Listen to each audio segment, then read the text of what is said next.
We had a longboard heat already today with some of the best longboarders attacking these conditions here. We've got Team Volcom in the water right now. We're joining you into the action. I'm Rocky Cannon, and alongside me is Kala Alexander. And Aloha, kakahiaka, everyone. How's the conditions today, Abu? The conditions are amazing. It's really glassy. It is a little touch and go with the sand. There is a little more sand than we would like, but there still are some very beautiful waves coming through. Off the Wall has a few crazy rides coming through that are makeable, but very, very intense and very, very technical to ride. I think we're going to see some amazing rides today as the surf picks up. And, yeah, like you mentioned, the longboarders, you know, when you think about longboarders, these are not your typical longboarders. These guys can ride 1 foot Malibu and shred it in a traditional way. They can also surf the waves very progressively. And when the waves get big, these guys will pull into the biggest barrel out there, every single one of them. I'm very impressed by all those guys, and I've always had a lot of respect for what they do. Yeah, during that longboard heat, we had previous world champion Bonga Perkins. We had Makamai DeSoto, another world champion Dino Miranda, Lance O'Connell, Kai Salas, Phil Rajman, and those guys definitely were pushing longboarding to the next level. Joel Tudor was in there as the first Tudor. alternate. He has a really bad knee, but couldn't help but going out, knowing that there's not going to be too much guys out there. But he normally gets a lot of good waves out here as well. And one other thing we need to mention is for, I believe, the third consecutive year, this event is officially named in memory of our great father of surfing and Hawaiian culture, Duke Kahanamoku. So honoring him, and with all these different kinds of wave riding. We're watching shortboarding right now, but even during this event, we're going to see some stand-up paddleboarding. We're going to see some body surfing, and saw longboarding already. So it's definitely a event that celebrates wave riding in general, but also highlights this very special place that we call Pipeline. Yeah, and if you want to see me get some chicken skin, all you got to do is say the name Duke Kahanamoku. So much respect I see for him that right there Hawaiian. already. Yeah, it's crazy. I just said it again, and I got goosebumps again. But, you know, when you talk about Duke Kahanamoku, you talk about, you know, an incredible role model for the Hawaiian people, for people in general around the world, and, you know, a representative for Hawaii, you know, being a gold medalist. That is something we take very much pride in. And, you know, I'm very fortunate to also have a cousin that has a gold medal in women's soccer in the Beijing Olympics. She actually scored the only goal in the game that decided who would be in one half of the draw in the gold medal match. One so goal. Shout out to Tasha Kai, man, my cousin. She's amazing. One goal for the gold. And another Hawaiian with an Olympic gold. Yep. Just Just down the road right here in Laie Town is where they reside. And so far in this heat, during the Volcom heat, there's been a couple waves. The swell is on the rise, and it's coming up slightly slower than we anticipated. But the good thing, when the swell comes up slow, you know it's going to stick around for longer. So being here on the North Shore, we know we'll be patient for that swell to build, knowing the payoff in the long run is going to be better than one of those swells that jumps up quick, and then those usually fade out quick. So with the slow building and the forecast looking into the weekend, we're hoping for a bang, bang, bang, bang 4-day Dahui backdoor shootout up and riding right there. I believe that's Imai Kalani for Team Volcom. Imai Kalani DeVault, surfing out of Maui, and has his chance to prove himself. Hey, Kala, there's a lot of young guys that get into this event that couldn't ask for a better opportunity in this format at this surf break. Talk about maybe how much learning can be done in just one session out here like this. You know what? That's what is so special about this contest is you don't lose. Depending on wave conditions and you know the amount of waves we have, you can surf 2, maybe even 3 times in this format without being eliminated. So it reduces a lot of the pressure that you might have otherwise in elimination contests. Yep. So you hit it right on the nail. It's a huge opportunity to go out and know that you will have another chance to surf, and just take your time and try to pick the right waves. And Pipeline, if there was any place that you really need to take the time to pick really good waves, this is the spot. And briefly right there, we saw for Team Volcom, I believe that was Balaram Stack, or Goofy Footer. And in this event, during the shortboard event, the team surfers are not, I should say, that's Gavin Beshin, by the way. The surfers are allowed to go jersey free or wear one of their team rash guards or wetsuit tops to get some nice photos. So that's a great opportunity during this event that sometimes gets overlooked, that for a company, that's a real valuable part of the format, is being able to get these epic shots on a day like today. Wow, look at that. Oh. It's crazy. Yeah, and touching on that subject a little more, getting those shots with no one in the picture.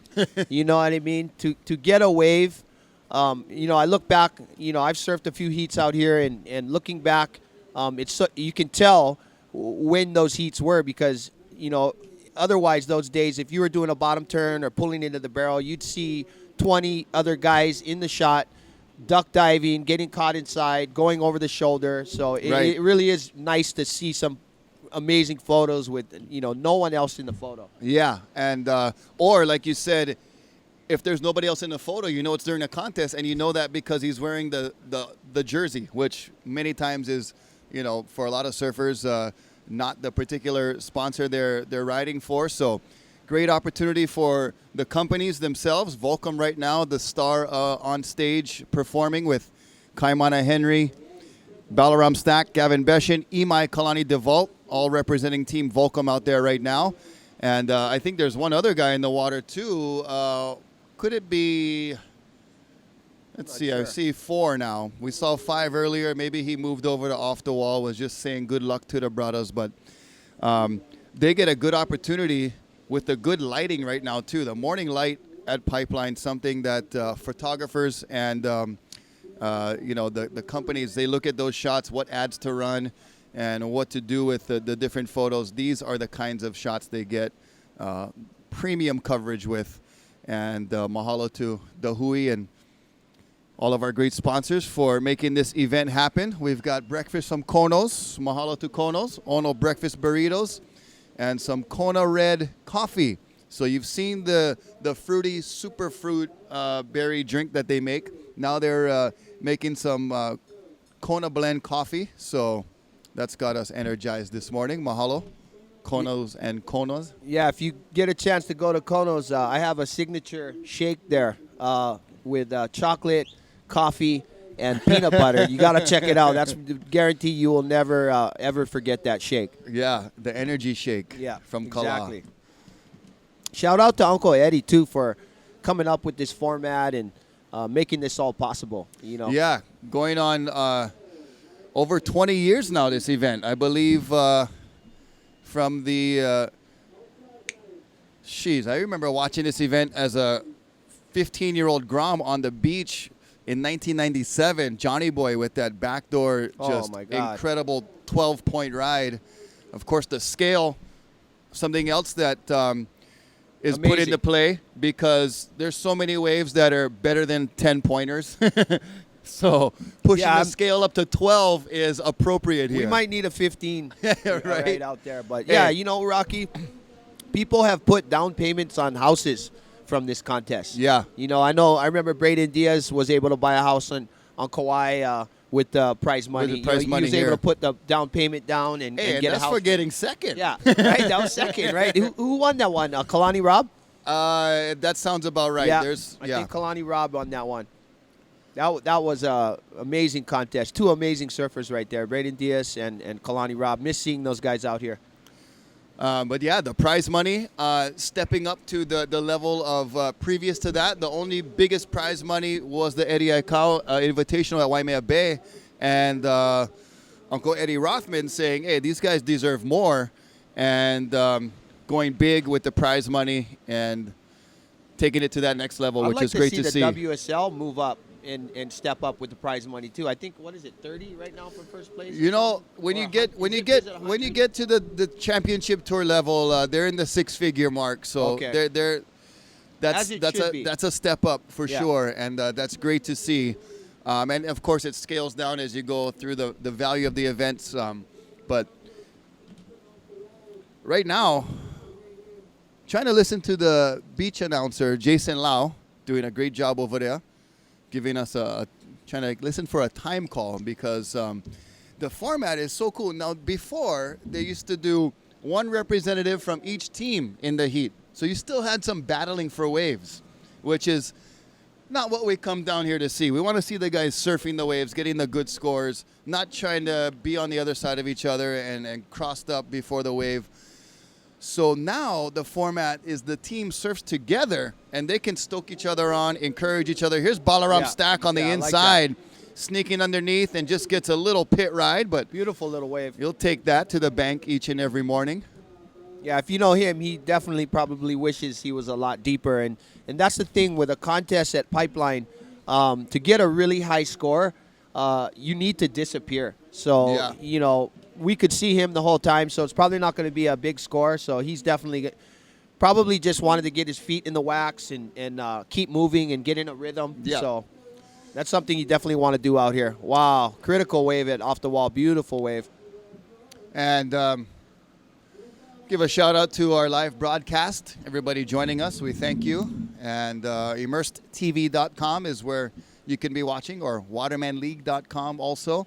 And of course on the regular TV, broadcasting on Oceanic Time Warner, Channel 250 and 1250. Mahalo to Dean Luke and Kalani and all the gang that does such a good job covering surfing all throughout this winter surf season on the North Shore. And, you know, being able to turn on your TV 24 hours a day and see some kind of surfing going on, that's something that we dreamed of as kids and would record the OP Pro, you know, 2 months after the thing when happened was on TV, and then we get them on VHS so we can watch them again. Or, you know, watching H Trio 100 times. Yeah, the wives and girlfriends are probably not happy because a lot of times the guys will zone out on the surfing right there when there's no waves. So the yard's not getting mowed. Yeah. You know what I mean? Or nighttime conversation limited to, oh, you seen that last wave of the She wants to watch a movie and you're watching the, you know. And Imai Kalani right there sitting on the inside. Kaimana moving around the lineup. Team Quicksilver, it looks like, is coming up next. And they're making their way out to the lineup. You can see them. The blonde hair of Koa Rothman. I didn't ask him if blondes had more fun yet. He'll show us pretty soon. That, you know, speaking of Koa Rothman, you know, talk about, you know, improvement and evolving as a surfer, man. The kid is, you know, one of my favorite surfers, one of the best surfers in the world. And when it's big and it's barreling and it's gnarly, that kid will turn around and paddle for anything that comes his way. The kid it scares me a little bit. And we'll talk a lot more about him, too, when he comes up next, as they probably just have a few minutes left. To me, the most impressive is him creating and being able to master his own identity coming from such a prominent ohana. You know, sometimes that's a hard, you know, track to go on without trying to totally be like someone else in your family, but also trying to carve your own path. So it's an amazing thing to see him have his totally own thing going on. And, you know, of course, the ohana support is there and it's prominent, but Koa, yeah, and you know what? Name. It's hard enough coming up under one legend in the family, but, you know, basically has two legends. You know, Pops, Uncle Eddie, you know, he got solid ninth place in the Pipe Masters before. Yeah. You know, charged anything that came his way out here as well. And even at Waimea, Uncle Eddie would ride, the biggest board he rode out there was an 810, and he would sit right on the ledge and go for it. So, you know, and then you talk about his big brother, Makua, you know what I mean? He's been charging since, you know, he was 10, 11, 12 years old, you know what I mean? So here's Balaram with a shaky drop, but he pulls it off. That backwash we talked about. making itself known right there. But Balaram from the East Coast handling New that York, very well. right? Yeah. From If you can handle the subway and downtown New York, Right. you should be. So you shouldn't be surprised that he's not intimidated by pipeline. and the 40-degree weather for the water temperature sometimes. Holy Right? moly. Yeah, and crazy thing is they actually get some good waves over there. We actually did an event over there with Maliola, and Yeah. I think we actually had to cancel the one place and do it in New Jersey too because the big. waves were too big, and that's when Owen Wright won the final with Kelly Slater. We were Yeah. actually there watching that, so that was pretty cool. That really helped put some New York surfing on the map for sure. That great timed hurricane swell that came up the coast and produced that incredible event in New York. And I think event organizers and the World Surf League said, we'll quit while we're ahead on that one. So And, I just got another text, Rocky, asking about the webcast. So I'm assuming the live part, the visual part is not working yet. But we are live on audio, so you can listen to me and Rocky rap. But I'm going to step out for 1 second, Rocky, and check on the visual part of it. Be right back. So while Kala makes some technical investigations, we'll keep you running here with just a couple minutes remaining in the Volcom heat. Team Quicksilver coming up next. And once again, this format is super original, super unique, a team-style format. And now we have it to where it is the team surfing together, which when we have conditions like this, it really works out well. Everybody's surfing on a clean, fun, still dangerous backdoor and pipeline day. We've seen some incredible rights come through. We've seen some lefts. And countdown right now by Jace Lau. And there is the end of the Team Volcom heat. We'll see if we can get some scores for you guys too. We didn't see anything that would really blow our minds in that first team heat. But some scores nonetheless for Team Volcom, and they get on the board for this year's 2017 Dahui Backdoor Shootout in memory of Duke Paoa Kahanamoku.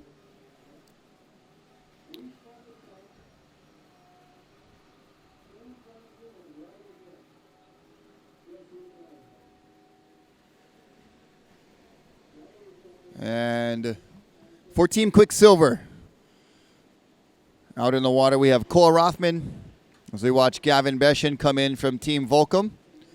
Not sure if he heard the horn, and he'll be paddling to the side and coming in. Cole Rothman out there for Team Quicksilver, along with Reef McIntosh, young Joey Johnston, and Ryder Guess getting the nod here for the Hui Backdoor Shootout for Team Quicksilver. And this format, a lot like the Duke's Ocean Fest down in Waikiki, the Legends Hawaiian Airlines Classic over there, that is one of event that I've always admired, that team format, because you're surfing with your team members and there's very little hassling for waves. There is Imai Kalani DeVault coming in, and no penalty for being up after the heat. The judges probably have the hardest job trying to delineate the different surfers. So there's quite a bit of extracurricular surfing, which is totally fine here at the Backdoor Shootout. And in fact, if not encouraged. But the team format, being with your teammates, I think, is what really, it seems like every couple of years there's a minor adjustment and evolution of this format, that just trying to make it better and better and better is the goal for Uncle Eddie and all the organizers. Mahina Chillingworth, big props to Sister Mahina for putting this together and working all year long to get it set for every January. So mahalo Mahina and all of the crew that I know helps you out a lot. And of course, the Hui security Seen all the brothers down at Eukai getting the parking situated, keeping us safe on the beach here. Mahalo to all the boys, and of course Hawaiian Water Patrol doing the duties in the water, not only at BackDoor but also at Pipeline, and keeping our surfers at Off the Wall, giving us a good buffer. Kamalani Dahui, Abe Lerner, Kavika Foster, Kyle Pao, Cliff Botello, Pomai Ho'opili, Kyborg, all part of the crew. They got a big event to be a split personnel at Uncle Mel's event and this event coming up this weekend. So going to be a busy surf weekend for all of us here as we see a grab rail takeoff from Team Quicksilver. I believe that's Joey Johnston, the young surfer, son of great surfboard shaper Don Hoey Johnston. And Joey getting a ride here at Pipeline. Joey and Don, very good surfers as well, too. And Joey's just a good kid, too. And his Uncle Jeff is a ripper yeah, and good shaper. Talk about DNA or genetics. Yeah, man, they bro. got it right there. And touching on the Hawaiian Water Patrol, some of my favorite people in the world. I mean, there's been a few times where I've been near blackout, near unconsciousness, and looked up, and those guys were there to save me. So You can only see like a blurry visual of somebody and coming. just somebody reaching out and grabbing my wrist and putting me on the jet ski. So nobody is more thankful for these guys than Speaking me. from personal Yeah, experience. speaking from personal experience, I've had some pretty bad wipeouts in the stand-up contest and in the Eddy, and those guys are the best at what they do, and they risk their lives to save ours, and I can't thank those guys enough for that. Well, Uncle Terry Ahui, Uncle Brian Keolana, Melvin Pu'u. We talked about his event coming up this weekend, and Uncle Dennis Govea getting the whole.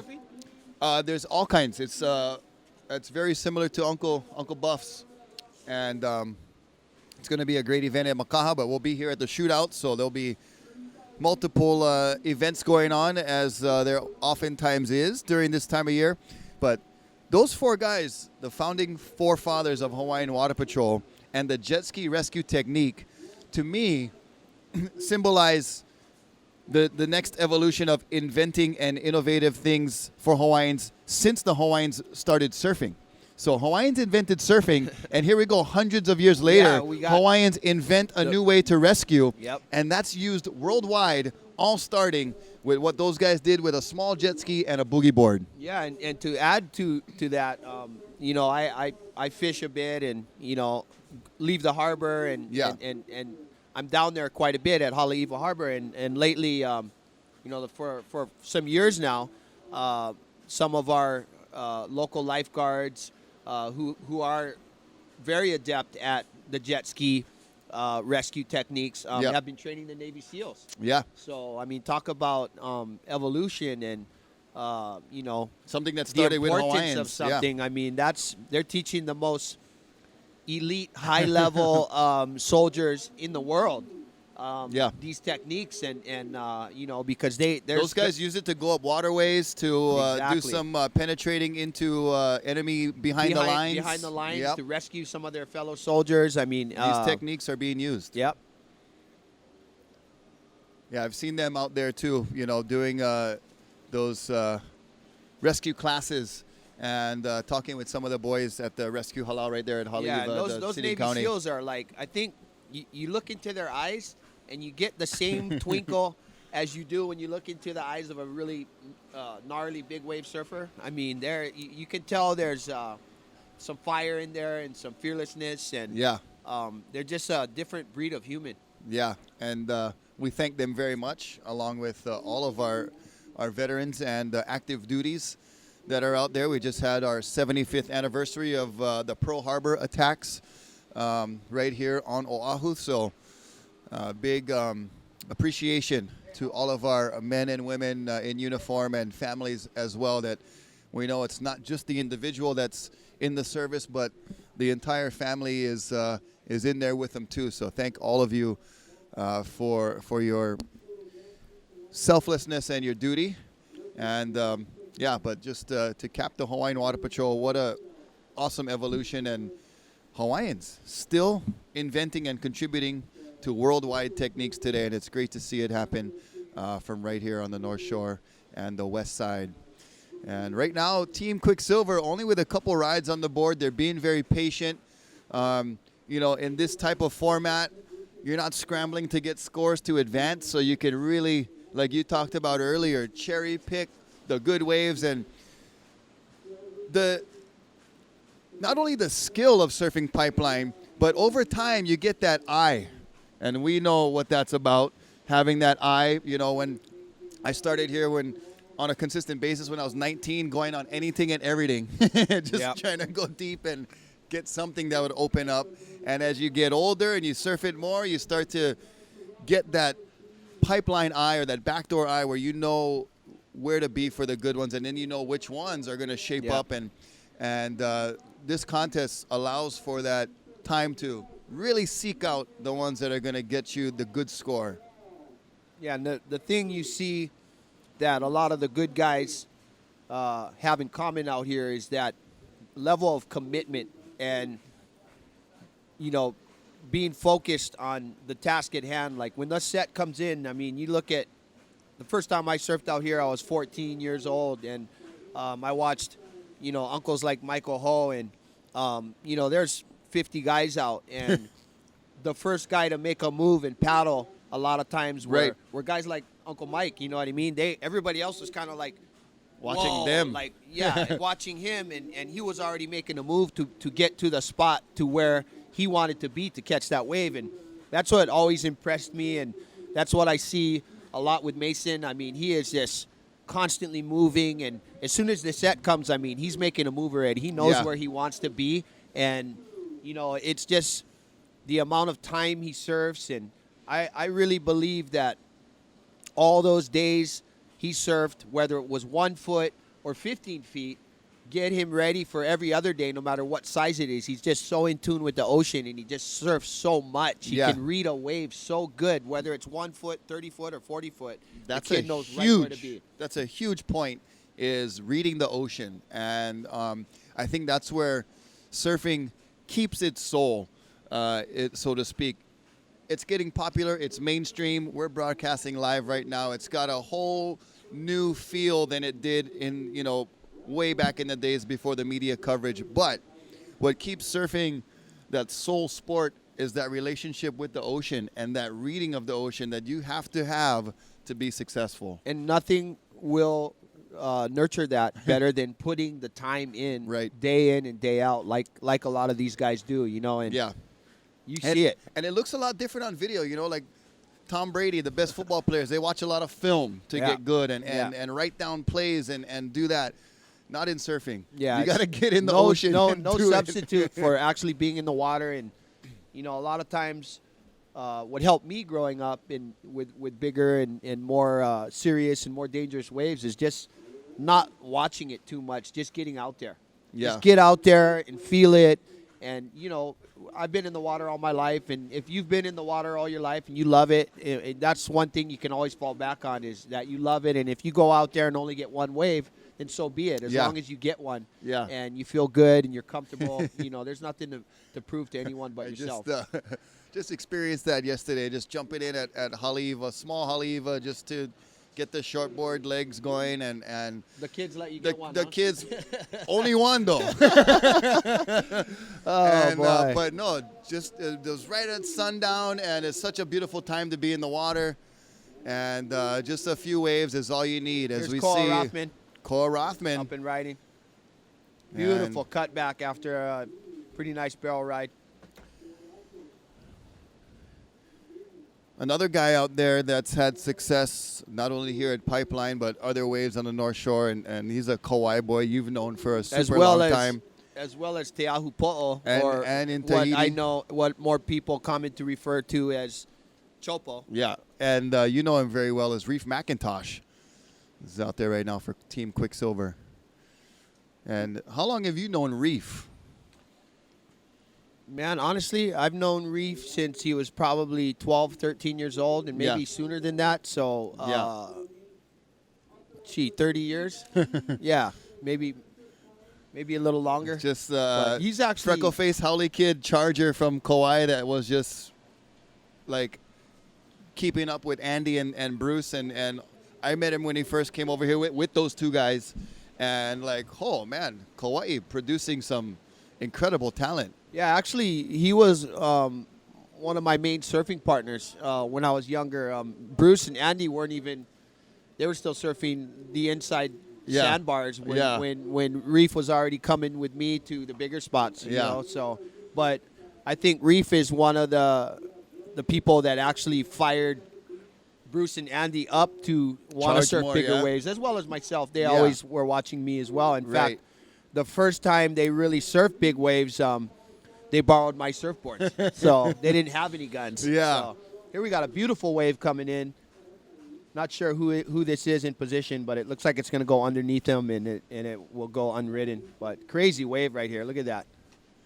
Just unloading on the first reef, and it's right about that point where it's backwashing and breathing and heaving right on the reef, so you can hear the thunder. You can even feel it, even where we're at. Third story, mahalo to the Volcom Brothers for letting us use their balcony up here in their rooms and stuff, but we can even feel the boom way up here. You can hear some construction going on, too. We got the neighbor over here is putting in some electrical and some pipes, but life goes on, right? New windows, electrical, getting all set and ready for, well, there's a big event coming up in a couple weeks right here. That's the Volcom Pipe Pro. So for us, it's almost like doing the Triple Crown all over again. We got this contest. We've got the Sunset Pro, short boarders, the One Star coming up next week. The paddle contest is coming up soon. And then the Pipe Pro, and then the stand-up again at Sunset. So the quadruple crown comes around the corner again, and I call it that because the HIC Pro runs right into Haleiwa, Sunset, and Pipe. So and the waves have been so good these last few years for that contest. We've been really fortunate. So this last week, conditions, the winds have died down, medium swell. I mean, talk about the 7-mile miracle turning into the 37-mile miracle when you can go from Kaena all the way past Kahuku and get mean waves. That's my favorite time of year. Yeah, and you know what? It kind of spreads everybody out. And for sure. Nobody's in a rush. There's a lot of waves, you know, a lot of swell, a lot of waves. Everybody's content. Everybody's happy. Everybody's tan. Everybody's getting waves. You know what I mean? Maybe so the boss is not too happy. Yeah, not right? Too much work getting guys done. are calling in sick and coming in late. But, you know, a happy employee is a good employee, it's right? good so production. If you can get a couple barrels before work, then so be it. Yeah. Just trying to get our screen going so we can get some We got some scores. really big whales, like quarter of a mile offshore right out here, jumping and splashing. Just amazing. The wintertime, they migrate down here from the waters near Alaska and pretty much don't even eat the whole time they're here. They just mate and give birth to their young, and as soon as the winter's over, they go back up north and kind of leisure time, playtime, and reproductive time for the whales. And we like all those kind times. And a day like today, I mean, if you want to see some whales, you know, anybody visiting from the mainland and never quite seen the humpbacks, today is a really exceptional day to see them. Even if you live here, even if you live here, I mean, it's a beautiful day to get out. That's one of the benefits of being close by is that, hey, you know when the wind's going to be down, go hit up Haleiwa Harbor, get out there. You can see some whales up close. Yesterday, right at the mouth of the channel at the harbor, one of the catamarans that do whale watching was just at the mouth of the harbor, and the whales were right there sticking their fins out of the water, and whoever was on that catamaran was getting an amazing show because they were right next to the boat, and there are laws against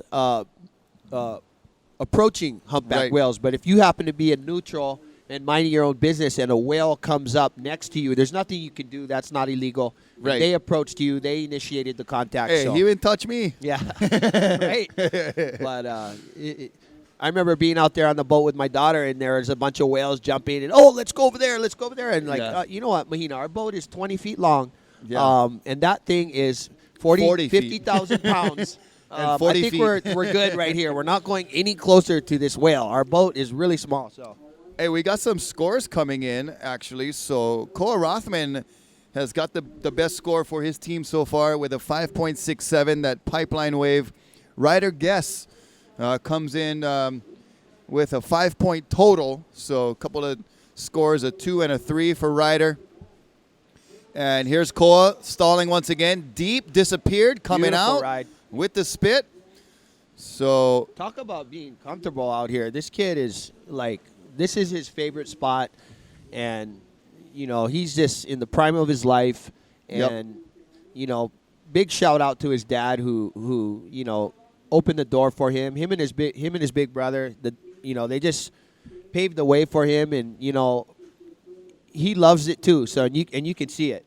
yeah, that was a nice late drop, tucked in, perfect timing, perfect positioning for that wave. Probably got the best barrel he could get being in that position. And most importantly, we talk about it a lot during all the events here. That's the similar factor in this contest as all the others is you got to make the barrel to get the biggest score. And so he did a good job kind of fighting through a little bit of a chandelier, a little backwash exit, and the spit coming through too. So Koa was able to hold on, make that exit. We'll see if he gets better than a 5.67 for his team. Like we said, right now, looking at the scores, Reef's opening ride was a 3.83. Joey Johnston had an opening wave of a 4.0. And Koa Rothman, probably one of the better waves of the day so far in the shortboard division. He gets a 7.33 for that last score. So that was a good wave for Koa and a good score for his team.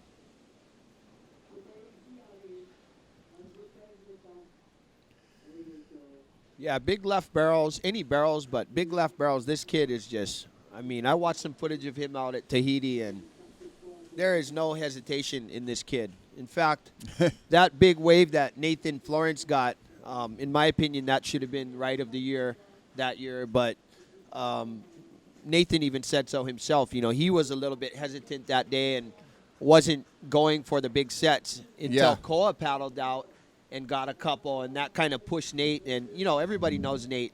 His skill level is right up there with his brother, John, and he is one of the best surfers in the world as well. And they push each other. They're a tight-knit group and best friends, and, they all surf that much better when they all surf together because they push each other and they're with each other all the time, and they surf good all the time. But when they're out there together, it's pretty funny, and you definitely see their level rise. Yeah, Nate Florence is in the event. He'll be coming up for Team Dahui Wax number 2.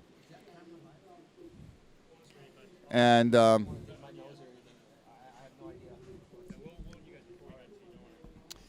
Nate will be coming up a little bit later. And here's some sets coming in. Koa Rothman in position again, and his teammates encouraging him to go. And here goes Koa, late drop. Oh, he's not going to make that one. And that wave just spits super hard on the end. Looked like some kind of lump was going up the wave. It kind of, he didn't have any momentum going down the wave. It kind of almost looked like he went up instead of down before he actually had to launch.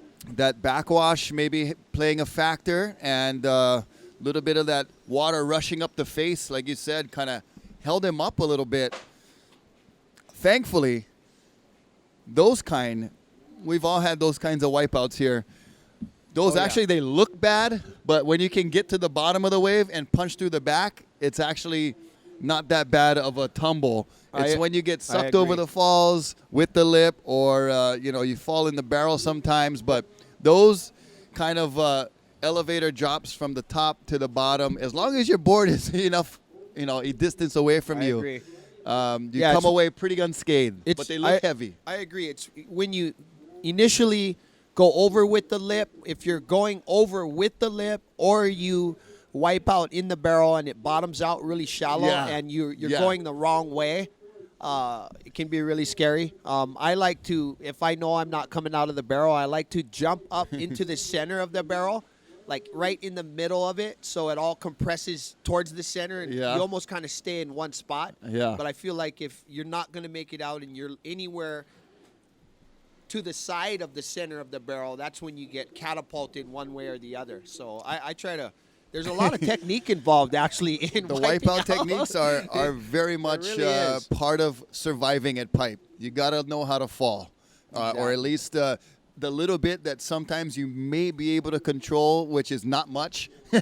You take what you can get. All these guys, all of us, including me and you, could probably be stuntmen in Yeah. Hollywood because you learn how to fall out here. And the reef is so close. And like you talked about just a moment ago, those ones that bottom out and you fall and you feel like it wasn't even 2 inches deep because you hit the reef so quick.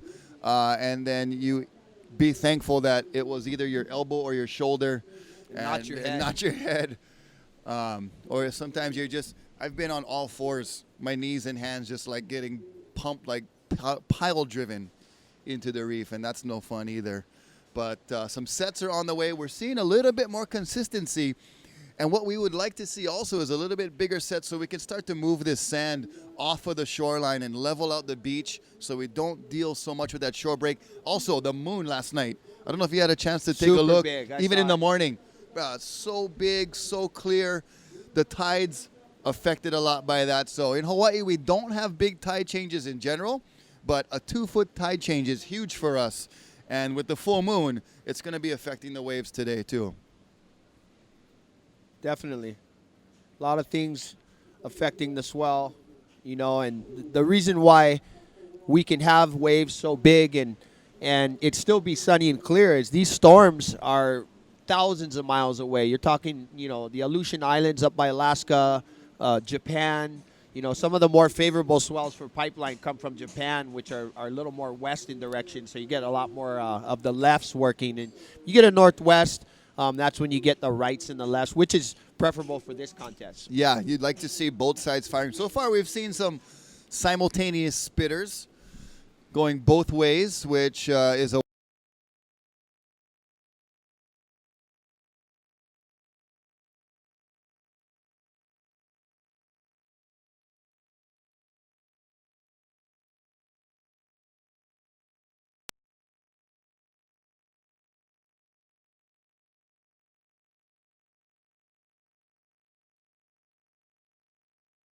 that gets it into the Borderline, huh? borderline of, you know, Waimea starts breaking proper, almost on a warning level.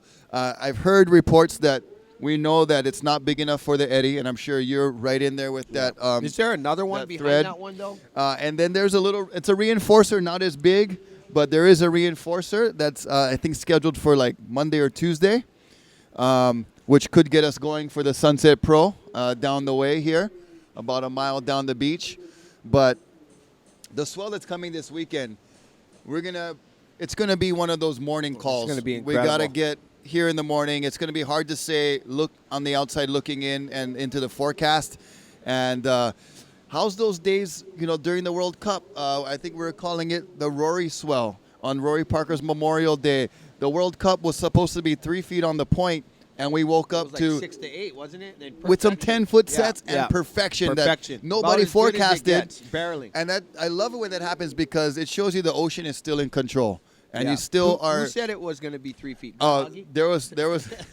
there was multiple reports. Yeah, I talked to love Ross you guys. Williams. I talked with Ross Williams and all the guys on the webcast team there. They were saying, you know, tomorrow, final day, it's going to be, you know, on the Yeah. point, whatever. We got to get it done. It's the last day of the waiting period, and Rory came through for us Yeah. on that day. And Rest in peace, brother. shout out to- Rest in peace. Oh, look at this all the wave Ohana. coming in off the wall. This is going to be a big barrel right here. oh man, that is Is that Tommy? a gem. Tom Is that Grom. Tom Grom? Yeah, big barrel.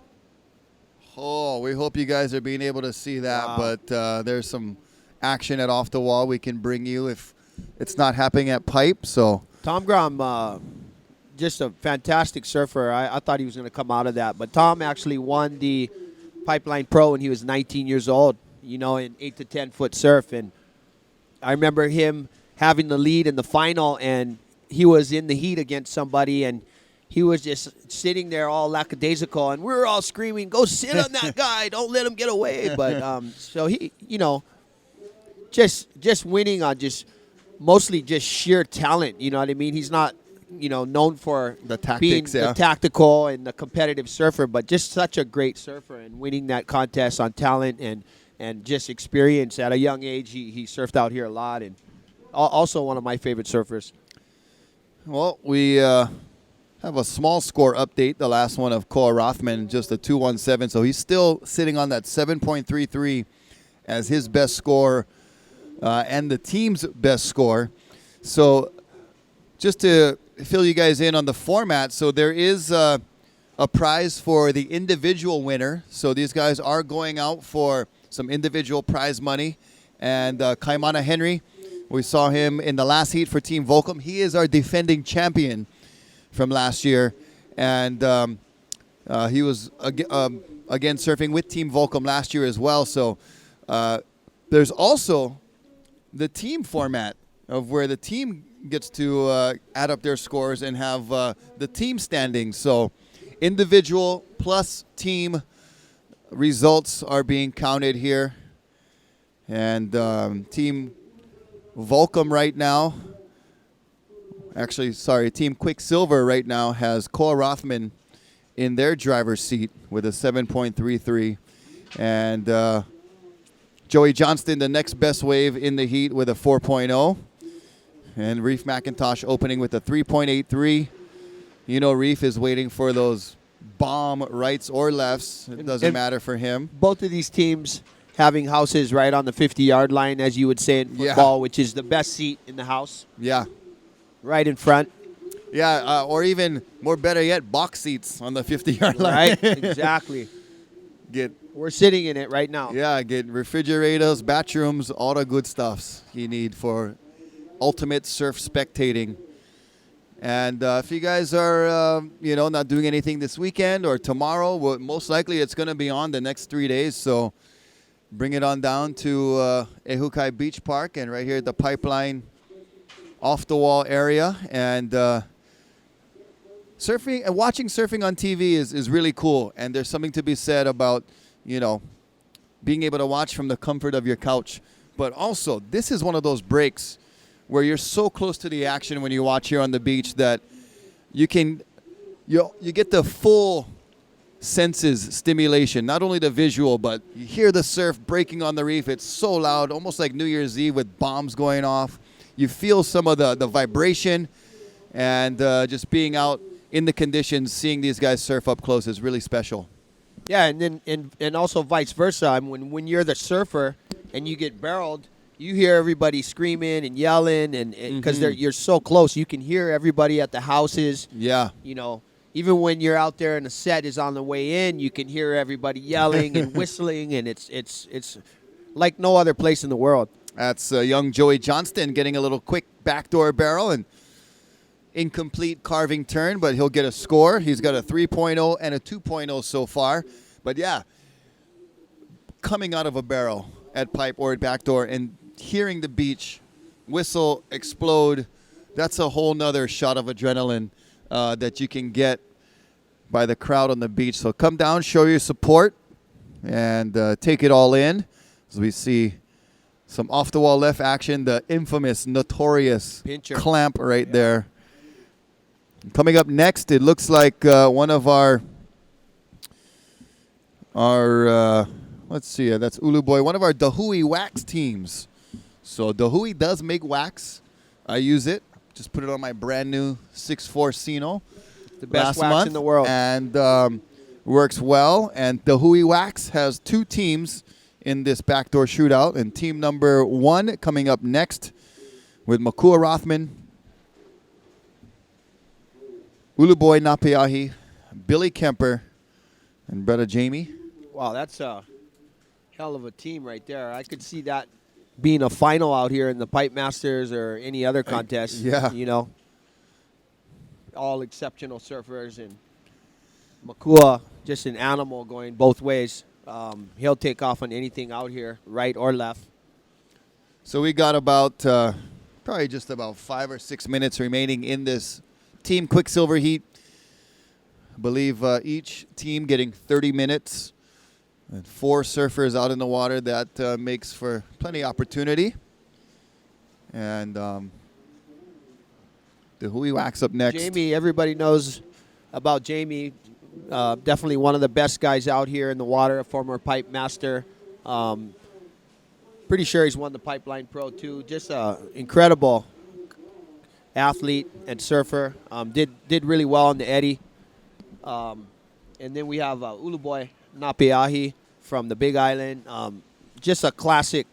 To me, he reminds me of like, Dane Kealoha's brother, Derek Kealoha. Just a powerful Hawaiian goofy foot that, gets barreled. And that's not enough for guys like them, though. They come out of the barrel and they just do a big hack. Yeah. A big cutback, big power move. And Uluboy is only just turned 19. Is that Joey? I think that's Joey Johnston right Joey there. Johnston. Rocky Cannon with Kala Alexander. You saw us for a moment.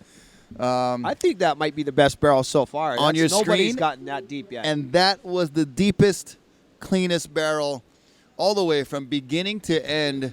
The clean exit, the deepness of the barrels disappeared from our angle. We're kind of looking into pipe with backdoor on the back end. But Joey Johnston giving his team a really good lift right there. Greg, what a great surfer that kid is. And, you brought up a clean exit, Rocky. I don't really agree with that way of judging because, a perfect wave lets you out so easily. I don't see how that should get a bigger score than having to doggy door 8 to 10 foot wave, right, or negotiating a really technical foam ball and breaking out in the end. To me, that almost deserves a higher score. But I mean, that's the thing about surfing; it's subjective.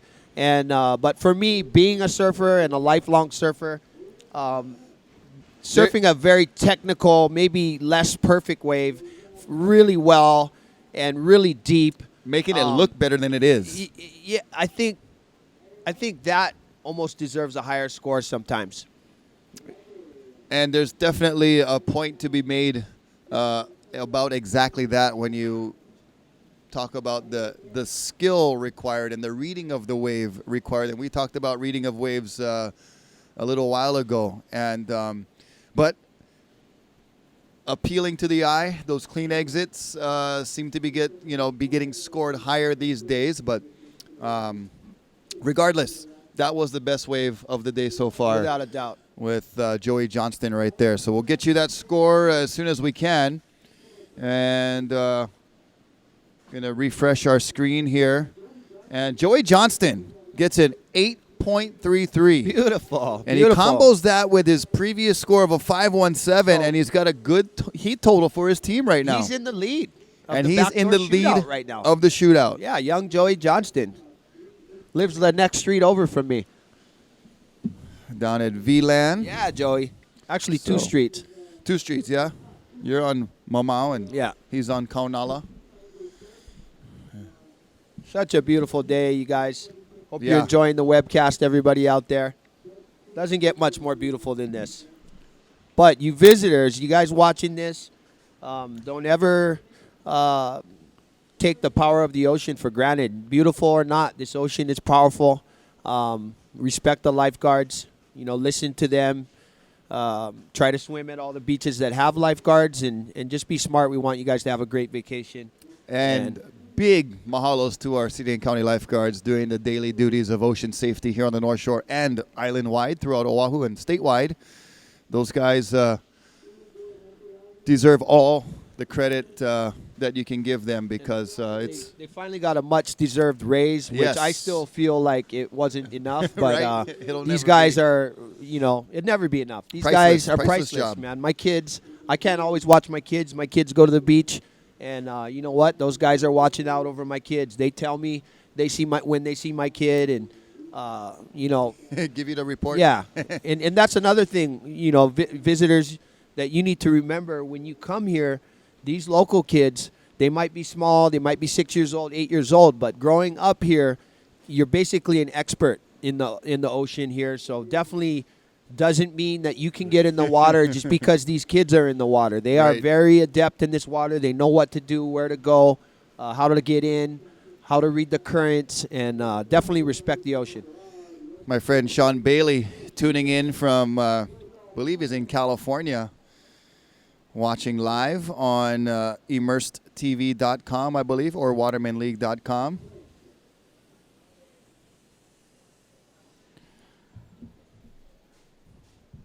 Little lull in the action right now. That's the thing with the ocean, touching a little bit more on safety is, the waves don't come constantly or consistently. There'll be a lot of lulls, and that's what will give people a false sense of security and definitely Lure you always in, want for sure. to watch the ocean for a while before you get in there.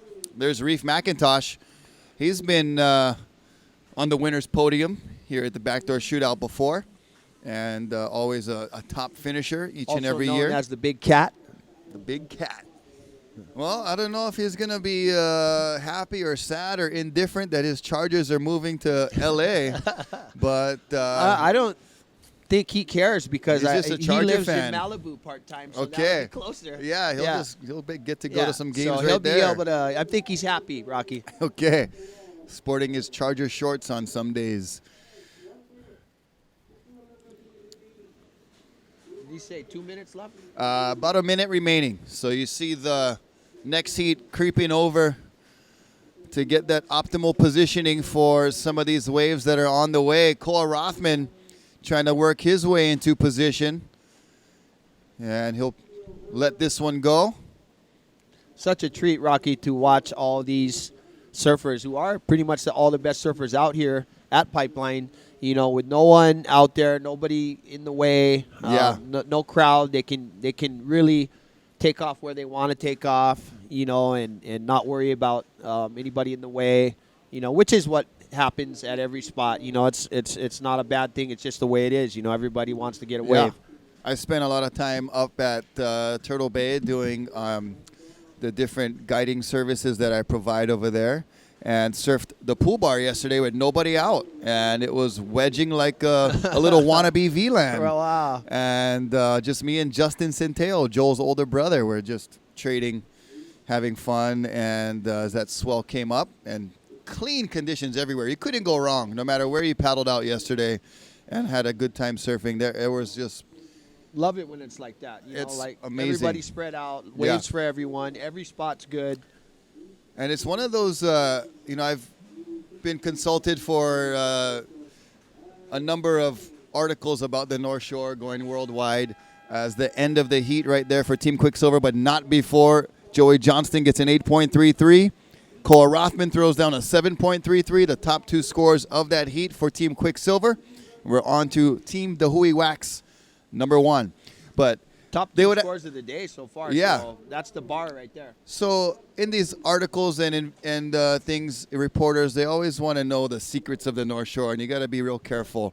But there's one secret that you can tell, because you can't ever time it to travel here and get it. But if you can get here when the conditions are like this, You're with very the fortunate. still winds, Yeah. and it opens up to not only the regular North Shore, but all up and down the coast, there's waves. It spreads everybody out, so you have a really good chance of getting, some nice uncrowded waves.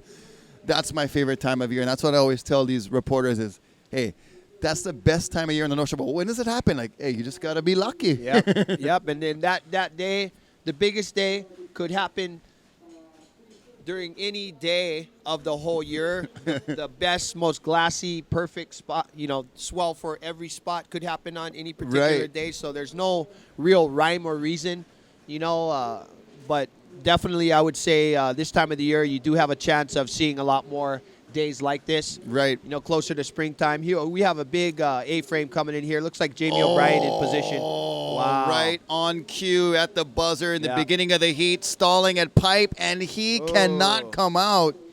Almost maybe stalling a little bit too much. But J.O.B., leave it up to him to just have one come right to him. He's got a special relationship with this place. Rides a And, really small board too. Like you mean, probably the Almost six, short six, board six kind. will be the biggest board he rides out here. No matter How big? if it's 8 to 10 feet or 15 feet, Yeah. he sits right on that same place and rides a 6.6 out there. Yeah, he'll dodge the roll-ins and go for those ledgers that are just, man, those are scary. I mean, And if he- you want to equate this to martial arts, Jamie is like a 3 or 4 stripe black belt. You Yeah. know? So, Yeah, he's worked his way from the young grasshopper all the way to sensei status. he was pretty high level when he was young, too. You could just see the talent, and he's also really flexible. Yes. So, able to contort himself, you know, on maneuvers as well as in the barrel. And that's something he has very, very much so in common with Kelly Slater. Yeah, and he's here's Uluboy Napeahi. Actually, And that's from the Kala big- Grace oh, right there. sorry, Kala yeah, Grace. Kala Grace. Yep. Is stepping into this heat. Doing our name justice. Yeah. But, you know, he did pretty much everything right. You know, that wave just pinched off in the end. But Kala, another great young Hawaiian surfer from the North Shore. Yeah, he was, like you said, performing textbook pipeline surfing. Yeah, if you get mistaken for Uluboy, that's a compliment right there. and great speed going down the line. Great Timed style. his pump very well and stylish. Just like you said, the wave didn't quite cooperate, and those are tough to make. Here we go. This is Uluboy, and Uluboy on just a warbler that looked very dangerous. He gets out of there with that backwash. Probably getting a little anxious out there to get a wave, and probably just want to get up and on his feet and get going. But Hey, you know, sometimes I have, we all have our own little things, but it's tough to just sit on your board for a long time. it's really hard. And Uluboy, like you said, wants to, even if it's a closeout, just go feel the ocean throwing you around a little bit. That's one thing I always respected about Sonny is no matter what, if he couldn't get a high score on a wave, he wouldn't go. Yeah. It didn't matter if there's 30 seconds left. He's not, you know what I mean? If there was 2 minutes left, he's going to wait for the wave that gives him the score. And you could have Not waste time, yeah. 4 guys in the heat, 2 guys in the heat. The other guy's got, 10 waves, 15 waves. Sonny could have 1 wave. It's a 9. And, Yeah. everybody else And he's has leading 2 the heat. scores. And, yeah, or he's just needs 1 wave to win the heat. Right. And does so. I mean, Yeah. he's done that so many times. So smart. That's one thing I would like to see more of the younger surfers take notes on and have better wave choice. And because a lot of these kids have the talent, but It's hard to that's control one that thing. energy, man. Yeah, they just get anxious. They want to catch waves, but that's one thing they should definitely take note of as far as learning from Sonny Garcia. And so, he won a world title. So it's a lot to say about his approach. Yeah, for sure. One of the most successful Well, I believe worldwide professional I believe surfers. Him and Andy are tied for the most wins on the North Shore. So I mean, and that says a lot about Andy as well. I mean, he.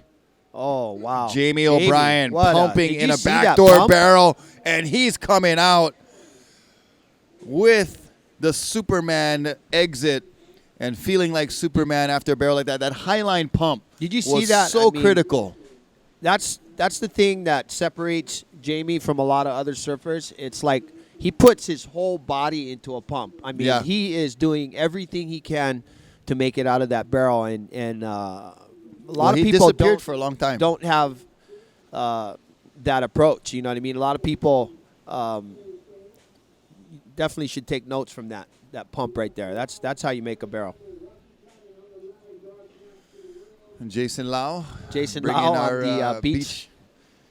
Beach commentating. announcing, yep. So Jamie O'Brien, that wave right there, disappeared for a while. I believe it was a little bit bigger than Joey Johnston's in size. At least it kind of grew down the line a little bit. I'd say it'll probably be around the same, if not a little higher, because Joey was gone longer, but I think that wave was more difficult. It was a gaper. Yeah. That was a cavern And little right there. and bigger.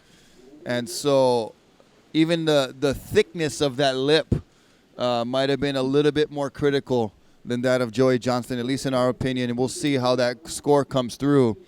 It looks like Jamie O'Brien got a 6.5 on his first wave. So contrary to my comment earlier is that they're still given quite a bit of credit for travel time. And I like to see that too, because in Uncle Eddie's words, how in the world can, and he used different words, but how in the world can you give a guy a 1.5 for pulling into a 10-foot closeout.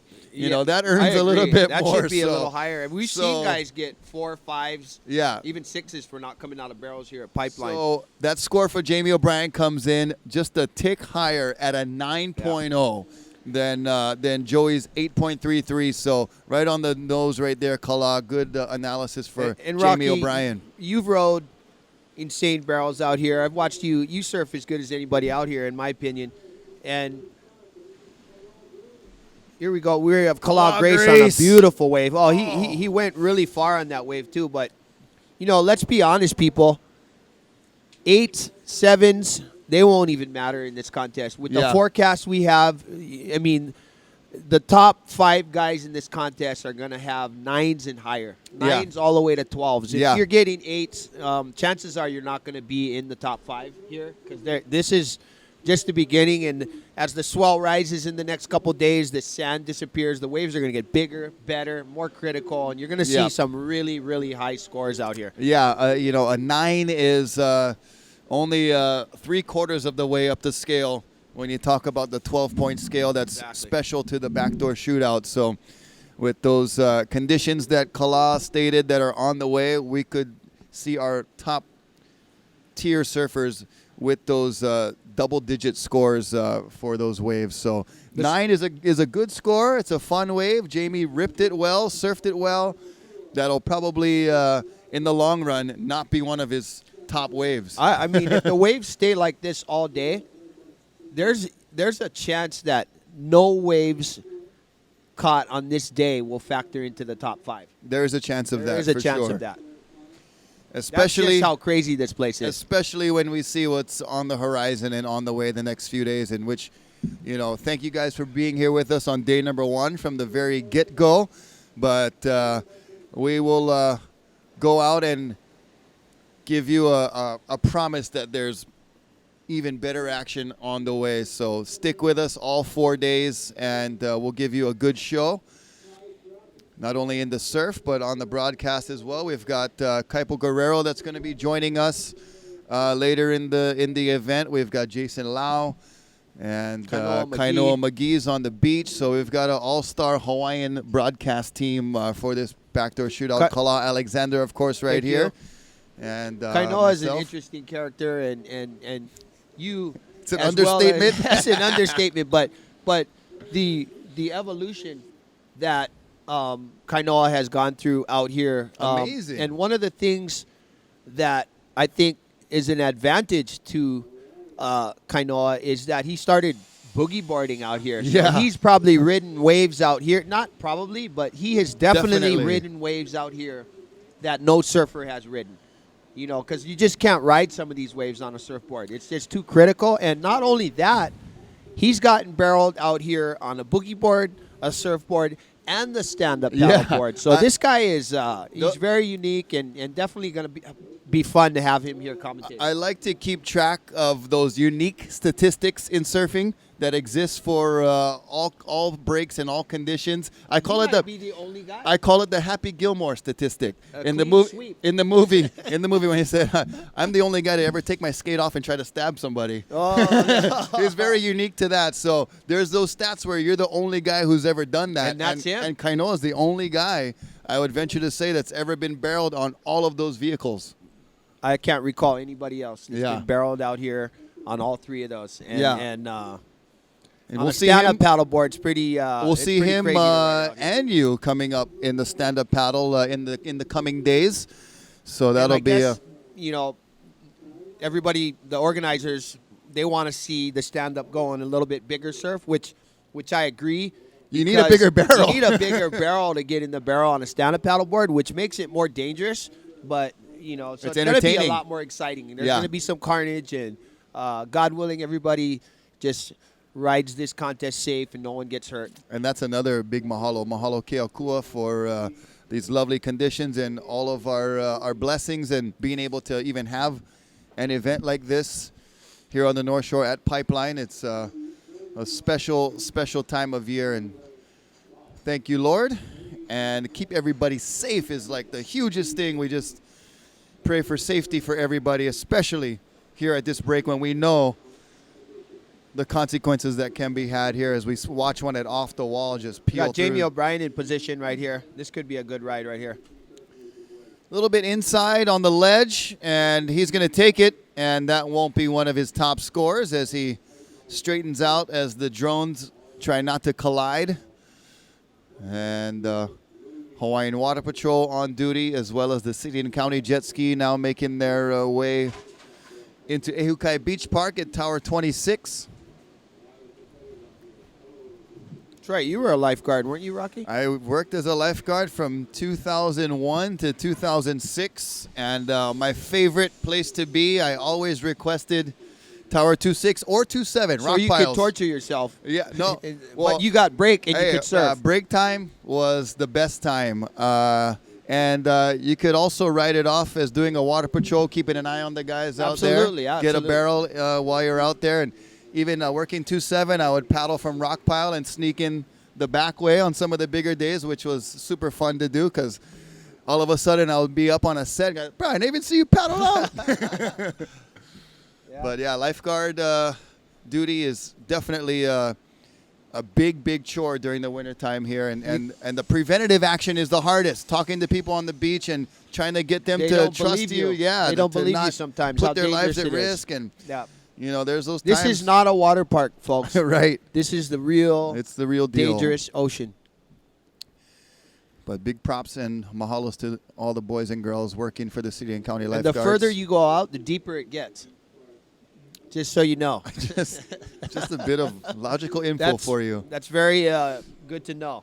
And the current here is just... The current's nuts. That's what I think people don't realize is when the waves are big, all that water coming in with the waves has to go back out. It has to go somewhere. And wherever there's a channel, that's where it's going back out. And really, really, the most strong currents you could see are in those channels when the waves are big. And it's the place where you don't see waves breaking. And That's where it's the pulling. biggest mistake people do when they get stuck in that current is they try to paddle into the beach in that channel. Because there's no waves there. Yeah, and so, you know, when we tire try to yourself tell out. them to swim in towards the white water or give them that's against their instinct is to paddle into the waves, but the waves will actually wash you in. Push you in. If you're not ready to do that, then you shouldn't be in the water. Yeah, and that's when the boys in red and yellow come to get you. And Or us. literally save your life, or Or the us. We surfers may that are save out you. there.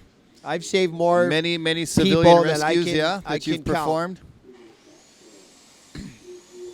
So, a little bit of waves coming through right now. Hawaiian Water Patrol moving the guys Look at over this wave, double up right towards here. off the wall. This is going to be a OTW special right here. And looks like might have been Mason in the front with somebody in the back. Now we've got 3 drones gracing the airspace over pipeline. So safe operators, we're hoping, are at the helm of those 3 drones. Oh, the water is just It so beautiful is right now. Malie.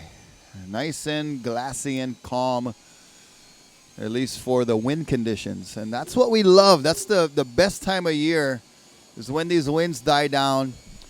We always cross our fingers and hope and pray that the sea breeze doesn't kick in, which, you know, can happen from time to time. But right now, pristine. We got a pipeline beautiful wave conditions. coming in, Rocky, right here. Looks like Ulu Boy is in position. Looks like he's going to take this one. Going left. Oh, no, Kala Grace again. That's Kala And a Grace. super deep one. Oh, and just it's going to be a matter of time before he breaks through with one of Yeah. those and gets a big score. But he's definitely charging and giving himself the opportunity, as this is surfer in the Dahui Wax team. Not sure if that's Billy or Makua. They could have changed up the I think names that here. was Billy. It I'm pretty could have sure been that was Billy. Billy Kemper. Maybe I don't know. I saw a billabong on the tip of the board. As you know, the Hui Wax team can be pretty mixed with major sponsors, so you could see a billabong plus a Red Bull or some, you know, like Jamie O'Brien. You could see those riders mixing together. I want to say, could it have been Seth Moniz with the billabong on the tip of the Seth board? is in skin. I think Seth is on. I don't know. Maybe he put you a got me red thinking. wetsuit top on. Yeah. He could be taking Makua's place, who may be surfing on another team. But the team, yeah, because we have Makua. four Dahui wax teams. Makua could have chosen. So to he be in maybe a lighter switched. heat to He might have thinking switched it with might be Seth, better. Yeah. because Seth was in number 4, but he might have switched. And Dahui Wax has 4 teams, and North Shore Surf Shop has a team, Quicksilver has a team, Volcom and Weed Maps has a team. So we got 1, 2, 3, 4, 5, 6, 7, 8 teams, 32 surfers in the most unique format that there is in surfing right here at Pipeline.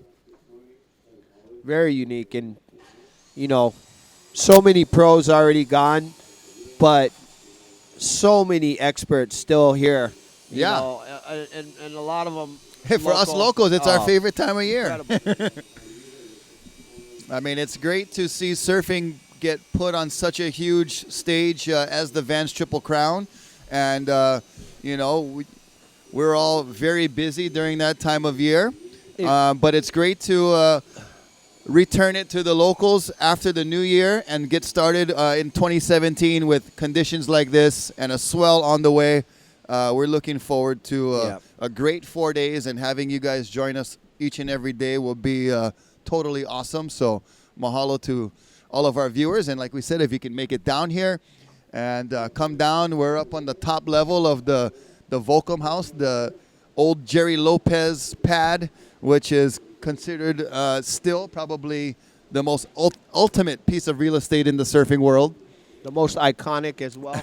And, Herbie Fletcher was the co-owner of the house with Jerry Lopez. Okay. So Jerry actually owned the top floor. Yeah. And then Herbie had the second floor, and they shared the downstairs, the living room. So talk about a couple legends. And J.O.B. going OTW. Was that Jamie? That was Jamie. Wow.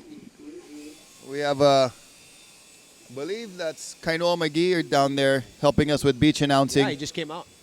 And You can just see how, the skill level with Jamie O'Brien and the time that he puts out here in the water. He growing up right here in front of the wave and being out here every chance he could get. We've been joined in the booth with the one and only Eddie Rothman.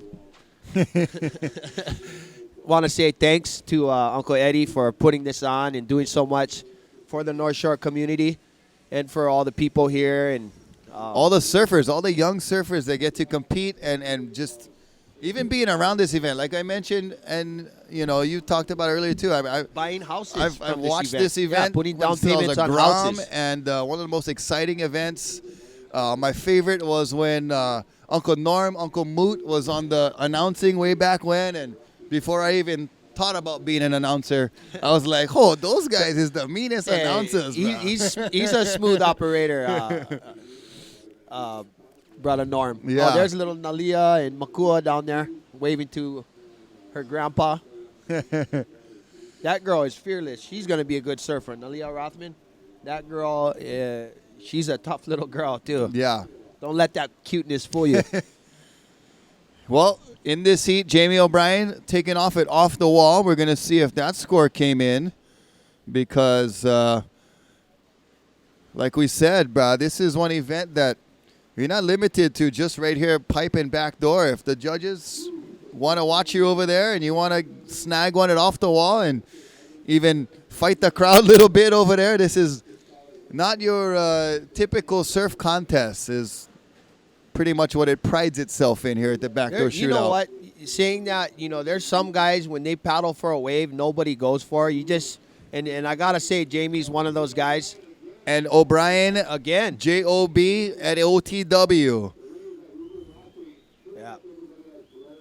is just on fire. Look at this off Look the at wall this wave. one. Oh my God. That's Seth Moniz in this heat too. He said, "Bro, you going over there? I'm gonna go over there too then." Wow. And he comes out. Oh my God. That was So incredible. the action shifting over towards off the wall appropriately so with those last two waves right there. Gotta Pretty give nuts. Seth a shout out, man. This kid has really stepped it up in the last few years, and Oh, yeah. another product of his environment. Coming from legendary bloodline. Tony Moniz, somebody I looked up to all my life. Yeah. Posters on To this day. my wall to this day. Yeah, to this day. In fact, I got one of the biggest waves of my life at Waimea with Bruce Irons and Uncle Tony. Yeah. And just to see Seth stepping it up, I mean, that was a critical wave right there. It doesn't get more intense or more dangerous or more radical than that wave right there. And he was fully committed, no hesitation, and Yeah. he rode it absolutely perfect. I think that's going to be a really high score, Rocky. Yeah, just trying to get to our live feed here with the scores. Our judges got the computer system, and we got our iPad here trying to refresh and get some of those scores for us and for you guys. But, yeah, Seth Moniz, steep, deep, and underneath, and made it out of that one. A couple years, Shane Dorian invited him to surf Jaws, and he accepted the challenge and the invitation, no hesitation, flew over there, paddled off the rocks, which is one of the most intimidating things to do in surfing is to jump off the rocks at Pe'ahi. That's pronounced Pe'ahi, by the way, not Piahi. So just so all you guys know, That's that's the correct spelling is Pe'ahi. Anyway, he took the challenge and got one of the nicest barrels I've ever seen out there. Can't say enough good things about the kid. Very respectful, very humble. The whole family, just super talented. Auntie Tammy, such a good photographer and so full of aloha. Just love that family. And sister, world champ. Got to give her some props. She's one of the world's best. And, I saw her charge that wave at Chopo. I don't know if I would have gone on that wave. Right? Yeah, the whole Moniz What a great clan. family. Yeah, all of them.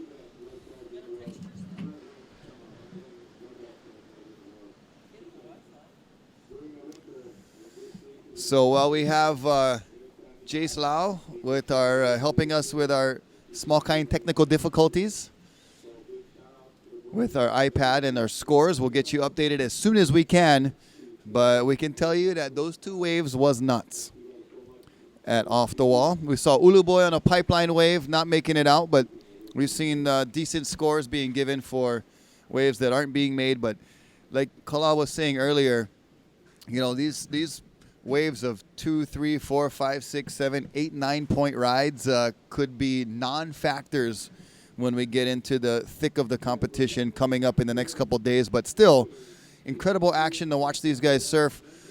Clean pipeline with no crowd, and really give the local surfers a chance to be on the broadcast stage on Oceanic Time Warner Cable, 250 and 1250. Some of these guys don't get to compete in the Triple Crown. They don't get enough points, et cetera, what have you.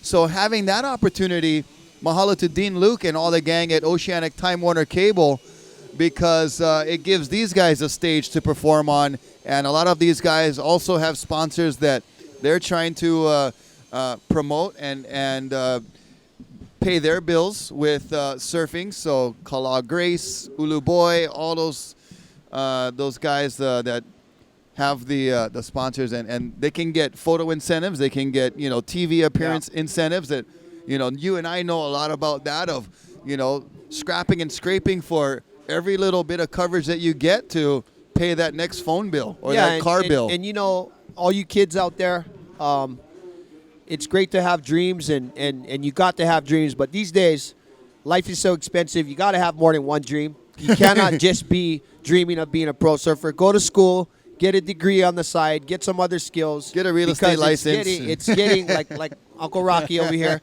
and I also have mine. Yep. But Get a you captain's gotta license, have tools. If you're a carpenter and you only have a hammer, nobody gonna hire you. But if you got a hammer, a square, some nails, and a tape saw. measure, and a truck, and you know what I mean? And you're show you're up. gonna get jobs. Right. That's a huge thing. You gotta have more tools on your belt. You can't just be a good surfer these days unless you're John. Seth Big Moniz. shout out to the world champ, by the way. Seth Moniz just getting another incredible barrel. Wow. Wow, that was I'm so airdrop. impressed by this kid. You know, he kind of, you know, he's short in stature, and he's kind of fits that mold of guys like, you know, Tom Carroll, Michael Hull, Derek Hull, low center of gravities, but just animals and just so talented. You know, Bruh. wow, I'm impressed. Bruh, so those off-the-wall scores coming in, that one of Jamie O'Brien previous Was a 9. was a 933. The second one or the His one? first off-the-wall wave. His second off-the-wall wave for Jamie O'Brien was a 8.67. Seth Moniz's off-the-wall wave before that last one, the auto one, 10. was a 977. Wow. And he still got one more score to come in, the last one, which was a more late drop and a little bit more nuts, in my opinion. Yeah, like I said, Rocky, you know, to be in the top 5 in this contest, it's going to be all 9s, 10s, 11s, and 12s. I mean, you know what? With this swell, it might only be 10s, 11s, and 12s even. A 9 might not even be in the top, in one of your top scores. It may be in one of the, you know, the low scores of one of the top finishing guys. You know, that 977, that's a pretty good score. But, yeah, we still got the 12-point scale to reach up to. So the potential is looking very good over the weekend to produce those double-digit single-wave scores beyond 10 points. So now we're just waiting for Seth's last wave at off the wall and setting the precedent here. And Water Patrol, good job of moving those non-competitors a little bit more over. And something I agree with today is why not? We got to use the whole area. Let those guys have the pick over there for sure. And those free surfers that are off the wall, one of the days that we got to say, sorry, brothers, we got to take over this area too. So we say Kala Grace. Again. And there he makes one. He does have a 5.67 for his, a 6.0 on his high score. So that last wave going to come in as his 5th scoring wave. But he's got a 6 and a 5.67 and a 5.0 so far on the board. So Kala Grace making good use of his opportunity.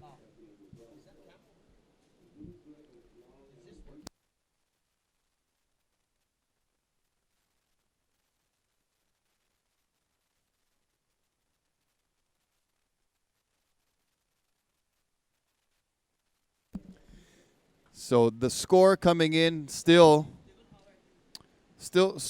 coming in for Seth Moniz. We don't have it for you just yet. And that third wave he is was what like we're a waiting cat for. on that wave. He was like on his tippy toes. He was like falling barely, off the like, second like story, barely, bro. You know how the cat, no matter what happens, the thing lands on his feet. Right. You know what I mean? Seth reminded me of a cat right there. Yeah. No, he was almost hanging at the top, almost like the one Koa got earlier at Pipe where he got hung up a little bit. But Really, really impressed me. And you can see the time he's put in. And he's staying right in the Billabong house. It's right in front of off the wall. So yeah. That's been a huge advantage for him. Well, and you see the family commitment and Uncle Tammy, Uncle Tony and Auntie Tammy and their commitment. We know you know we love you, Auntie Tammy. The commitment to have them down here as much as possible, even when they were at Grom's before staying at the Billabong house, that was all part of the mission. Was to get them only out see their here. Smile. Yeah, I mean, no need sunscreen that time. No need sunscreen. These They no more sunscreen sponsor, I don't think.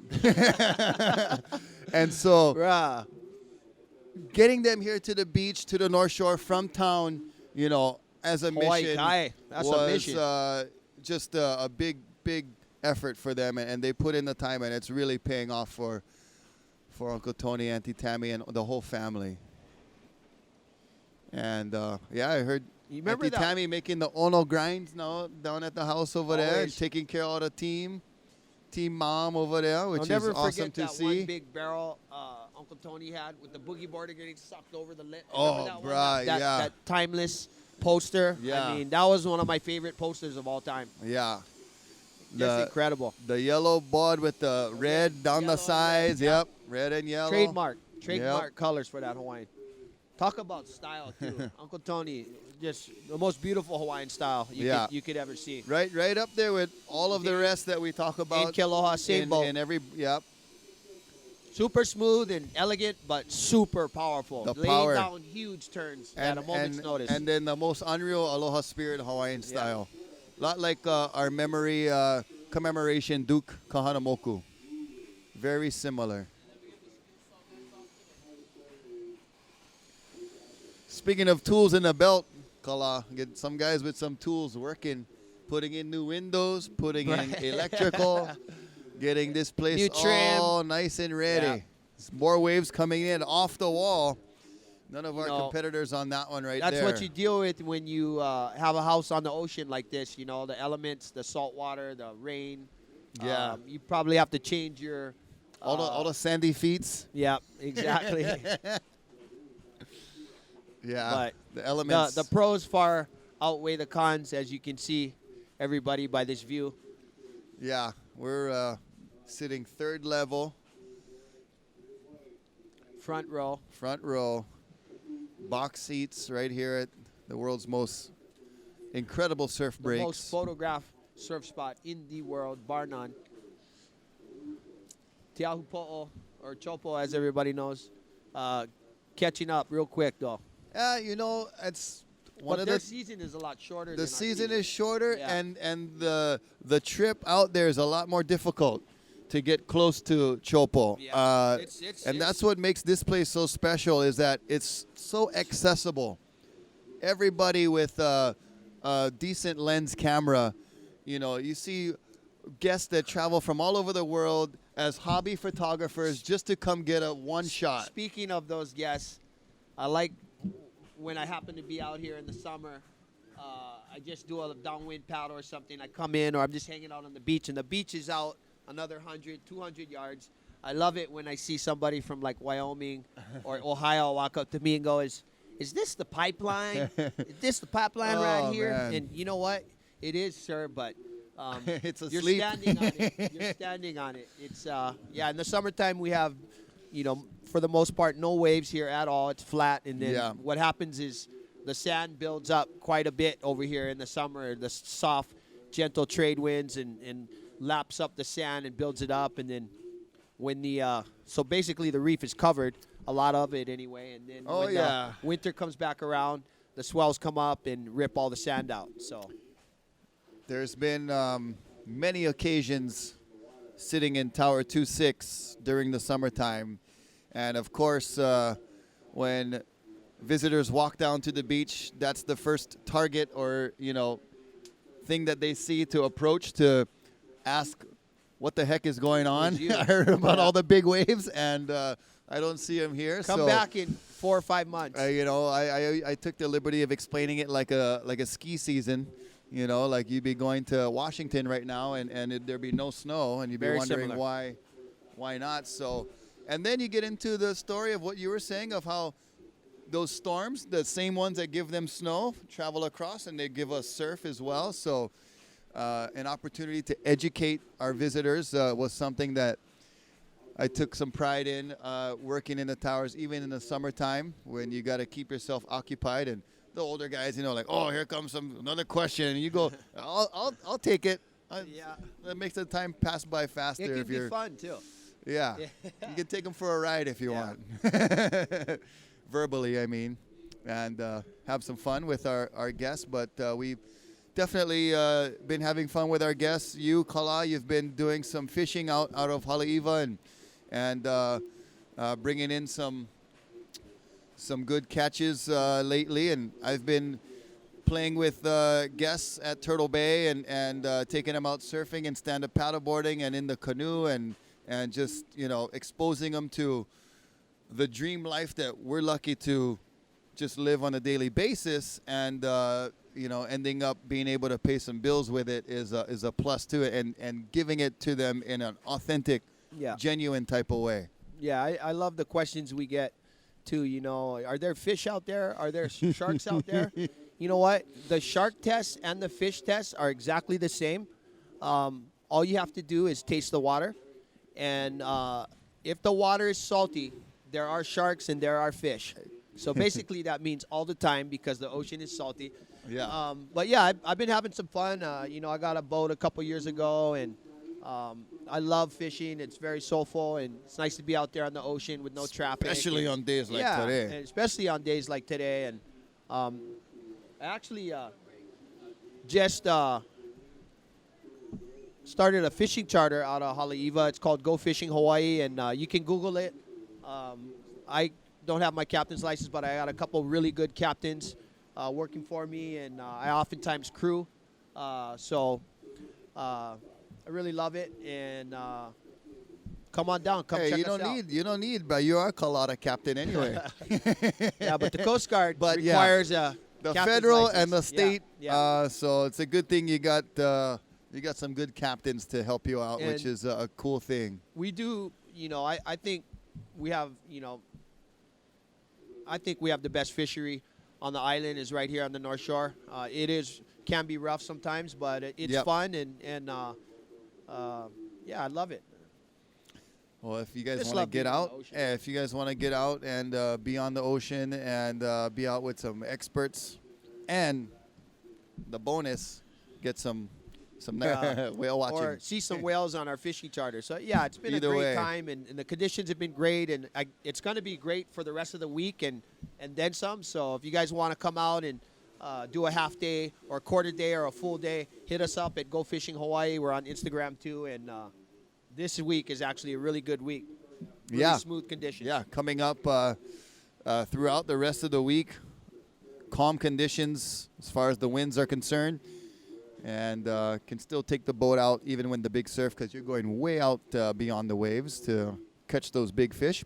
40 seconds remaining, and that third wave of Seth Moniz, a 9.1. So he's got a 9.1 and a 9.77. JOB's got a 9.33 and an 8.67.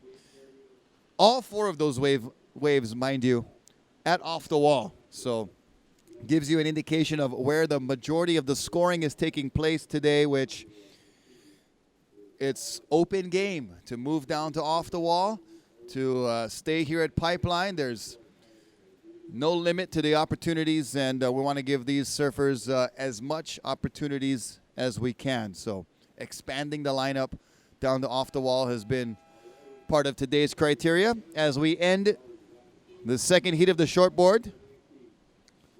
The third heat of the shortboard is over and done with. Heat number 4 is on the way. And Kala, we're going to give you a little bit of break time, catch up on all of your other activities as we all have, and we'll see you back again later. All right. Thank you so much, Rocky, and thanks for viewing, everybody. Thanks for watching. All right. Aloha. I'll talk to you guys soon. All right, Kala Alexander going to step out, and we'll bring in Jason Lau as our next co-commentator. Joining me, Rocky Cannon, up here in the booth live on Oceanic Time Warner Cable 250 and 1250. And a little finishing wave on the inside for JOB, Kala Grace, and Uluboy Napeahi. And check out Kala's Instagram, Go Fishing Hawaii, and catch some big ones with Brother Kala and his crew. Right now we're into the next heat, which I believe is another Dahui Wax team. It is Dahui Wax number 2. Tori Meister, Kalani Chapman, Nathan Florence, and Eli Olson. Another stacked heat, stacked team. That could be a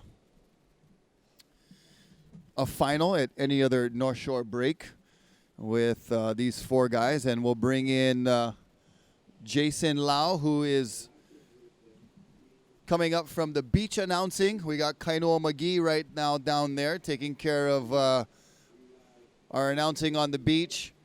And it looks like Eli Olson on the right. And that was Kalani Chapman on the left. Jace Lau, how's it going, Bule? Aloha. And, Meister. we got Tori the Meister on an Andy Iron type right and not making it getting clipped. How's that, Rob? Oh, I thought he was going to say typewriter. I tripped. He was riding that one, He and was Yeah. Almost made them out. Almost Hasselhoffed it. But a good thing I like about this event, we talked about earlier, is that they still get a pretty good score for travel time. Yeah, yeah. And we've seen those scores coming through. They're not going to be the best scores of the heat, but at least you're giving the guy some props. For a couple pumps and whatnot. Mm-hmm. Yeah, a I think couple that pumps. was Nasty Nate. Nasty Nate Florence. A couple extra pumps never hurt nobody. And free fall. You get guaranteed points for dismount. Seen Cole Rothman, you seen that one he had? Wow, that was a big free fall. That was a super anima. And hopefully he never get too much water in the orifices on that one. But we've seen Seth Moniz with the nuts free fall at off the wall. Couple. And he got the 9.1 for that one, the 9.77 before that. So Combo. those 4 waves for J.O.B. and Seth Moniz in the top runnings right now. And glad to see the contest expanding into off the wall and not necessarily clearing out the surface at off the wall. They kind of know when to hold back and let the guys go. So as long as they can do that all throughout the day, Hawaiian Water Patrol going to let them go. Yeah. I was on the beach call telling them, I told them like 76 times move down. Yeah. But hopefully that's guys like Uncle Derek, guys that are supposed to be out there free surfing. Yeah. Because, this permit is for... Hey, Jamie O'Brien and Seth Moniz caught those waves with no, uncontested as Nate Florence is back on the beach with one broken board. Oh. So he's got to releash his backup board. And he might even be able to get a lift from Hawaiian Water Patrol. Yep. But with or a spray. Plenty time remaining in the heat. It looks like Kyle Pao going to come in and Really grab. He can grab Larry Haynes actually. Yeah. Larmo battery recharge. Cup of water back out there. And here comes some wide ones over there towards Aints off the wall area. So first score for Tori Meister, a 5.33. First of Nate Florence, a 4.33. Kalani Chapman, a 3.17. And Eli Olson's first wave still coming through. But we mentioned the individual achievements and results of this event. Kaimana Henry, our defending champion from last year. So these guys competing for individual accolades and prize money, but also competing as a team. So each score these guys get will be factoring into their team score. And that's something that's unique about this event too, is the team format. And what I like about this year is putting them in the water together as a team. So there's minimal hassling for waves, nobody getting crossed up and being in the wrong position. So many times during other events here, you see the surfers in the heat not able to get the best waves because they're pushing each other out of position. They're battling. So with this one, all of the same team, just like the Duke's Ocean Fest, like Duke Pa'o Kahanamoku in memory, we're doing it right here at the shootout. Freestyle surfing, expression session format, so to speak, right? Non-elimination. Yeah. Everybody surfs twice. Yep. And fair game. On. This is, you remember the Dahui expression session at Sunset Beach they used to have for years on end, just a pure free surf, no judges even. And adopting that format, mixing in with the judging format, and the shootout was born. And Rocky Cannon, Jason Lau, bringing you guys the live coverage. Mahalo for joining us. Konos, we had an incredible breakfast. You guys get down to the Konos in Haleiwa. The breakfast bombers are the bomb. Of course, waking up with some Kona Red coffee is the best way to do it too. So Kona Red and Kono's Restaurant, you guys, big shout out, mahalo for keeping us fueled and the for the day. chips. Oh no, pure coconut chips. Rehydrate. Dehy and rehy. Yeah, beautiful day here. The 2017 Dahui BackDoor Shootout. Live on immersedtv.com or Oceanic Cable, digital 1250 and 250 standard def live. And Also, I believe on watermanleague.com. So a few ways to catch it online. A couple channels on your broadcast. You can watch the replays, of course, that'll be happening throughout this period. We've got today, our first day, we had longboarding that started us off. Lance O'Connell taking Lance the lead. O'Connell winning that one. And we had guys like Bonga Perkins, Makamai DeSoto, Dina Miranda, Kai Salas, Joel Tudor out there. Yeah, the best. So that was the first heat of the day. And then got into the shortboarding, Team Volcom, Team Quicksilver. Dahui Wax number 1. We're now in Dahui Wax number 2. And moving on throughout the day in this first round of shortboard surfing. We also have body surfing on standby. We've got stand-up paddle surfing on standby. So multiple events here at this backdoor shootout in memory of Duke Paoa Kahanamoku. And we'll be bringing you the action all live here on the broadcast. And I hope you guys enjoy it. And all-star Hawaiian broadcast team. Jason Hey. Lau, Kaipo Guerrero on his way the next couple days. Kainoa McGee on the beach mic right now. Kala Alexander and myself, Rocky Cannon. We may even have an appearance from the one and only Cliff Botello, Hey. who is on standby as well. Late drop right there for Tori Meister. He's in the Meister. barrel traveling, and he's still going. The wave spits 2 times. Spit on the drone even. And, oh, brah. I thought he had went that. Travel. That was a drainer. That was an AI drainer. And somebody else. Looks like Gavin Beshan out Gavin there little for acting more. up on a little Aints Bowl. You got to find them. They're out there, Rock. Yeah, we talked about that earlier, just having the eye and the positioning and you know, Not everybody getting fought on the beach with one towel like Mason. yeah, like before. And like right now. Yeah. And Yeah. right here, the towel used to be waving Yeah, exactly. on this third deck Yeah. for Derek and Michael. Yeah, roger that. I remember that day. Derek won the championship. That was First I was world eight. champ. I was 8th grade. Hey now. I think you was upstairs. I was downstairs. Yeah. You and Bruce was it? You Yeah. and Bruce and Dayton was Yeah, over we there in was the down bottom in the room playing junior watching PlayStation. area. Yeah, like go man. I don't think so. Yeah. Next year. But yeah, the last score for Derek, the double barrel, won him the Pipe Masters, won him the championship. First Hawaiian ASP champion, was incredible. Then came Sonny. And then Yep. came local boy John. Yep. And next- Andy was in the mix. Oh, Andy, sorry. I forgot Andy. Couple times Slater Couple, Killer. 3 times. Yeah. Slater Killer. Sorry, Slater. Love you too. Or Heard Kelly Slater He's Slayer. going to be in the body surfing, I hear. Yeah, you know, you get good aero hydrodynamics, huh? Yeah. Head first. Yeah, boo. I don't know, but Mark Cunningham got second last year, and I think he's ready this year. No, Maybe Mike he Stewart. get the more mean hydrodynamics Yeah. underneath the water. Yeah. I wonder if Speedos only or not. But yeah. Speedo's optional, fins required, I think. Whoa, take it easy. Everybody acting up by off the wall, kind of creep over. Creeping over. We got Mason Hole coming up soon. Oh, late drop on the Oh, inside. See, the smaller ones is I think the that Aoi. was might have been Nasty Nate. Nasty Nate. He just broke a board. Hopefully, yep, still good. Nasty Nate. Conditions still holding up here. Beautiful day here at the Bonsai Pipeline.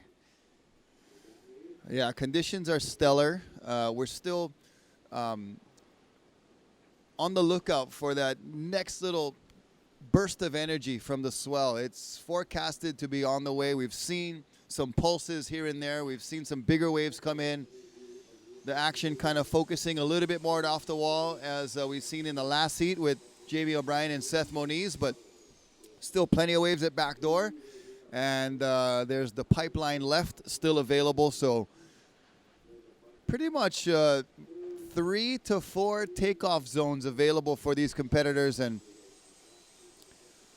Yep. giving them a lot of options is the best way to ensure that they have the best opportunity. Almost like sunset playing field right now. You could be at 3 peak. Speaking of sunset, it was a nice sunset last night, but did you see the moon rise this morning, or the moon set this morning over Haleiwa? Yeah. I know you came driving down around that way, You see? and just like a kind of a pinkish purple sky with the bright moon was made me almost want to take up photography just to have a quality camera at my hip to catch a shot like that, because the phone is not going to do them justice. Yeah, I tried that like 3 times. Tried that already. The moon Wasn't looked like one working. small dot. and then the street light taking the focal point. Yeah. Oh, wait. All about focal points and the kind depths like that. Yeah. But was a beautiful morning. Been super cold, bro. Bro. January, midwinter for us here on Oahu, and Waihoa. I was sweatpants, sweatshirt, beanie, everything. Yeah. If I was is in like Waihoa, 45. a snow jacket, looking at the smoke come out your mouth exactly. from the cold air. Yeah. Oh, little off the And wall donuts. Little Grom on that off the wall left. I think I seen that kid out here at Pipe this morning. Not sure who it is, but he looks smaller than a grown man, so looks to be a Grom. Yeah. But you we never- got some sets hitting our pipe area right now and moving a little bit over towards off the wall too. All of our surfers kind of focused right here at the main pipe peak, and we'll see who's in position. A little bit of backwash, making it tricky with that sandbank on the shoreline. Gavin Oh Beshin, I my think, was over God. there trying to stretch into Free one. surf. Oh my gosh. That was sick. But with, I'm a bit surprised, Jace, to see Seth Moniz and Jamie O'Brien get those 4 waves earlier, to see everybody still sitting at pipe. I don't know if they got the memo. Yeah. Open game. Uncle Eddie told me 3 times to tell them move down, and because we're going there, and Yeah. nobody listens to Turtle. But J.O.B., Seth Moniz, 9s. 8s and 9s, Hello. 3 9s and a high 8, all at off the wall. I was just And sitting over in there. between the crowd, maybe got a little bit extra points for weaving through the surfers. Yeah. But I don't know. I'm still a Baffled. little bit puzzled why these brothers still sitting straight out. But, to each Yeah. their own, yeah. Scoring potential to the left. Tory Meister's got a 5.33 and a 5.67. Eli Olsen, his first wave, got that little sneaker right in the beginning, a 7.33. 4.33 for Nate Florence, a 3.17 for Kalani Chapman. And me and Kala was talking about it, and the score's going up to the 12-point scale. You could get an 8.5 today that won't even matter coming down the stretch because of the conditions and the potential we have for the weekend. So what it is these guys get anywhere from 4 to 5 rounds to surf, possibly 6 rounds, depending on time, but multiple rounds to catch their best. Is it 2 waves? 2 waves. Their Best 2. best 2 waves to win the whole event. So if you have a half an hour heat, you have over 2 hours of the 4-day stretch to sit here at Pipe, off the wall, backdoor, to get 2 excellent rides. And so we could see these 7s and 8s. Like last year, right? Kaimana didn't even get It was one of his heats. He didn't even score. And Yeah. And he just got that one that he put his hands out and took it to the house and to the bank and to Makawao. and right here at the Volcom House too. Yeah. Cherry place to be for Free rent. Kaimana. But it's One way. like you said, you could have a session where you don't get your score Just like he that did in the session. first heat. He didn't- Yeah, and And you win. don't lose. There's no pressure of elimination, so it's no big deal. You can say, I get him the I next got a one. couple today, but I'll get them the next heat, and the next heat, and the next heat, And all the way till Sunday, And then you go into the bank. hopefully. Hopefully, yeah. We seen guys go to the bank from this contest and buy one house. Yeah, as Kala was saying, down payments for real estate, Yeah. all because of doing well in One this event, contest. first, second, third, or What, fourth. Kalani, Braden, they bought Brado, their house. Yep. Yeah. Kelly never need this money for buying his house, but I don't think this is John big. did either. This is big deal for local surfers, and you can just come away with come away with one day making 30 grand. Yeah. And hello, pay There's- off every debt and kind of get that piece of land. Yeah. You know. Maybe get those See rims. my friend Rocky, he hook you up with a Yeah, fixer yeah. offer. Come see me. Come see me. Hawaii Life real estate brokers is Yeah, jacks of who all I'm trades, master working of with couple. these days. And here we go. And off the wall. No, one of our non-competitors getting Getting smacked. non-exit. Nanyas. Oh, so Rock, who you got to make the Super Bowl? What you claiming over here? Being that it's only a few I games. would love to see KC and Atlanta. Me too. I would love to see that, but Green Bay is looking tough. Yeah. Scary. Looking scary tough. The Patriots, you got to always have them Yeah. in the picture. Because Like, you know they're cheating somewhere. you know that they're pulling strings along the way. Oh! Stalling them at the top. A little. I believe that's Tory Meister. No. And he's coming yeah, out. That is the Meister. Well, I had a little So- smash. That looked like a little Oh. Shane Dorian little banger right there at the end. And even that second little turn under the lip Yeah, was up able the to battle score. out of that white water. So the judge is going to be locking in that score for Tory. Extend Stalled his on the lead. top, so I thought maybe he was going to do an endo, but ended Yeah. up No win. coming out clean. Yeah. If there was win, he would have ended Yeah. He might have just been book him Handlebar. straight down the face, huh? handlebar over. Oh, look at this wide Tom Curran peak. Yeah. Tory Meister getting a good score for his team. Team Dahui Wax, number 2. And if you know, growing up here, you know this kind of swell. It's in between both spots, right, Rock? It's not really hitting this pipeline back door. It's kind of missing. We're not going to tell you all the secrets, but, get cameras all over. But Well, it's for sure popping off at different points at different times. So the surfers that, there's two approaches. You can chase it and move around with it, or be disciplined and try to sit in one spot and wait for it. You saw Seth and Jamie O'Brien paddle over to off the wall and get a couple. You saw Jamie O'Brien get a 6.5 right in front of us here at Pipe. So there's scores all over the break, but it hasn't really it definitely hasn't been the full potential quite yet. But there's swell on the way, and tide dropping. tides are moving a lot because of the full moon. So there's going to be our version of drastic tide changes, which is about 2.5 feet. Some of you watching from the east or west coast are used to the 30-foot plus Or Indo. tide difference, or even Indo, where the Macon kind Island. your boats they dry dock during low tide. If you got to scrape barnacles. But we Not could too see much. some change in the conditions as the sea breeze starting to hit some of our lifeguard flags as we're watching. When we have these calm conditions and the warm land, the Aina Vela is Ew. when those sea breezes start to come in. Yeah, yesterday too, it looked like it was coming. Sometimes it just swirls and backs off. So it does play tricks on you as well. Only the high performance aerial guys like that. This is not really an aerial kind of day unless you JJF or JOP. Some of these guys can boost too. Yeah, You yeah. You never know. No might name. see the kind Nasty Nate get aerialistic if the conditions provide. But this event, all about the quality of the surf, and we've seen years where we haven't had it because the waves weren't good enough. So that's always a concern this Yeah. time of year. Is you could get 2 weeks of straight Kona winds that just destroy the waves, or you could get incredible textbook pipeline that we've seen in years past with trades blowing off the meanest lefts and rights, or you can get ultimate glassy conditions like this too. So this time of year is definitely dealer's choice.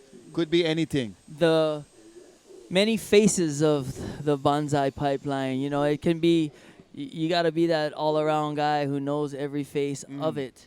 And definitely tomorrow there'll be a different face, less eyeshadow. Yeah. Gonna have plenty anger management in Bigger pipeline. boards, bigger boards, more theory, and when it's that big, it's all friends out and everything, but when it's on, it's just a 1-2 and up. And that wave is coming. And we're live. But welcome to the 2017 Hui Backdoor Shootout. In memory of Duke Kahanamoku. I'm Lau Lau on the mic.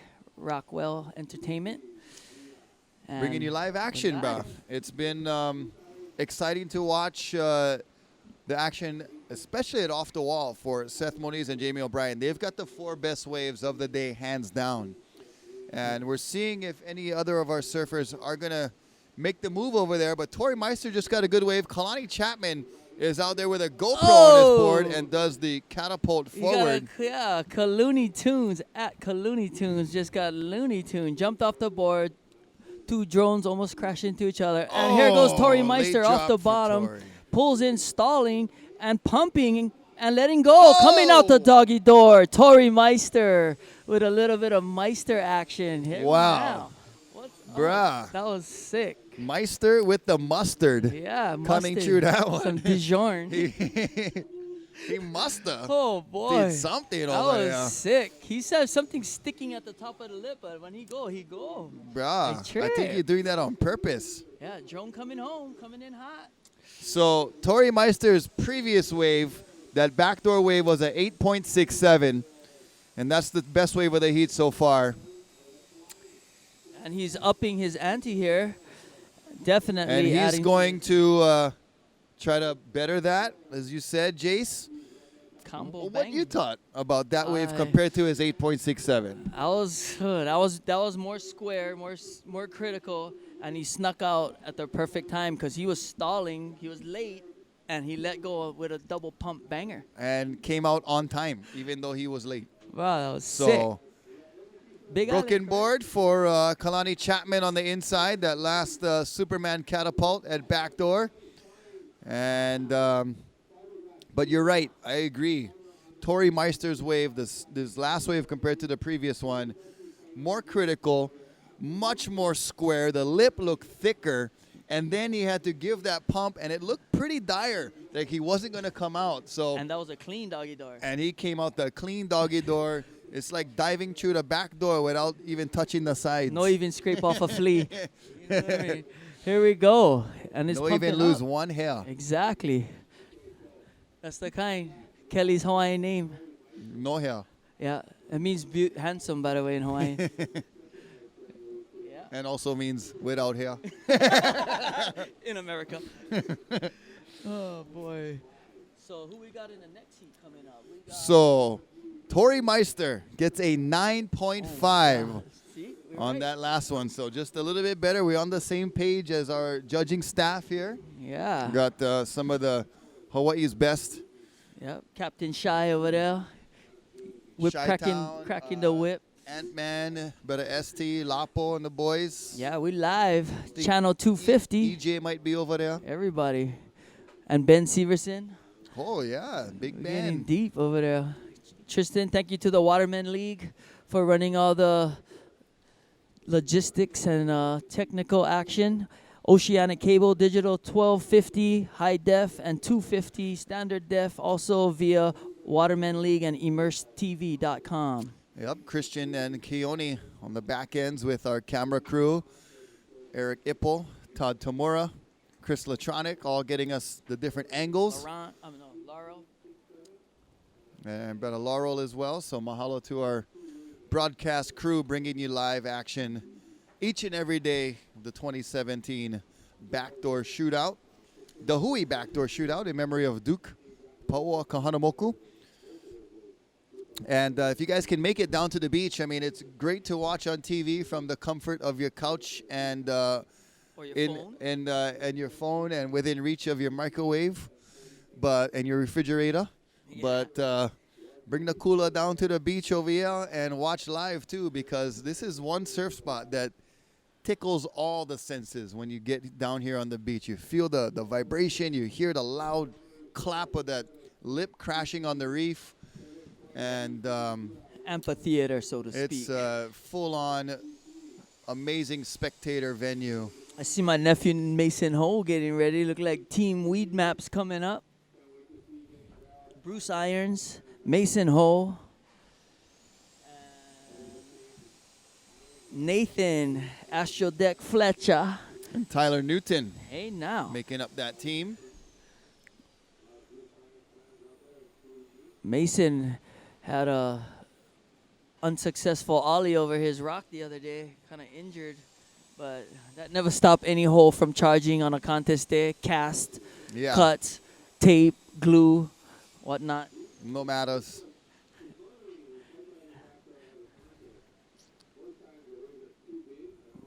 We got And- Kainoa McGee over there on the beach call. Kainoa McGee, I set him up, gave him the mic, and came over here, relieve Kala. So we got Kainoa on the beach call. You got the rotation. We got going. Lau Lau here, Rockwell, and Kala on break. Beautiful day here down at the pipeline. You know, if you know Kala, he's not on break. He's working still yet. Sending emails. You know, they got the Mauleola It's- Foundation with your brother, Yeah. taking kids surfing all around the world, putting smiles on their faces, healing them with the natural salt water. Those two foundations is just unreal. We just had a surfers healing at Waikiki for Zane Aikau hosting. Beautiful day. And it's just unreal how these guys travel all over the world, found something in their niche to, you know, be in the water, spreading aloha, helping sick kids get cured, and just aloha all over the world. And they both help each other out is the good thing about these foundations. Everybody say, oh, this is the Mauleola one. This is the, when I go there, sometimes to film, sometimes to help work, canoe. Yep.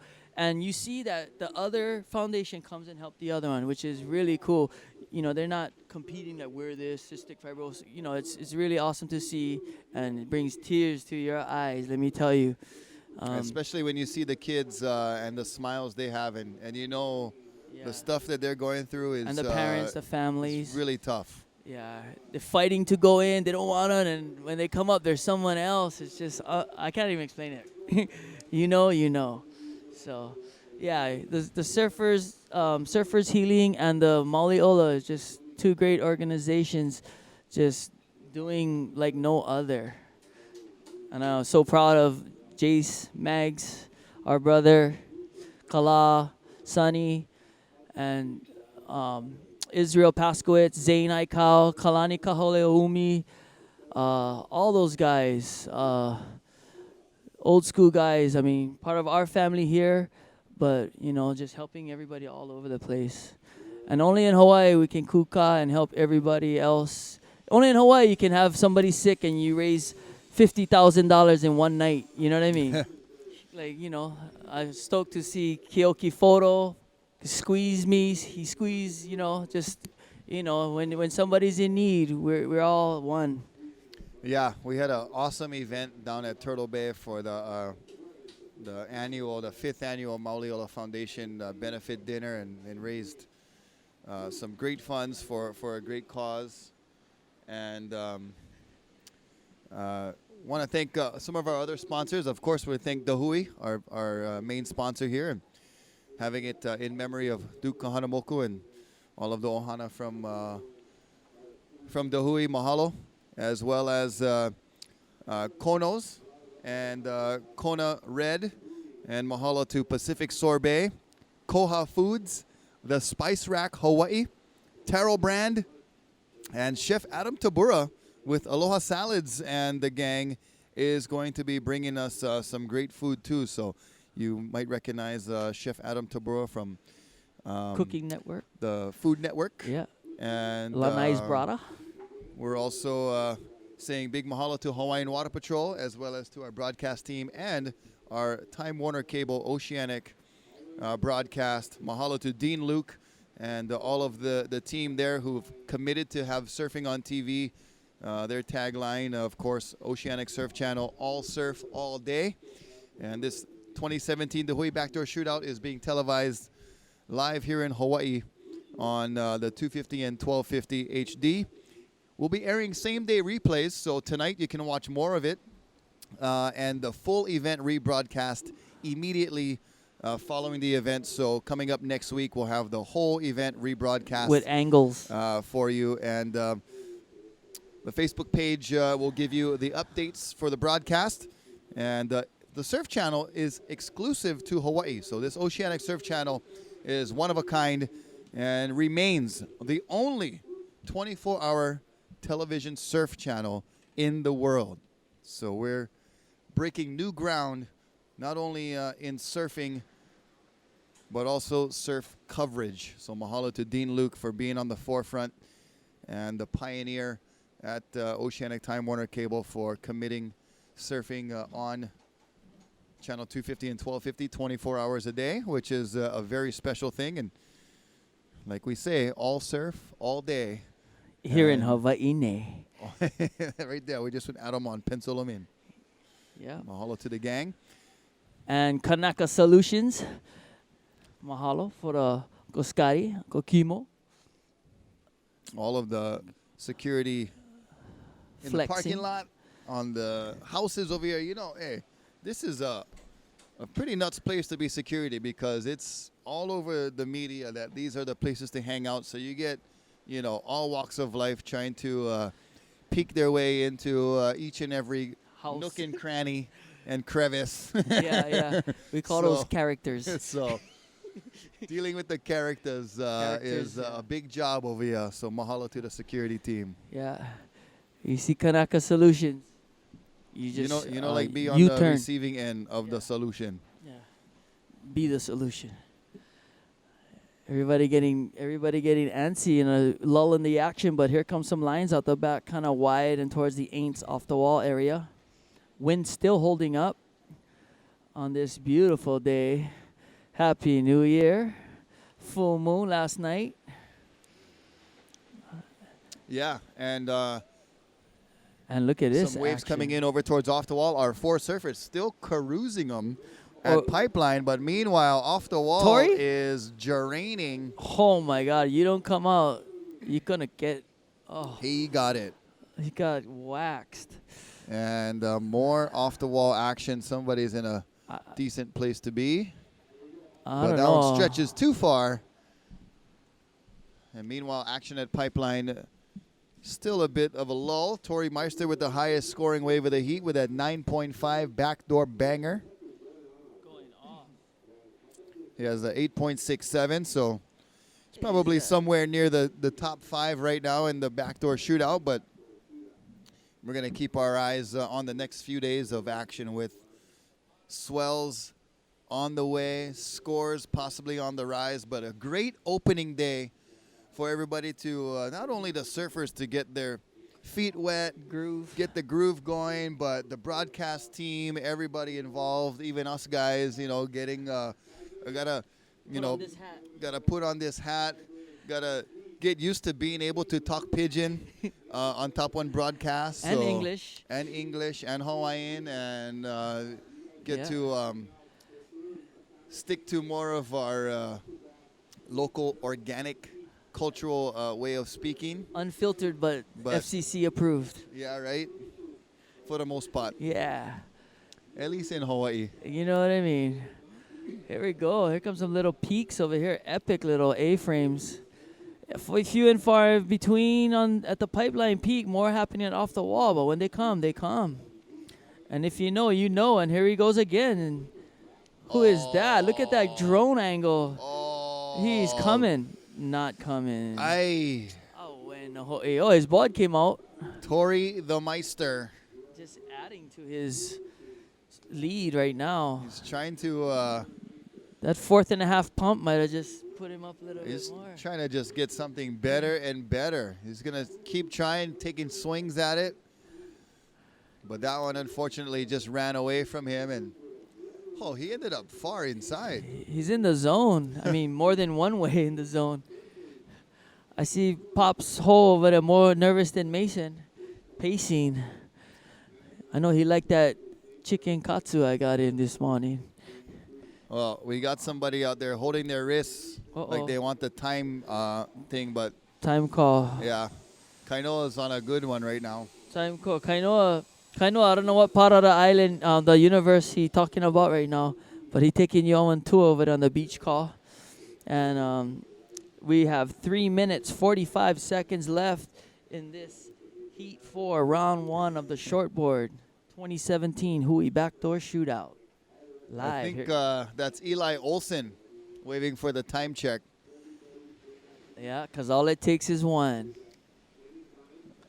Oh, we got Team Weed Maps on the shoreline paddling out. My friend Booth Irons. Psyching, no now, this stress. is an event that's right up his alley. Bruce likes to take his time out there, try to pick the best waves and not feel pressured to perform with a time countdown or a score requirement, all that kind of stuff. He's totally content being out there just to wait for the best waves, and exciting to see him in this event coming up in the next heat. Meanwhile, in this heat, still waving for the time. He's still waving for the time. Don't worry, Eli. Just get the best wave. Don't worry, you get 4 days left. Yeah, 4 days left. You're not going down You on get this. 3.5 days remaining. You already won one contest this year. I was there. Bowls. Oh, it was last year. This past summer, he won the. I won know. the Bowls WSL. He won the his Surface to Summer. his first victory. He won the regional championship. It was a good job for Eli. He was on the bubble with Finn McGill in the final of the HIC Pro, and Finn had to get anything but fourth place to take over Eli, and so Eli was on pins and needles, of course, and luckily for Eli, and big congratulations for winning the 2016 Hawaii Regional Championship, which got him solidly into the Triple Crown and the two events anyway, and then he surfed the Invitational, so did the full Triple Crown competition. So Eli Olson on a 2017 track to have a good seed and perhaps do even better this year. So we'll wish him the best of luck. Yeah, he's more of a big wave guy, and to see him at Bowls taking out all the grovelers is pretty cool. Yeah. It was pretty cool. His board looked good. He looks amped. Of course, he's always training. Yeah. He's really fit, and like everyone else now in this new generation of surfers with coaches and training, Nutrition plans. sticking to the charts. Yep. It's not like rock like- star surfing before. Yep. There's a carnival all over the world. This is much different now. And we do have a replay screen up here now. Not for you, but for us to know what cam we on. Excellent. Can see the little lagoon in the foreground, a perfect place for the keiki to get wet safely. Bugger and shrink on a low tide. Yep, the tide going down.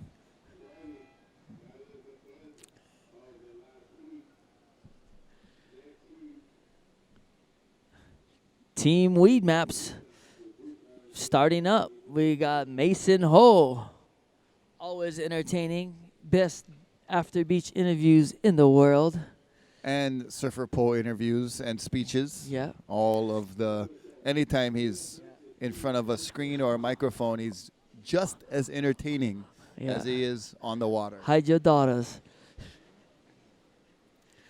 And Tori Meister getting a 6.0 on that last ride, so that is not one of his top two waves.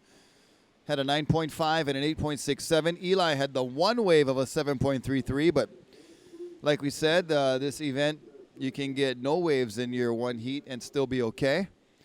Yep. And I stand corrected. These heats are 40 minutes in length. 40.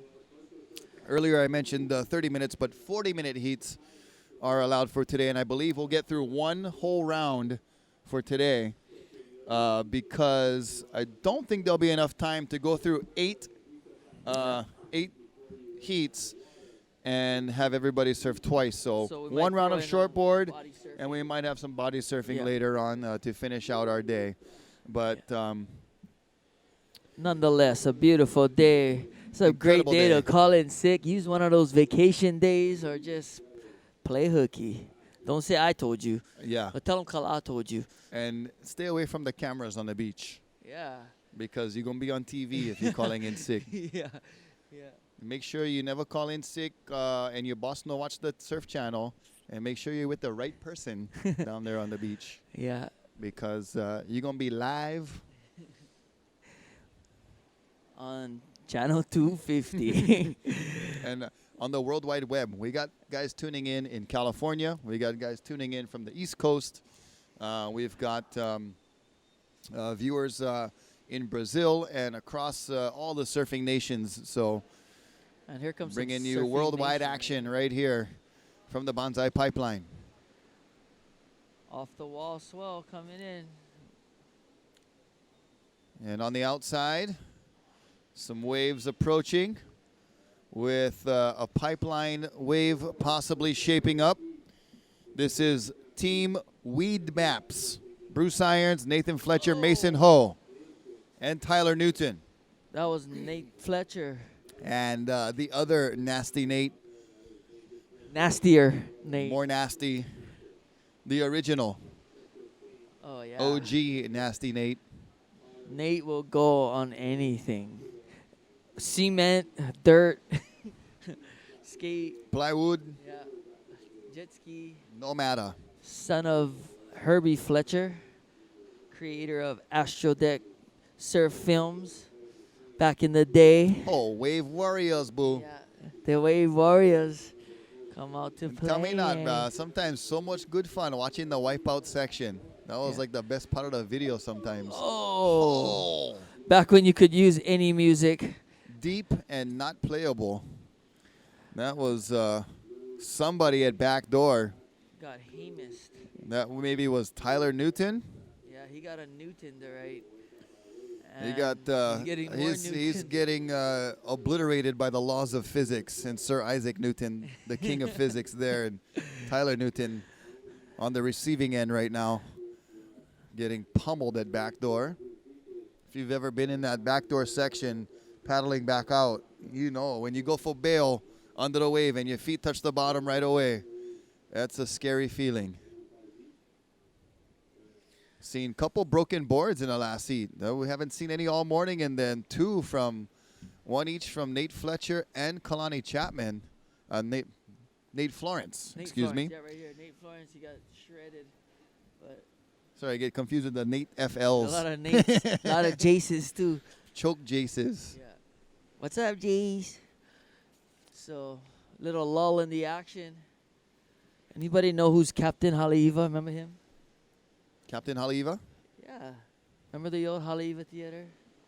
Bro, sorry. You get a couple years on me, gang. Yeah, a couple. Yeah, he used to You get stand one on decade on top He of was me. standing on the Haleiwa Theater. That was That was pre-meth too. I don't know what that guy was on. on that. He was On something nuts. good Yeah. or something bad. I don't know. He was just making a statement. Captain Haleiwa. Give a new one. Give a new Captain Haleiwa. Guess. Hey, your We're cousin. not gonna say. We're not gonna say. But Happy New Year. Yeah, bro. It was pretty mean, the New Year's, with all the aerials going on. It was like on free fireworks show. Yeah, well, you know, live Papa Koleo. Bro, you get See- the mean show from up the hill, huh? Yeah. I, mean, I had the ground level. Yeah. Yeah. The and- booms was coming, bro. I thought my neighbor came into my driveway Yeah, you and throwing set out him a- off. You throwing out a helicopter and exploding. Yeah. Yeah. Yeah, I don't know. It's unbelievable. And on the news, they show one 11-year-old girl for throwing one firework. That's who they want to arrest.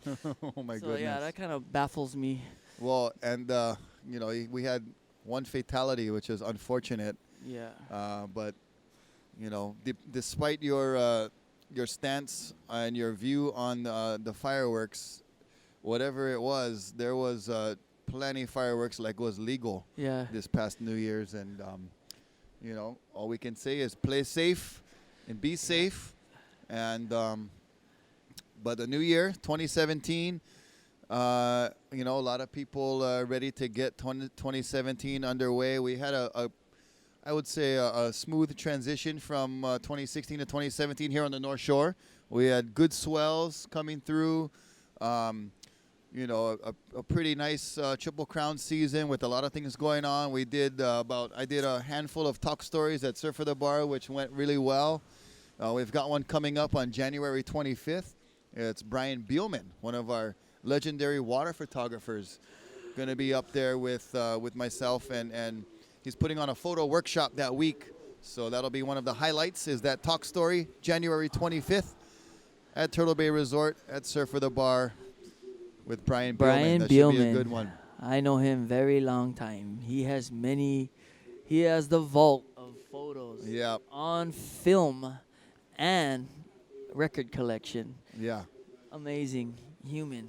Well, right there. in today's digital world of everybody being able to, quote unquote, be their own photographer, you still have those guys who are dedicated to the art, like Brian and a lot of the guys that have been doing it for so long and have helped put surfing on its current media map with putting in the legwork, literally, the swimming and the legwork here at Pipeline, Sunset, Waimea, even before the days when there was regular jet ski assist, those guys would swim out, and give those guys a lot of credit. We see a handful of them out there today. And also want to give a shout out of memory to John Mozo, who passed away shooting right here at Pipeline years ago. That was, a wake-up call for a lot of the guys who didn't wear helmets in the past with water photography. You see it almost standard these days because of the reef hazard, board hazard, and camera hazard itself. Taking that activity and profession to another level. Guys like Brian and the rest that do such a good job capturing those moments in surfing. Yeah, they're the OGs, as they would say on the continent, of photographers. Those days was him, still Vince Cavateo, Hank, Photo. Larry was there all from the beginning, and also Sonny Miller. God bless him, up there in the. He's up there. He's way down the beach shooting in Long Lens Heaven with all the brothers. Every empty wave goes unwritten out here. I saw Andy on a couple earlier. Yeah. Every time an unwritten wave goes by, we just imagine our friends no longer here on it, and you just picture their style as they would surf the wave. Right, Rock? That's right. A couple Ronnie Burns lefts came true. Yeah. And Bruce, what's the funniest story that you can tell on FCC regulations about Bruce, growing up with Bruce? You guys are boys. Yeah. Every contest, they used to practically live with you. Yeah, we had a good run. So did I, yeah? Yeah. Who didn't? We had a good run, as we see a good little pipe barrel right there, but unable to come out. I believe that was Nate Fletcher trying to squeeze out of that one. But I remember one New Year's, actually. Oh, no. We used to gather at our house at VLAN, and Bruce just got back from a trip from Mexico where he brought back a few illegal M80s, and these buggers was thick, bro, like almost like a mini stick of dynamite with a full-on like string fuse, not even the kind gunpowder fuse. So it's like touch and go with this fuse, and we blew out some mailboxes. The backs of the mailboxes was all hammer-jang, and we were little pyros, and Bruce was, the leader with the M80 stash, and me and Dayton was the fuse lighters, and yeah, it was a good fun time. But luckily, we got all our digits remaining on our hands and stuff. But yeah, and then some days just surfing with Bruce in those days, and watching, knowing that one day this guy is gonna be one of the best in the world. If we were just 12, 13 years old, but you could see the potential already, even with Andy, and to see the heights that those guys have achieved was, an honor being a part of it at that beginning level. Yeah. Yeah, and still here. Everybody's doing it. still, you know, Bruce just came back and back on the scene, looking solid. And to do what he did in such little time, him and his brother, is just unbelievable. Two little kids from Kauai just coming up under the direction of Kumu Ben Aipa at first. You know, Couple Kumus. couple Kumus. Dave Riddle in the mix. Big Riddle after. Hand off to Riddle for the North Shore. And then you guys. So Tyler Newton gets a 6.33 on his first wave. That was that big bomb that he never make. That's some of the criteria that we alluded to earlier was the guys can still get decent scores, albeit it's not going to be a meaningful score. It's not going to matter in the end for being in the top 5 of this contest. But still, a 6.33 could help his team get a better result. And he earned it with that closeout barrel, which in other events might have been a 1 or a 2. In this event, the reward for charging and consequence exactly is a factor. Yep. And, you know, there's a lot of choices out there. Like I said, playing field, you can go, these guys can go to off the wall if they want to. You know, so it's up to you. You want to stay out here for the few good ones that come through, but there's only 4 guys. It's your team, so if you're lazy, you're going to hang out right here. Yeah, and right now there's only 3 guys at the main lineup, so there's one guy missing. One of our guys is down who there. might be down towards OTW and taking a chance. And Mason Ho sniffing out that one, but says no thank you and looking for more out the back end. Jace, I'm looking out to the horizon, and I see a stack of waves coming through, so we should have some activity in the next couple of minutes into this Some A-frame weed looking maps heat. A-frame looking swells coming in. Don't ask how I know. I just know. How you know? I just say it. Tyler, we want to see where you're at. We're looking for Tyler at off Tyler the wall. is at Actually, off the that's wall. The only competitor. beach announcement that's happening right now. Kainoa's trying to find a needle in a haystack with Tyler Newton. He's like, I can raise my hand. I'm paddling for this wave. I guarantee you, he not bald and he not brown.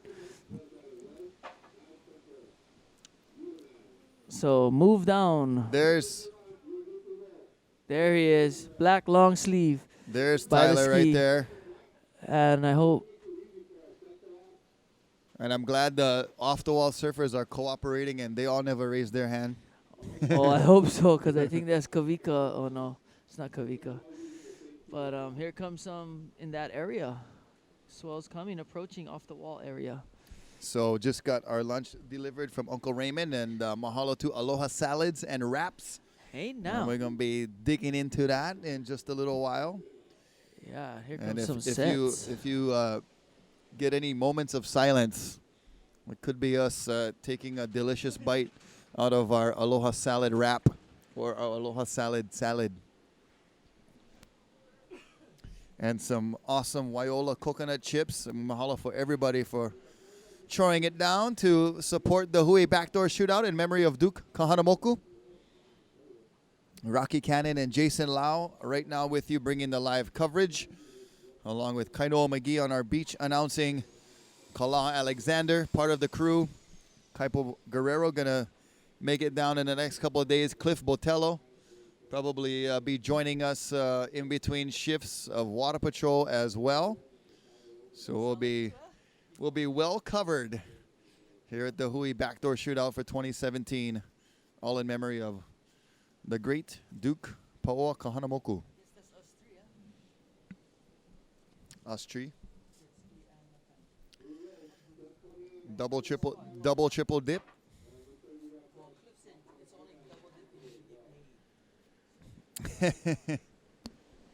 And now, here we go. Some sets coming in. And the waves coming in right now at Pipeline, not up to par for this particular set. 3 of our surfers hanging out right there at the main peak.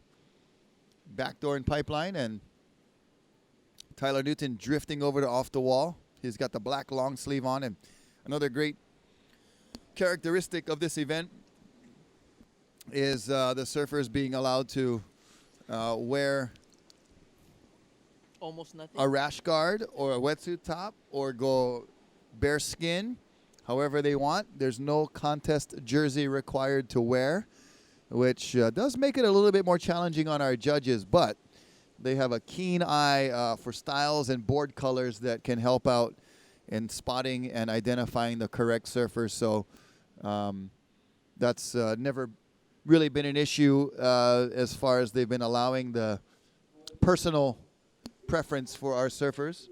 And each and every year, it seems like there's a little something that gets better and better about this event, which I like the fact that always striving for improvement is the Dahui backdoor shootout.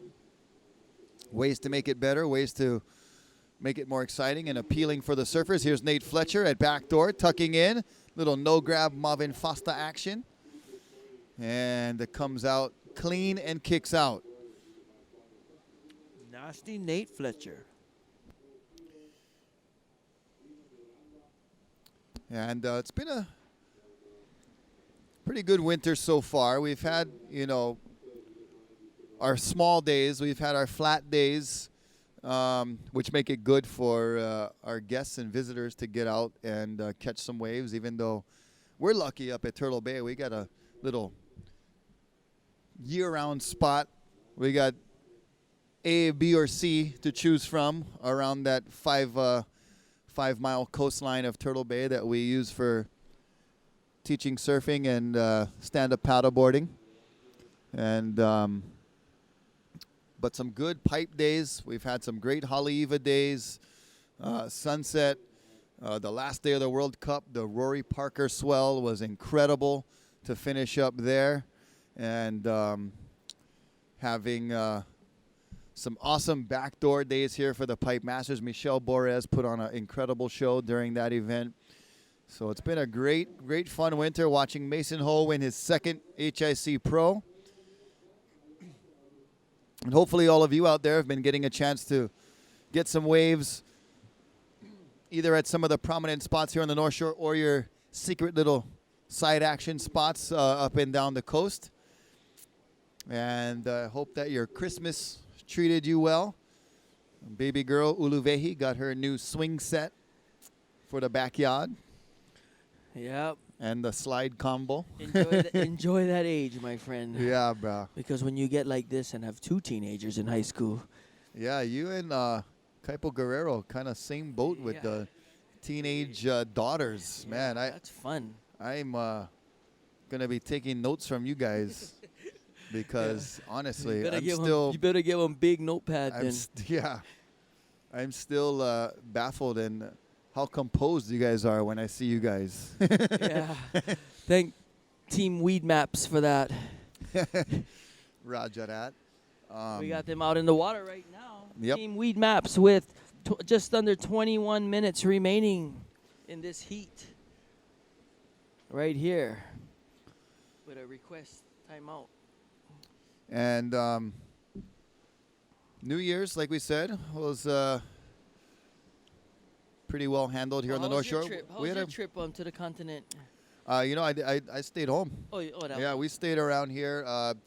Went in and had a couple days down at the Haleiwa International Open at Haleiwa. Joel Centeo putting together that event. Oh, yeah, I missed you over there. And I did some volunteer judging with Sean Moody and Freddie P. and Bam Bam, Shibats.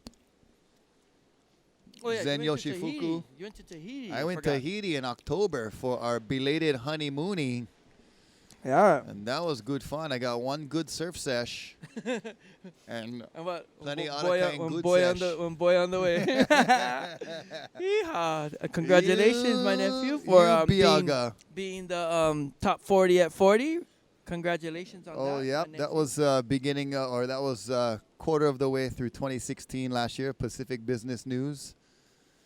Naming yours truly as one of the top 40 movers and shakers under 40 years old, which was a great honor. That wasn't good for me because now I know how much older I am. Right? I was 36 at the time. Oh my gosh. Yeah, now I'm 37. Life's changed a Subject lot. change. Yeah. We won't go there, Jace. We'll let you go on how old you look, which is quite young, my friend. The Chinese, they help in that department. Yeah. Guys creeping over to off the wall over here. Little lull in the action. Kyle Pa'o for the Hawaiian Water Patrol on shift. Yeah, I'd like to thank all the boys down there doing the water safety for all of our events here on the North Shore and even throughout the island of Oahu, and not only for the surf contest, but any commercial endeavor, any movie, TV show endeavor that has anything taking place on or in the water. It's Channel Hawaiian Water Patrol that they hire either through Uncle Brian Keolana or Terry Dahui.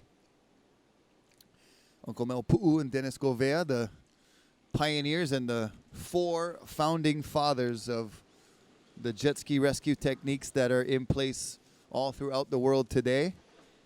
Which And you was also at the beginning of And this side. I had to, gotta thank Uncle Kaviks for getting me in the Hawaiian Water Patrol in 1999. And and riding, look, Bruce. up and riding, Bruce Irons. Oh. And he was, I believe, already with a Pipe Master final and maybe an XL Pro win under his belt in 1999. Right around there. Yep. Making moves early on in the pro surfing game was Bruce Irons, and still relevant as one of the top performers according to anybody Of all who's a time. fan of surfing. Not just competitive surfing, of course. We're talking about just as a surf character and a surf individual. And the best movie parts and his own movie hype. And just the biggest aerials you could ever imagine coming out. You know, there's more hype on Bruce than Andy coming out when they were coming out. Yeah, That he was going to be the world It champion. wasn't until Andy really put his head down and got his world title victories that he was, when you talk about the Battle of the Brothers, and that goes way back, folks. Even Brutal to battles. kicks and punches, blows being thrown in the minivan, over seats, under seats, around seats, through the back window of the truck, coming inside from the back. From all angles. From Lumahai to the Kalihiwai. Yeah. And from Haleiwa to VLAN and everywhere in between to Diamond Head. That's a long drive. And but it was, that it took Andy to win the world title to like you say, in the terms of surf popularity, Bruce was the guy. And it's a big part to Volcom as well. That was Volcom's guy. You know, Volcom started with their characters. You know, Mags, Gavin, Yep. Bruce was the more headed for the tour kind of guy, but Right. they had their characters, and you know they could do both free surf and their head Yeah. was in the competition. Even Dude. dating back, one of the OGs, Ty Van Dyke. Yeah, From exactly. Maui. And Mana, they're still there. That's Everybody what's had the their good thing. niche too, yeah. Yeah. And that's, something that I appreciate about professional surfing where it's come to these days is the ability to be a niche professional surfer, like this guy right here, Nate Fletcher, carving his own path, being in the shadow of Herbie, of his brother Christian, had to make his own mark and identity, and he's done that extremely well the last, couple of decades. It seems 20 years he's been relevant and still going with his charging and pipeline surfing. Nate Fletcher, one of those niche professional surfers, and able to get it done, like you said, on wood and concrete and skateboarding and snowboarding as well, that it opens up doors, so many more doors for young surfers to step into the surf career and choose their path, and they have so many more options than in the past, where it was pretty much the only way you were going to make money was to be surfing contests. Yep. And then this whole media side and Video film, making, yeah. filming side, you're a huge part of that, producing Sunny Days along with other films that have given these guys a platform to perform on. And all important, you got to pay the bills, bro. Yep. Back to VHS days, you know what I mean? Yeah. No, these guys so lucky they can just upload it to iTunes and just, you don't have to do replication, artwork. I mean, you do artwork just to be on the thumbnail when you're going to buy it. But the time consumption. yeah, and the due date, and it's the worst. Yeah. That's the worst part about that. And It's the worst part about being Hawaiian. Is due dates. Hawaiian time, yeah. Yeah, Hawaiian time. Oh, yeah, when the premiere? Oh, when the thing pow. You know what I mean? Yeah. You know, so, not everybody is a one-man show and can do everything. And I don't recommend doing that all the time. But, yeah. One of my favorites, going back to finding a niche and coming out from the late 80s to the early 90s, or mostly the mid to late 80s actually, was Ronnie Burns. And being a North Shore guy that us kids could look up to, that wasn't a full-on hardcore professional contest surfer.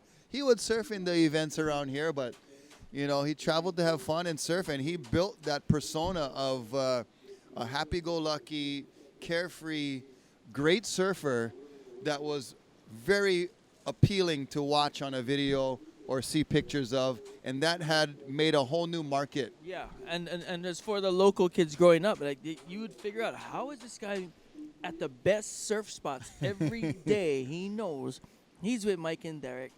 He's just a local Howley kid. He's sponsored by Billabong. No way. Yeah. Yeah. Well, it was him and like Johnny Boy. As far as Johnny Boy was making good money, traveling the world, surfing on his own time, and just when it was on, it was without the on. pressure Yeah. of a result.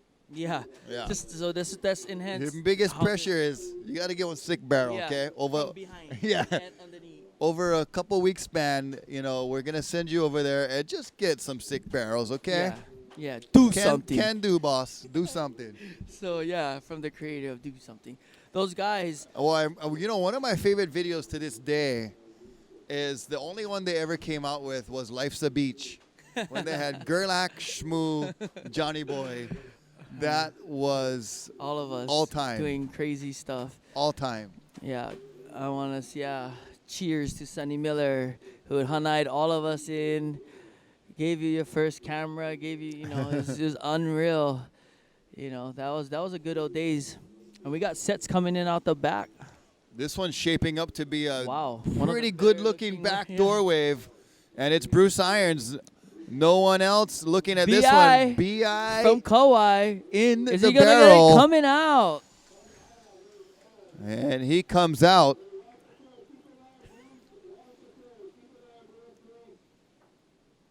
And Bruce Irons going to try to penetrate through this one. Just He gets makes it. under.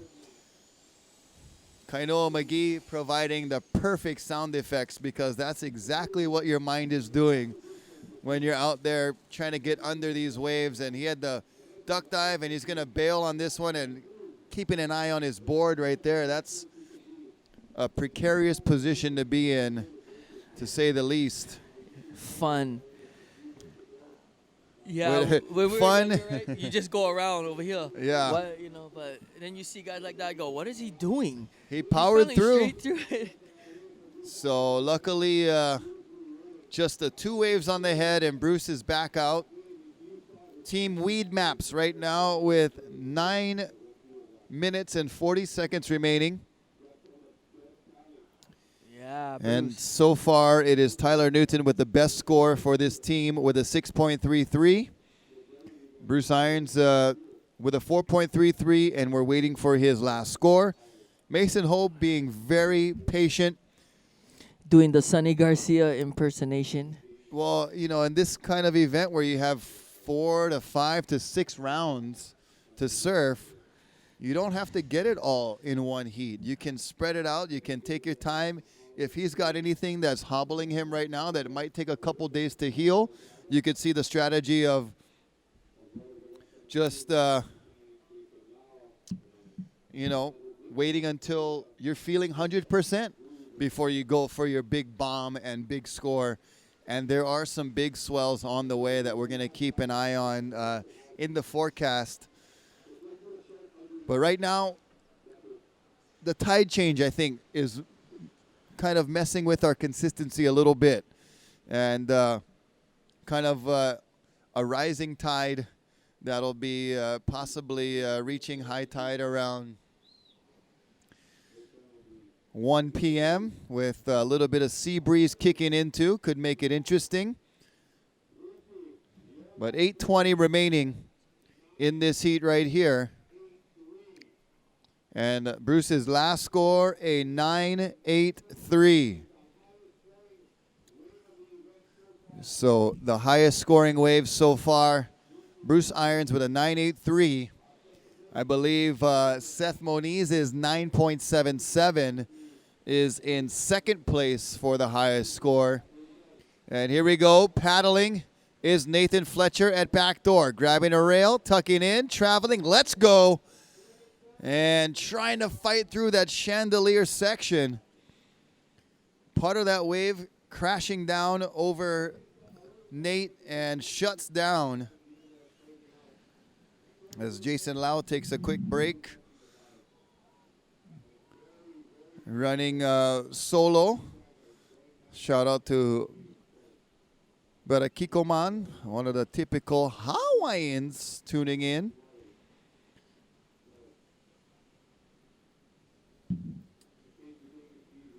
We got viewers from right here all over Oahu. We've got viewers worldwide, California, but a Troy out there. Some East Coast viewers as well, and South America. Anywhere you can get an internet connection, you can tune in and send a message to your friends, to your family. Tell them that they can tune in also, and they can watch what you're watching. Might be a little bit chillier, a little bit colder in your neck of the woods. But right now we're enjoying sunny skies, light sea breezes at the moment. About 76 to 78 degrees. I'm in the shade of the third-story Jerry Lopez Volcom House Alpha right now. Third story under the shade, so little bit chillier than being out in the sun. Woke up this morning with my Teenage Mutant Ninja Turtle sweatpants on and my sweatshirt, my Hui sweatshirt and beanie. That was the attire for early morning here on the North Shore. Dead of winter. It was probably about 60 degrees. I think I saw a little bit of puff of, vapor coming out of your breathing when you can see the smoke. That's when you know it's cold, especially around here. You see your breath and you're like, oh, it was freezing. And speaking of, a little puffs of the whale blowholes, the humpback whales out there, the kohola, passing through the islands this time of year.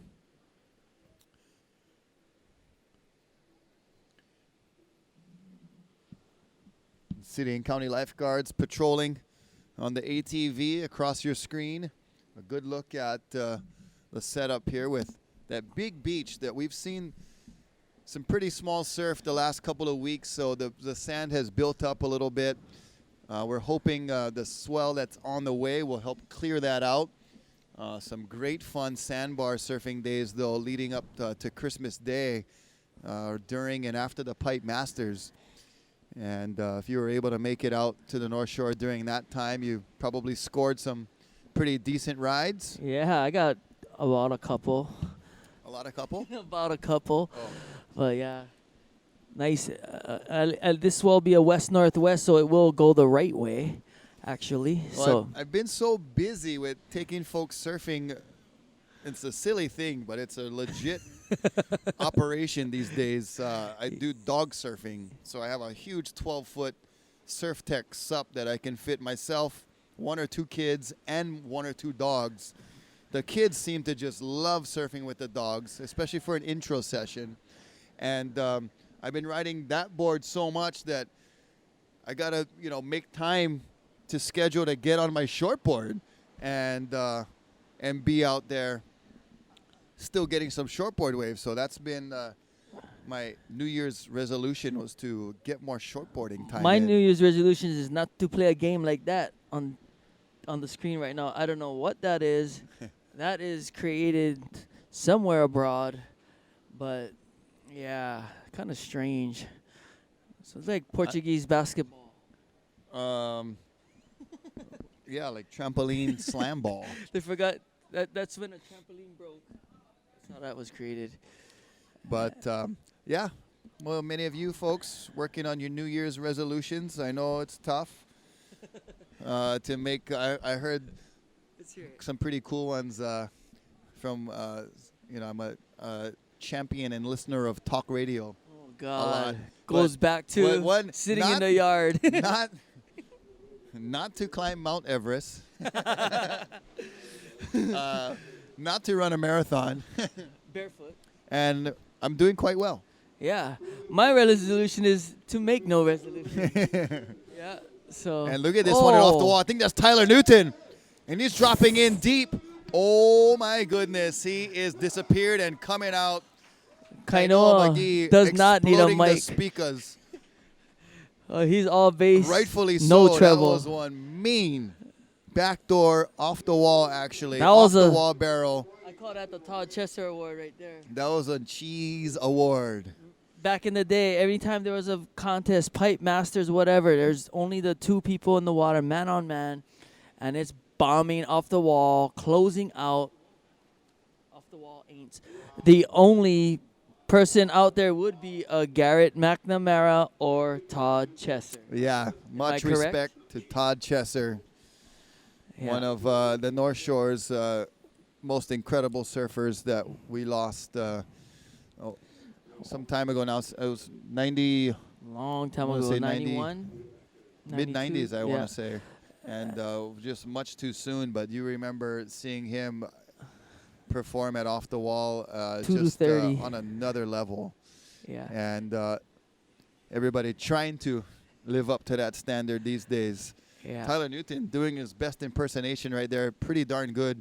We're going to check out that score. Yeah, well, his board is smaller, so he got to wait and get under it, take off under it. Unlike Nate's board, he was probably looking at the swell getting bigger, and his board was kind of sticking in certain areas. I might have to say we're creeping into double-digit territory if we're going 9.83 for Bruce's backdoor. As far as the scale they set already. And the comparative waves that we've seen on the board. Could be our first O10. 4. Of the 2017 backdoor shootout. I wonder if they got the drone angle on that. That would be sick. And that's the end of the heat right there for Team Weed Maps. And we are moving on into the next shortboard heat. We started the day with longboarding. I believe we're saving our stand-up paddle surfing for later in the waiting period. Maybe tomorrow, maybe the next day for some bigger swells. Those guys need the big barrels. That's why I get the paddle. I know one thing. Ikaika's ready for that. Stay ready. For that. So no sup happening today, but we could see that in the coming days. And waiting for that last score of Tyler Newton to see if it creeps into the double-digit O10 scale, according to Jace Lau. Well, 9 9s at least. If Bruce's was a 9.8, that one got to be on never mind. That's a never mind. 9.9, never mind. Beautiful day here. Wind still holding off from the sea, which is we're very fortunate. I think it's because the skies are clear, but it's still got the little nip in the air. Yeah. It's got a little crisp chill to it for Hawaiian North Shore standards, and that is helping to keep some of our sea breezes in the sea. Yeah, but I see it creeping around Kaena But you over there. see him over I there. see him over there, and I see this over here. And you see this guy right here off the wall. No Name. A no name non-competitor going for the Todd Chesser Oh, that Award. Oh, he brother like would claim him. He like make 'em. challenge. That's Mikey Red. He like go for another wave of the winner for O'Shaughnessy. 25K. So, he's not in the heat. But the last score of Tyler Newton, Sir Tyler Newton, a 10-point ride. You're right, told you, Jace. G. 0-10 fist bump for tell that to one. you. I know a couple things. Just no tell, You definitely know about your 0-10. but no tell Cliff and Kavika. I know a couple of things. But anyway, back to surf news. So in this heat right here, we got the North Shore Surf Shop. Landon McNamara is out there with Mackay McNamara, the brothers, Ayala Stewart, and Luke Shepherdson. And those are the four consistent reps of the North Shore Surf Shop that we've seen the last few years here in this backdoor shootout.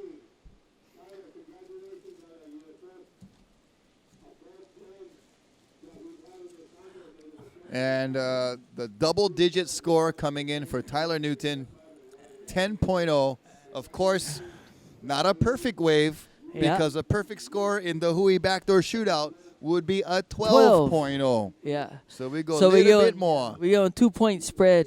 We still get 2 points from perfection with a 10.0, but nonetheless, an excellent ride and a great score for Tyler Newton and his team, Weed Maps. And the tide is going to start rising here. It was a max low tide at 11:30, so now we're going to have a little push right here. And as you can tell, live action, we got, who is this, Ayala Stewart? No, Landon, I believe. That's Landon. Landon McNamara. Landon iTunes McNamara. And Mackay McNamara, correct? See, brothers, I mean, what contest you get brothers just shrapping past each other? That's the real competition here. And you go against your brother out here with 4 people out and your best friends. That's when it gets, people are going to start pushing each other right here. And I also feel some air wind coming our way. That was Ayala Stewart at Pipeline right after Mackay McNamara. So you had the 2 McNamara boys, Landon and Mackay, getting some decent waves under their belt so far. And Ayala Stewart had a wave. And Luke Shepherdson, we've seen him on some unreal backdoor and off-the-wall bombs. Look for him to be trying to sneak over to that anywhere OT in the Dub world section. Yeah, that guy's always creeping up on somebody's tail. So here comes some more swells way out back coming from the northwest. Oh. Yeah, one of the fun nights in Surfer we had over the Triple Crown season was Landon McNamara's CD release party at Surfer the Bar, and a good crowd on hand to witness the debut of his first album. I think it's called A Minute Late and a Dollar Short. And he's been dabbling in the music for the last few years. He came out to a few open mics when I was there hosting, and started to build up his stage presence, and it was a good way for him coming to the open mics to get more comfortable on stage, playing in front of people in a virtually a pressure-free situation. There's still a lot of pressure, as you know, getting on stage to do anything in front of a lot of people, but the release party was a success, and it was actually on the 5th anniversary of Surfer the Bar being open, so it was a good combo of celebrations that night. And congratulations to Landon McNamara. His songs and album is available, like you said, Jace, on iTunes. So check that out and go support Landon. Mackay McNamara, not this past year, but last year, an incredible performance at the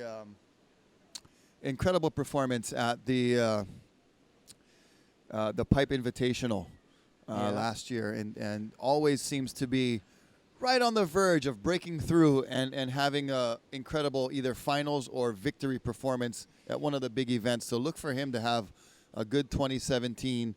And you spoke a little bit about Luke Shepherdson's ability around the world and being part of that North Shore Surf Shop team. I think Uncle Liam gives them great opportunities to put themselves out there and get on the world stage in surfing. And Ayala Stewart, you know, always a happy individual. I hardly ever see him, never see him, you know, with his head hanging down. No matter win or lose, he's stoked to be just a part of it.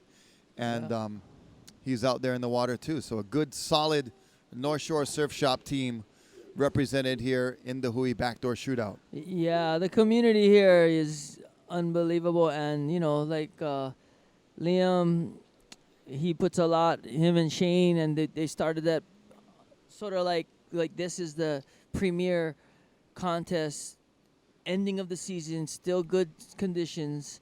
We also have the pro juniors that they have, the Sunset and the Pipe, which is grassroots just like this, community ran, and, you know, putting all your marbles in it just so our kids can get that stepping stone to get where they have to be, which is the next level like this, And to go home with that 30K. That's what's coming up next week is the Sunset Pro, and that'll be including a men's professional 1000 QS event and a junior pro for the men and a junior pro for the women. So 4 days of competition coming up next week, and probably a lot of swell looks like on tap for that. So from this event, we move back into some of the traditional competitive surfing styles, but this is one of the events. These guys can let their hair down. Even the stage that they're getting to perform on for guys like Luke, guys like Ayala that maybe don't get as much of an opportunity into the big Triple Crown events. This is a way for them to perform on Oceanic 250 and 1250 on the television stage, On the web. and let them show their skills, and they deserve this opportunity. So mahalo to Uncle Eddie Rothman and Dean Luke and everybody who's come together to put this event together for that purpose. And they put their everything on the line for those pro juniors. I remember Shane and Liam stressing out trying to make this happen, and it worked. They gambled, they still have the permits, and look, it became sanctioned. So it's everything's moving up. You know, the surfing industry took a big hit in the past 10 years, you know, and now it's, you know, you can see it coming up again, you know. It's like everything else. Gas was cheap. Hey, just like the tide, boo. You know what I mean? Ebb and flow. Yeah. Ebb and flow. Just hope the tide not big like Indo and In the dry mean dock kind it. ebb. All right, sets approaching the off the wall area. So you could just get a shack over there. Yeah, Over there right on now Taryn's right. our camera Oh, you getting could over also towards break your off the ankle. wall to show us a little bit of a ankle slipper right there. Guarantee drone he in never view. have. That was non-Hui wax right there. That was not the Hui wax. The Hui wax, I got a few bars at home, and I just used about a half a bar to wax up my new 6'4" Sino Magallanes. Huh? Yup. Little bit more thick than last year. Volume. And put on top of that kind, the daddy weight. I'm going opposite. Why you like borrow some 34s? I don't fit over it. Hey now. I'm right at 33 and a half right Oh, now. they don't make 33s. Most bad. Sample size. 34 plus safety pin. You know what I mean? With one string like Gavin Beshi. Extra strings. Shoelace on the last two. All right. Beautiful Oh, wow. day. Yeah. Beautiful. Everybody just cruising on the beach down there. You see the flags are back to being relatively still, which is a good sign. And like you said earlier, Jace, that sea breeze is staying where it belongs in the sea Yeah. and not coming to the shore. Yeah. Sheer And line. a wide Sheer shot line. there That's pretty much our angle looking down from the third story Hey now. here at the big Volcom house, the old Jerry Lopez, Herbie Fletcher pad, where so much history and surf Yeah. viewing has been taking place the last 50 years. Imagine the movie of this house. If Oh. this house could talk, which during the Volcom Pipe It Pro does Drew talk. Tunes, it does talk. Yeah, yeah. But yeah, you know what I mean. If you know, you know. If you don't know, you're not on hole.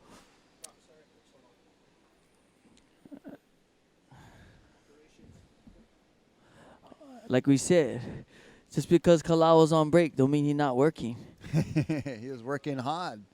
He might be Emails, working more emails hard. going out. Off mic is working more hard. You know what I mean? I get one transaction in escrow. Gladly, we've got a majority of our important paperwork signed, and from here to closing, it'll be You are an escrow. smooth sailing. All right. Speaking of escrow, how about we escrow some of those surfers out of there? We escort those guys. So right now, Down the way. situation, 29 minutes left. Heat 6, round 1, shortboard. In first place, Landon McNamara. Second place, Mackay McNamara. Third place, Ayala Stewart. And Luke Shepardson. Yeah, Rolling just up a the couple end. updates on Landon's musical progress. We mentioned iTunes earlier. There's a genre, and it's the world. It's the reggae Billboard charts, and Landon currently sitting at number 4, and in the top 5 on iTunes. So iTunes, Amazon Music, Google Music, and website landon-mcnamara.com is a way to hear or support some of that music. So get out there and following in the footsteps of a lot of surfing musicians. One comes to mind from here on the North Shore. 2 doors down. Probably started that movement was Jack Johnson. Makua Rothman, of course, releasing an album the last couple of years. And Brother Norm, former Dahui president.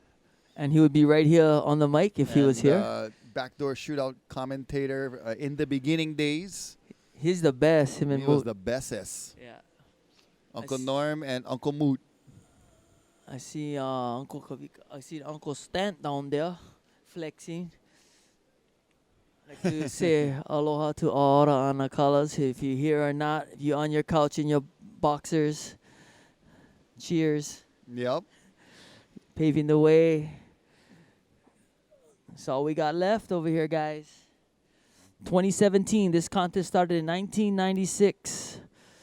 Only the Eddie Aikau and this contest, we can waive the waiting period off and Yeah. skip to next And year. wait for the best conditions. Yeah. And like always, it's worth the wait. Yeah, and even a day like today, just to get it started, get it going. There's swell on the way, and we do have 4 days scheduled in the permit. So why not give these guys more days to surf?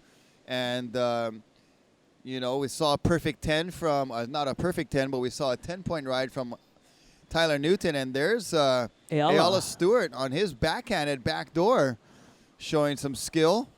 And there's another off-the-wall banger. Yep. And here we go. Some good One waves of our coming. non-competitors. One of our guys And, is over there. I don't know who Here's it a is. competitor That's Mikey Red on the outside, and this right is here on the screen. Landon. That is Landon McNamara.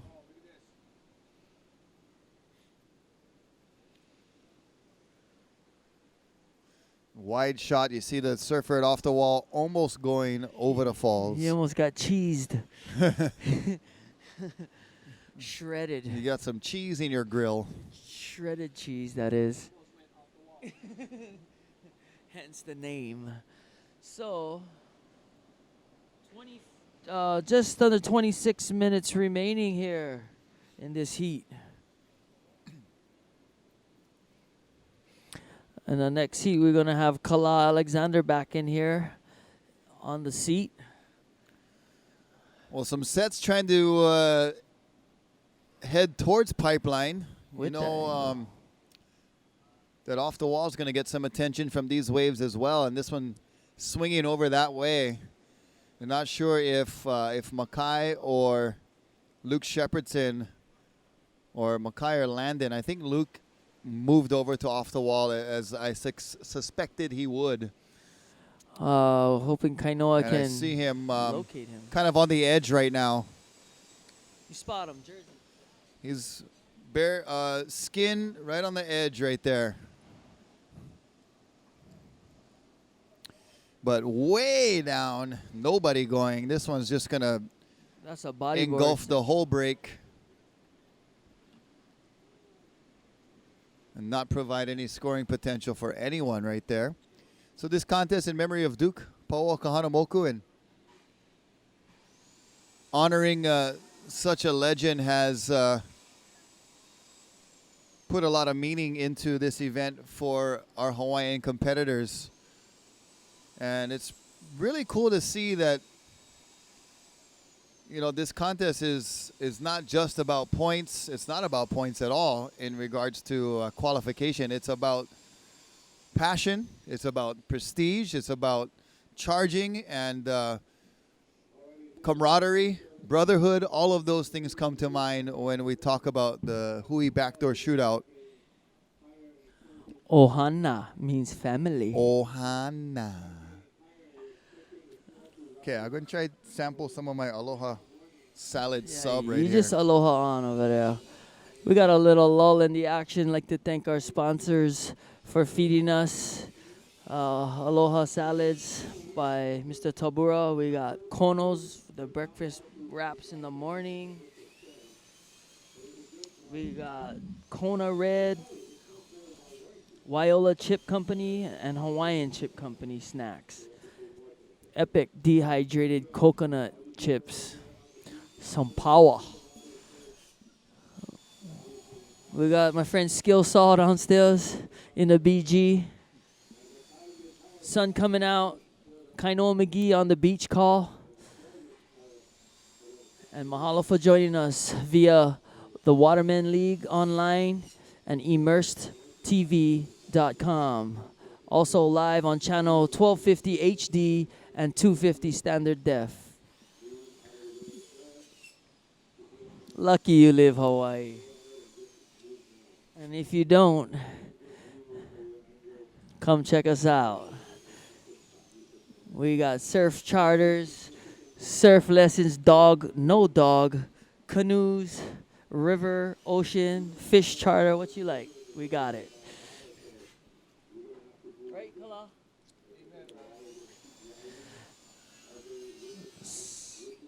So we got the water patrol zooming around. Got dual ski today. We'll get a rebroadcast with multiple angles coming soon on channel 1250.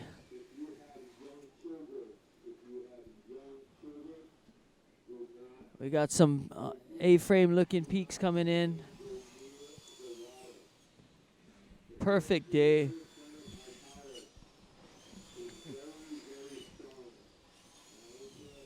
Oh, yeah. Mean the Aloha Salad sub. We got to check out their location in town, and they got one in Wahiawa as well. Some healthy alternatives to getting some nice organic food in your system. Don't panic. And here we go. That's just a little Free backdoor surf. rider. Sorry, off the wall rider. Oh, getting jiggy. Who was that? I don't know, free surfer extraordinaire. Oh, that was Billy? Oh, that was BK. BK looking slidey. We got 21 minutes left in this heat. In first place, we got Ayala Stewart. Second place, Landon McNamara. In third, Mackay McNamara. And Luke Shepardson in fourth.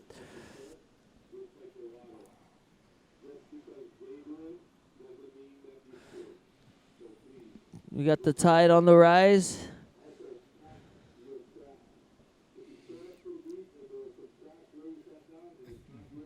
Well, we got scores for Ayala Stewart. His high wave is a 7.67. That was the backdoor grab rail. Really well done. And Landon McNamara got a pretty good left to start with a 6.83. Makai's wave was a 6.5. Pretty good, too. Luke Shepardson realizing, he's got a few rounds to surf, not rushing to any waves as of yet. He's snuck over to the off-the-wall section where he's waiting for that perfect wave, trying to get a big score to start.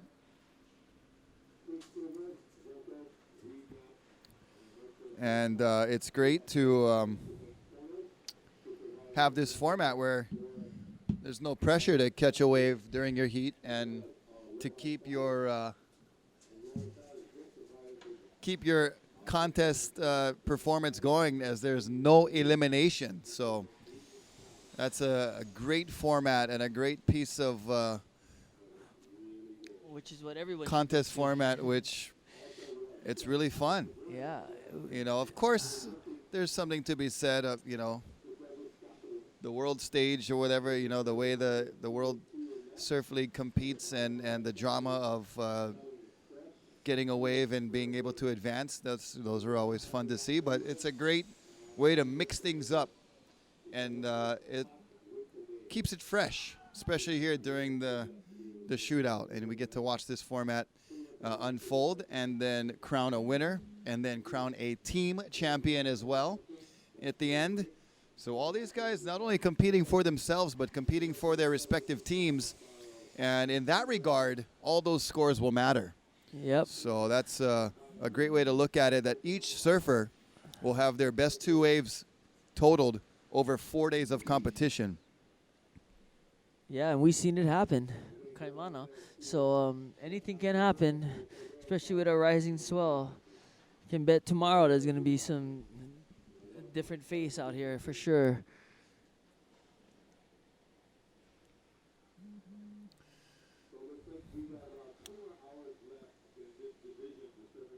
So 18 minutes remaining in this heat. If you guys have a chance to come down to the beach any of the next few days, the conditions should be pretty prime for beach spectating. Not only right here at Pipeline, but over at Off the Wall. There's been some great waves ridden, even some free surfing going on down the way towards all the beaches around Ehukai and Pupukea, and bring your board and your binoculars so you can either participate in the action or be a spectator. Maybe going into Saturday when the surf comes up tomorrow night, you might shift to spectator mode.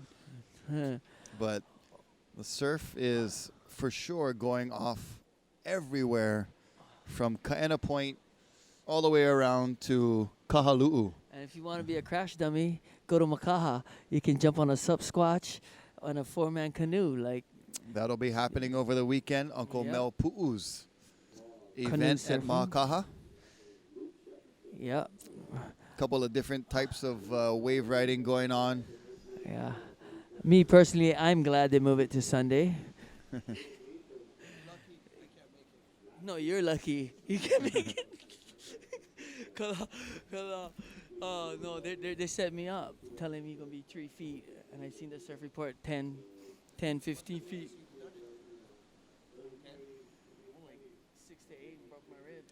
So 16 minutes remaining here in The only thing this gonna break Team over- North Shore Surf Shop heat. the Everybody only in this heat fairly young. You got Landon, who's 20, and Makai, Ayala, and Luke, who are 21.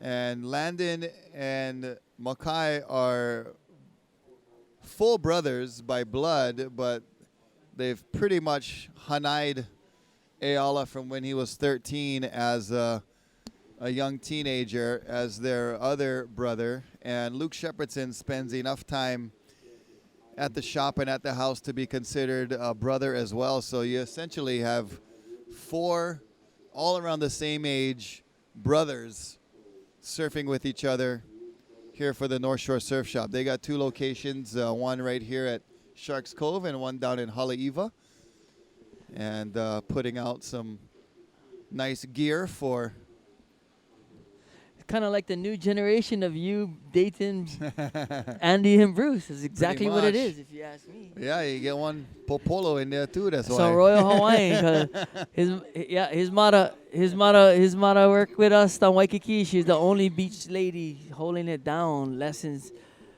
Yeah, she can hang with the black belts down Waikiki. Yeah, she teach surfing, beach, not beach boy, beach girl. Beach Wahine. And his sister's doing it now. You don't know how hard it is to do 4 lessons a day, Well, 5 people. Oh, you do, but you get on and- dog. It's one more variable. Rocky is the master. But No, it isn't. no, the kind, even Ayala's brother, Kaniala, Yeah. is doing well in different types of wave riding, especially longboarding. Yeah. Kind of got that Nelson Ahina style. We want Buttons Afro. Wait, one.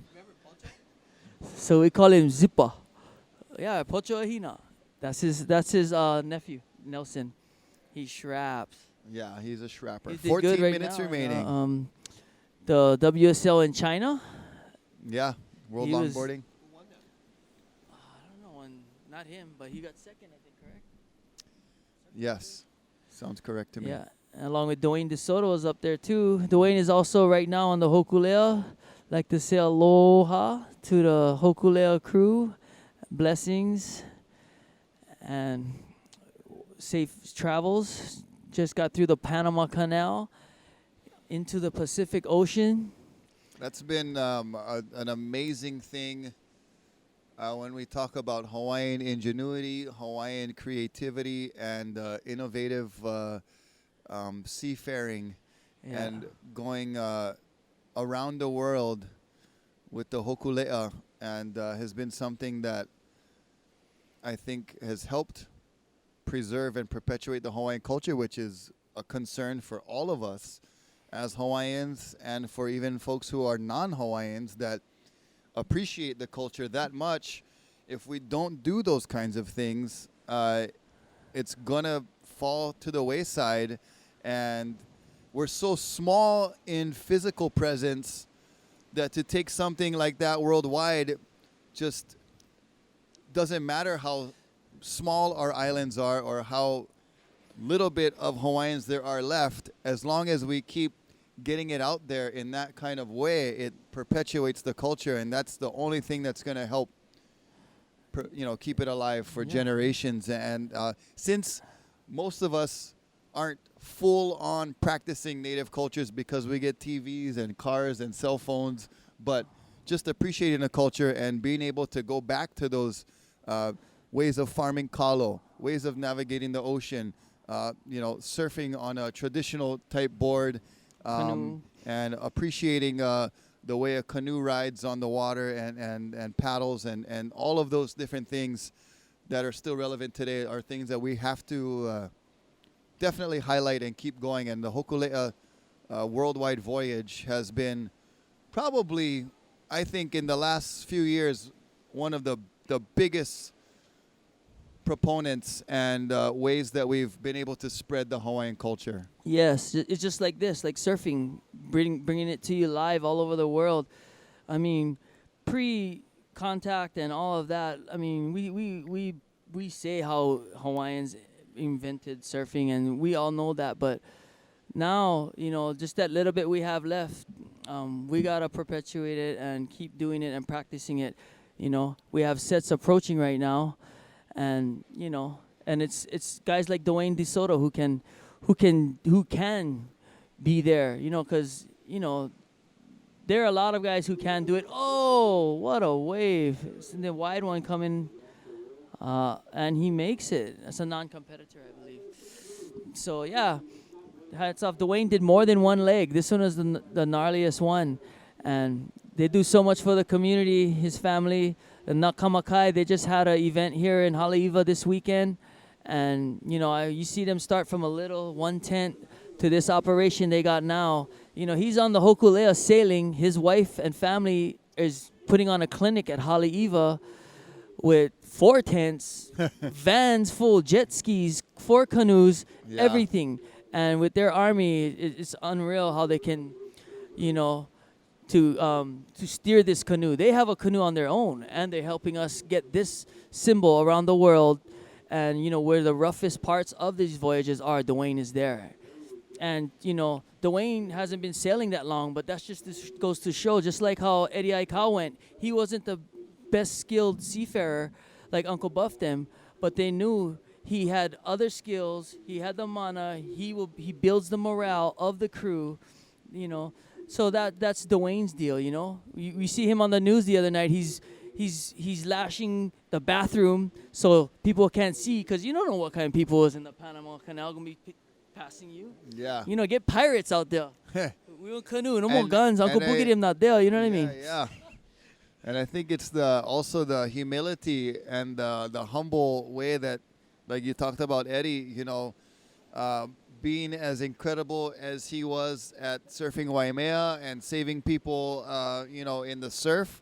It's a whole nother realm once you get a few miles offshore, and there's a whole nother chapter of learning about the ocean and being able to humble yourself with others who know more and learn from them is a huge part of becoming, a better person and a better ocean-going person. And that goes for all of us in everything that we come across in our daily lives is, there's always somebody who knows something more than you or can do something better. And having the humility of being in that position and learning is a huge part of it. And also having the humility to teach it. Yeah. Because there's ways to be a teacher and without having the attitude that you are better than somebody else. Yeah. It's bringing yourself down back to ground level and being able to teach it in a way that somebody can learn effectively. Yeah, and that's all part of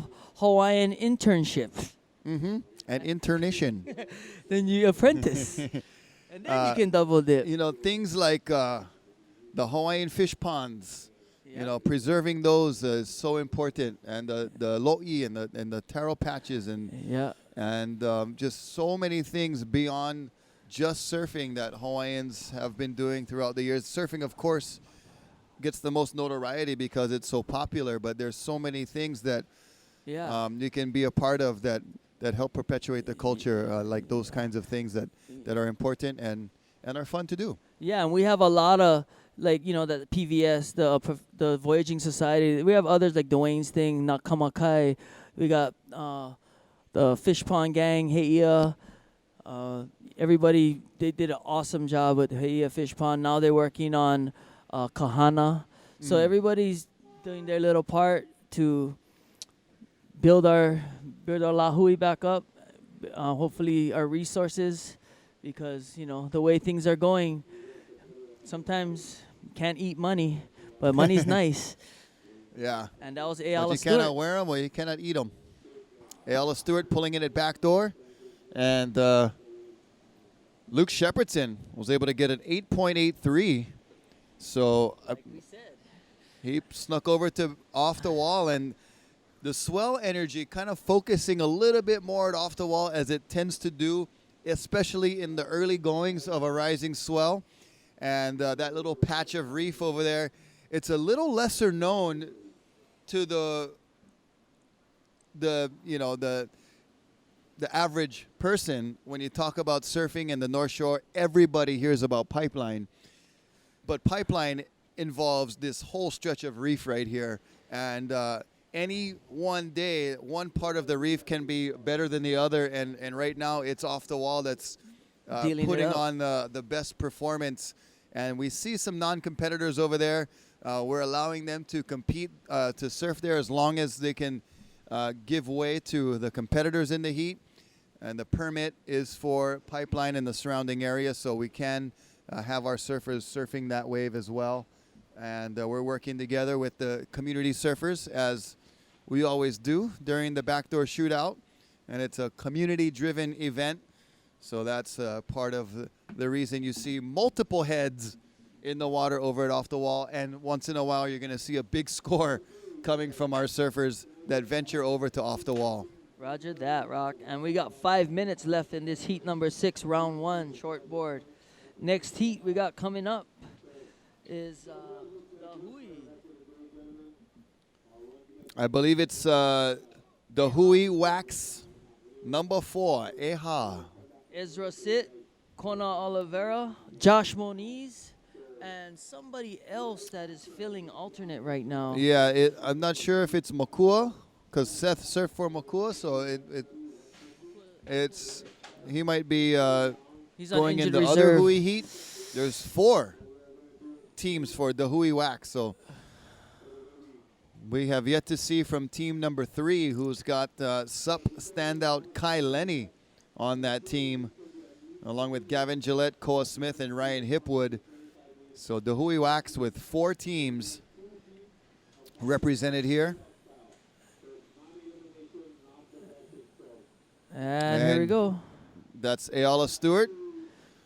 Pulling high and tight. Little Got bit lipped. of backwash. Yeah. The sand's trying to move out here. Hopefully tonight it'll be gone for tomorrow. Tide coming up, so the backwash will be in effect from here on out. So we're going to go with these heats. We've got just a couple of more heats left. We've got the 2 Hui Wax teams coming up next. It'll be number 4, then number 3, and that'll do it for our first round of the shortboarding. Each heat is 40 minutes, so doing the math, that's about 80 minutes remaining of shortboard surfing. And then we're going to get into our body surfing, which is 2 heats. And we'll give you those names when those guys come up. And less than 2 minutes remaining.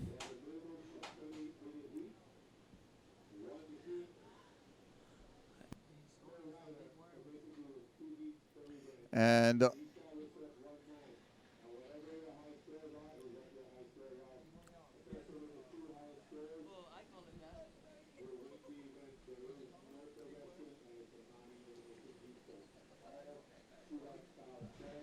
once again, mahalo to all of our great sponsors. Mahalo to Dahui. Starting out as a surf club in the early 70s and evolving into a surf brand. And the club still exists, so mahalo to all of our club members who get together periodically to do beach cleanups, to do community events, and also to enjoy the surf and the ocean as an ohana. And also the surf brand, available everywhere these days. You can probably log on to find it at your nearest retailer and purchase Dahui apparel. Support this great event. Also mahalo to Aloha Salads, Kono's restaurant in Haleiwa, Kona Red. Mahalo to the Spice Rack Hawaii, as well as Koha Foods, Taro Brand,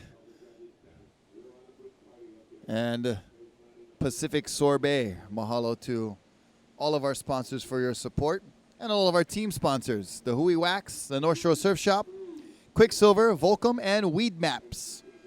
And that is the end of Team North Shore Surf Shop. Their heat ends, but not before Luke Shepardson gets an 8.83. Ayala Stewart gets a 7.67. Landon McNamara with his high score of a 6.83. And Makai McNamara was able to score a 6.5. So pretty good team effort right there for the North Shore Surf Shop. On to the next heat. It is Dahui Wax, number 4. Ezra Sit, Kona Oliveira, Josh Moniz,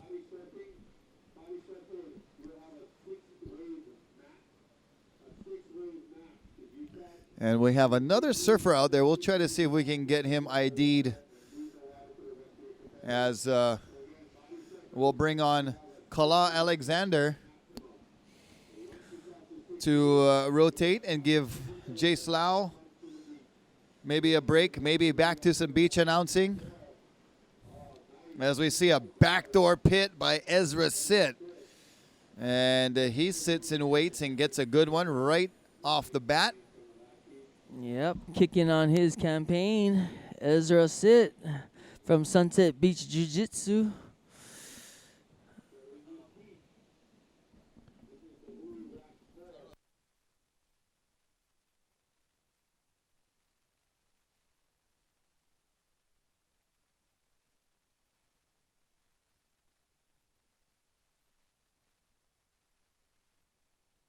I need 60 meters, so you can be good. They want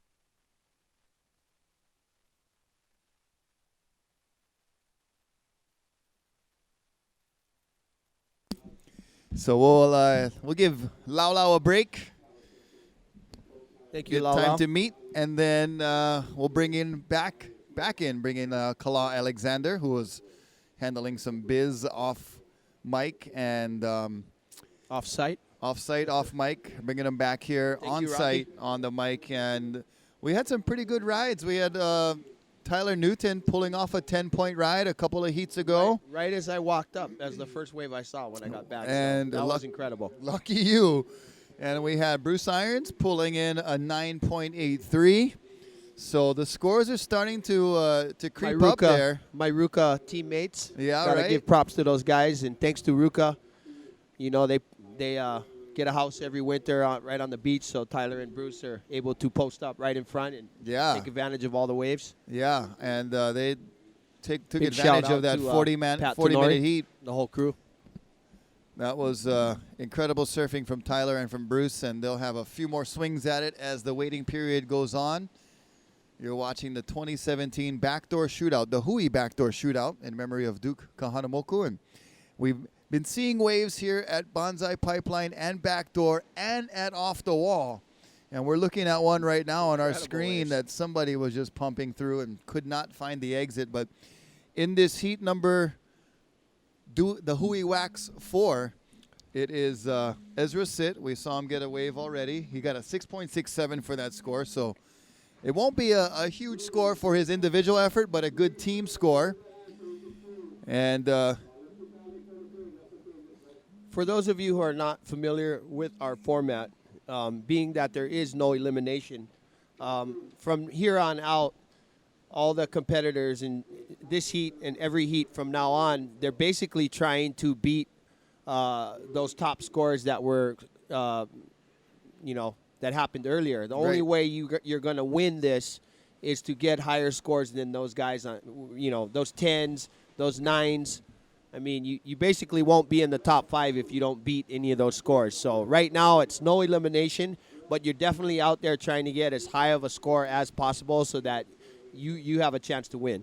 yeah, and it's a big prize purse, upwards in the 50 grand range for first place. So there's definitely, we've been calling it a non-traditional format, but there still is a lot of competition involved when you put that kind of money up for grabs and these kinds of waves into the mix.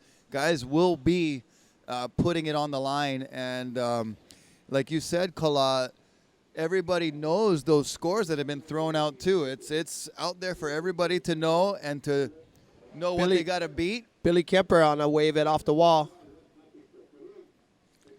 So, yeah, as kind Wow. of mentioned on the beach announcing right now, Billy's used to pulling in on 25-foot waves at Jaws, so Off the Wall is like, you know what, it's very similar, though.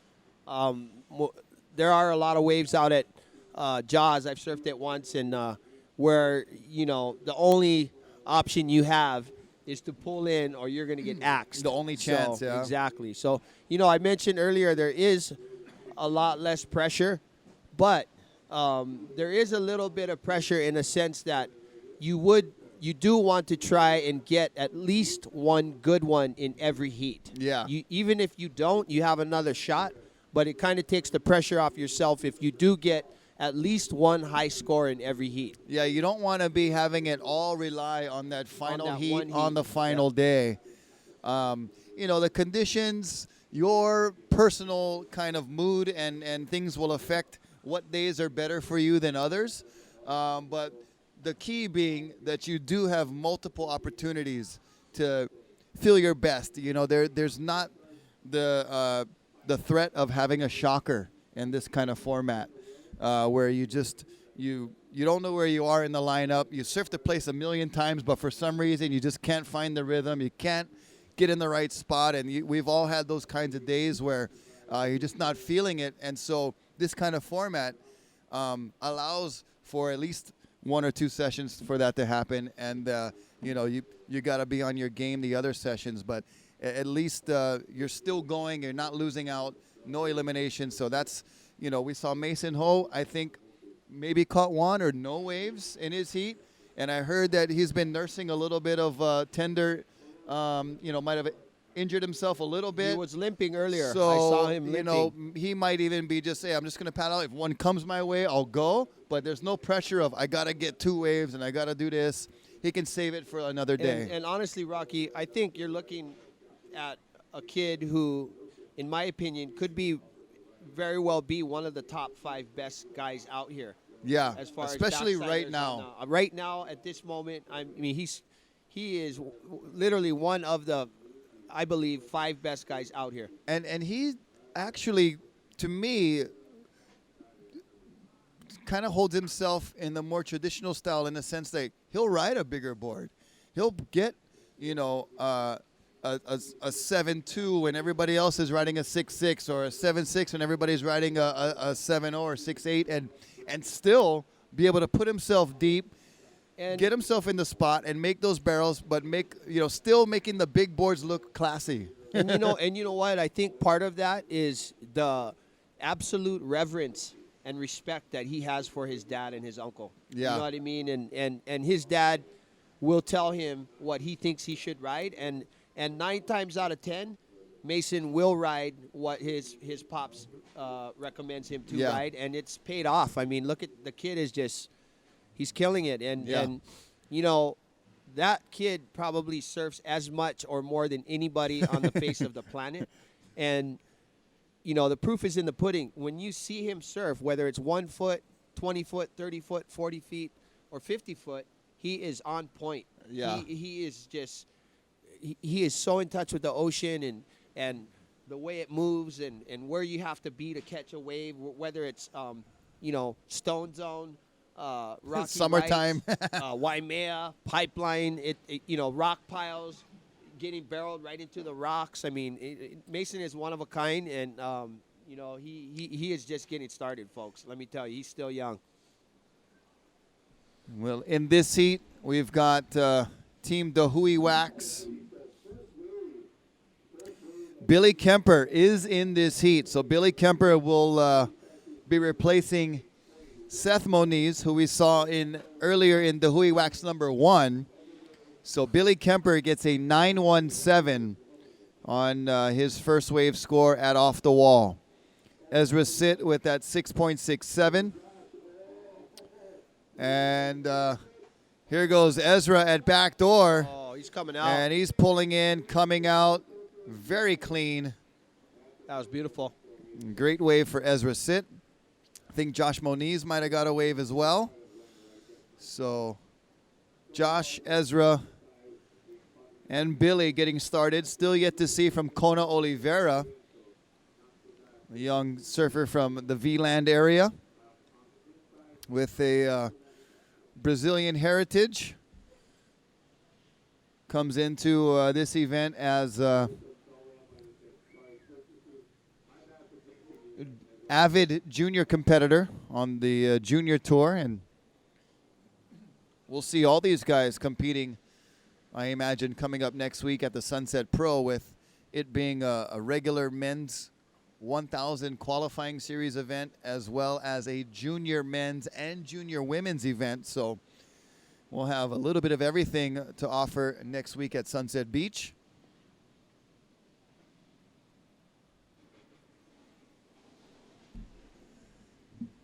But right now the focus at Pipeline and Off the Wall, and the waves not disappointing, at least for the most part, at backdoor and off the wall. We've seen the higher scores come from the right-handers.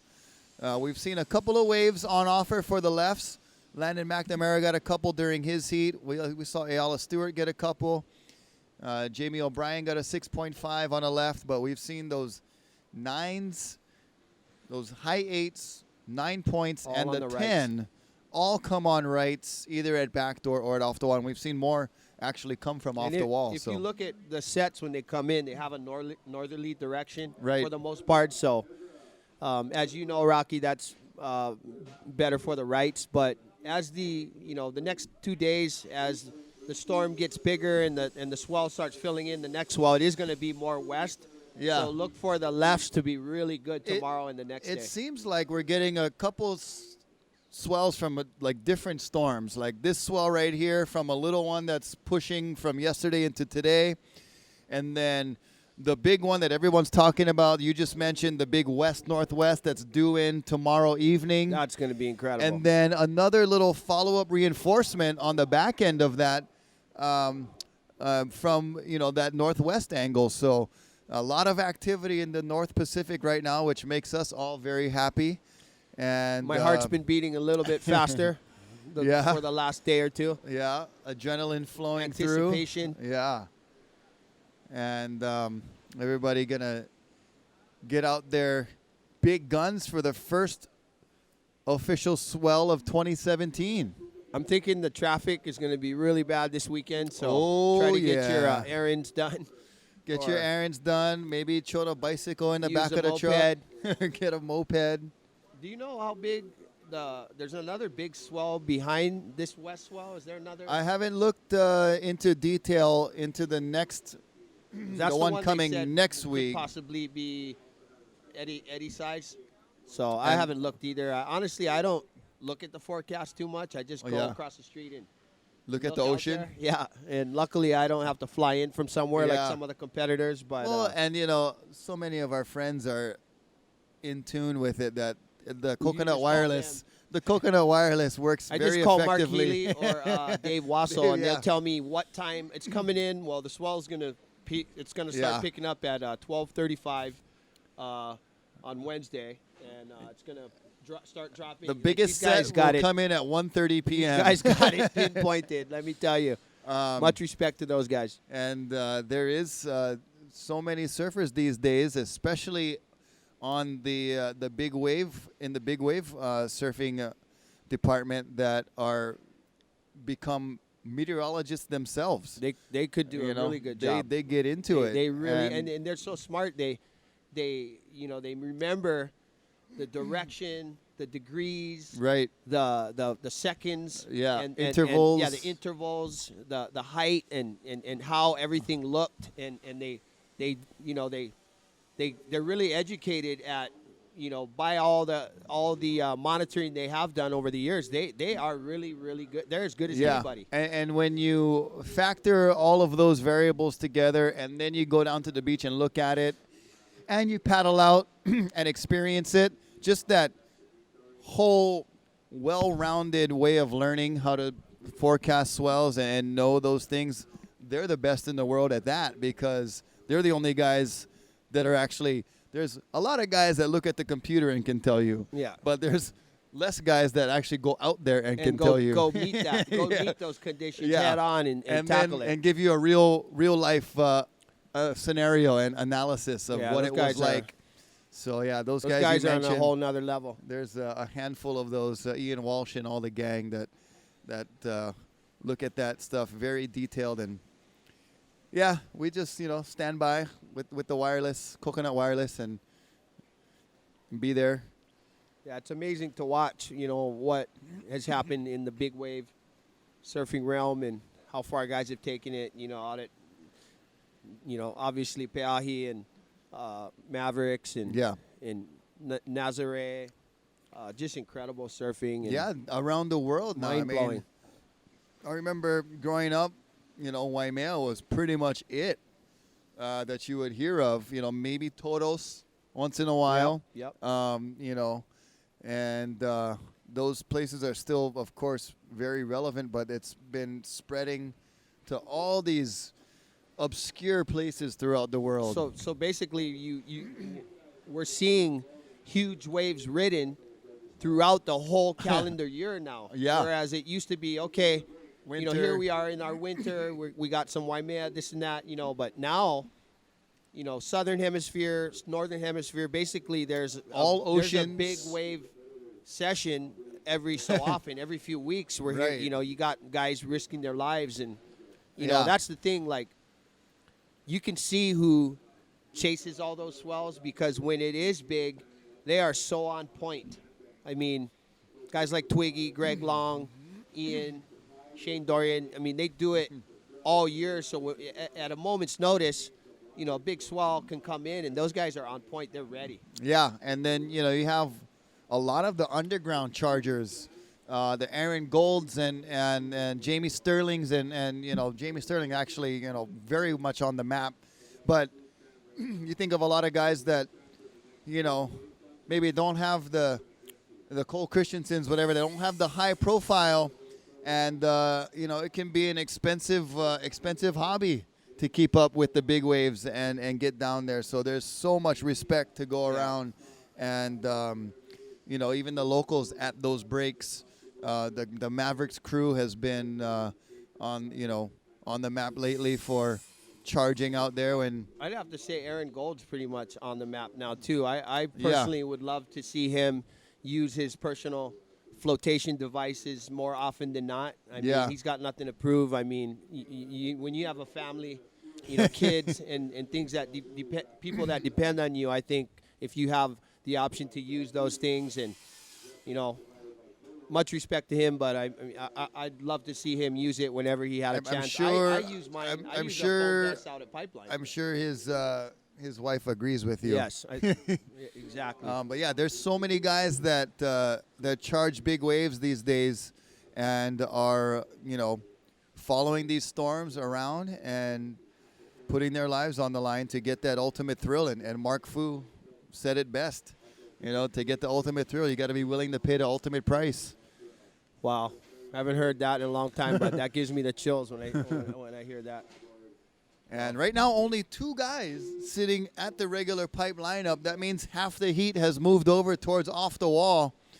Wow. And if you walked up right now, Rocky, and you didn't know any better, you would think it was 2 to 3 feet out here. Which unfortunately happens more often than not for our city and county lifeguards that have to deal with the public and our visitors that come up on this scenario and start taking off their clothes right when they hit the beach and go to jump in the water. Yeah.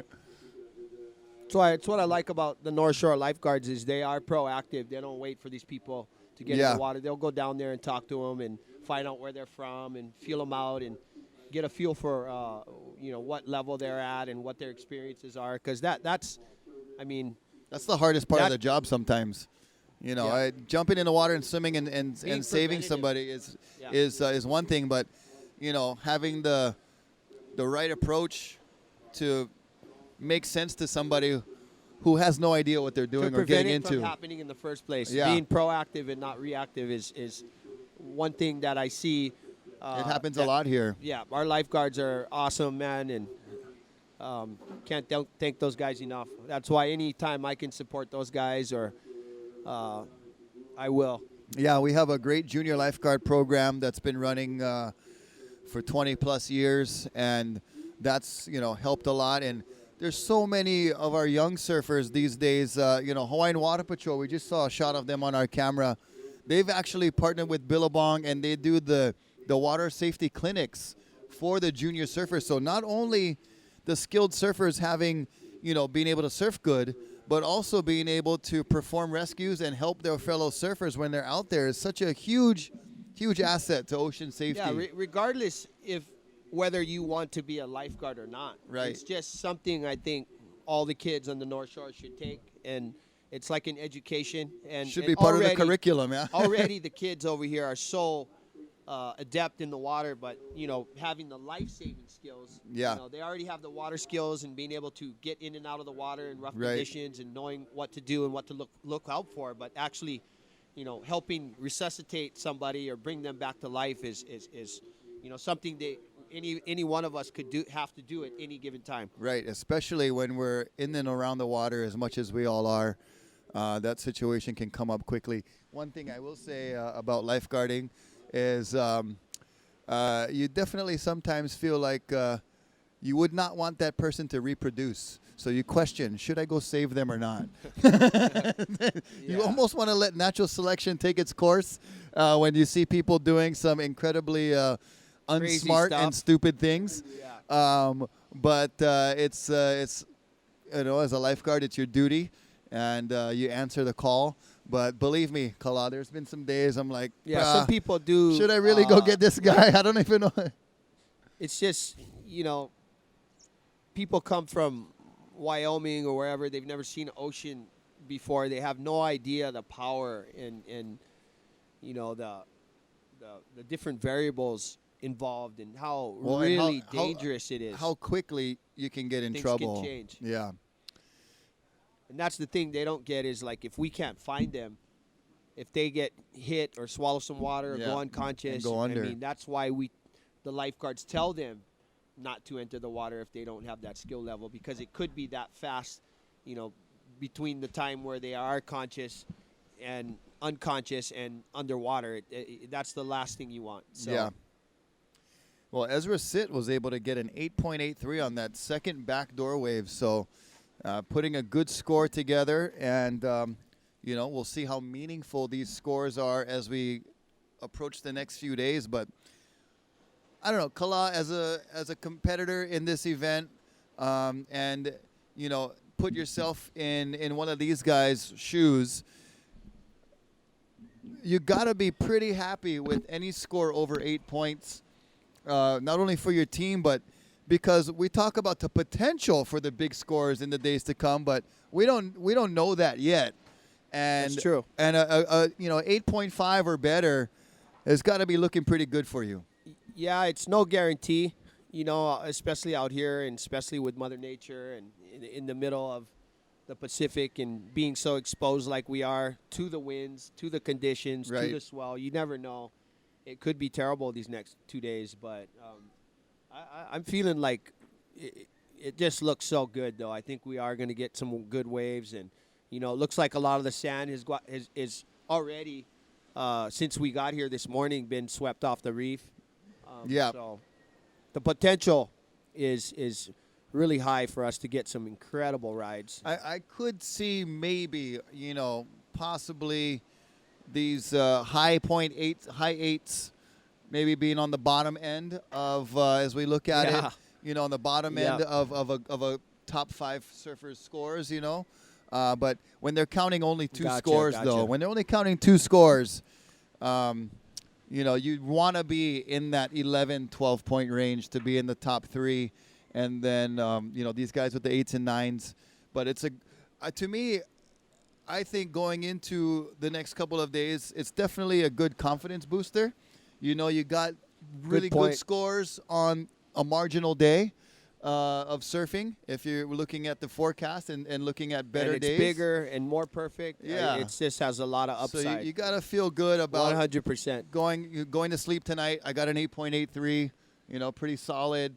And, like we talked about, there's minimal pressure here, but for the guys who didn't get a wave today or got 2-point scores into the next day, like, oh, now I got to do something. And there's maybe a sense of urgency. But, for Ezra at 8.83 and Billy, a 9.17, and these guys are like you said, right up it there. Isn't, A-plus pipeline. So to get a score on a day where it really isn't A-plus pipeline that high is definitely a confidence booster.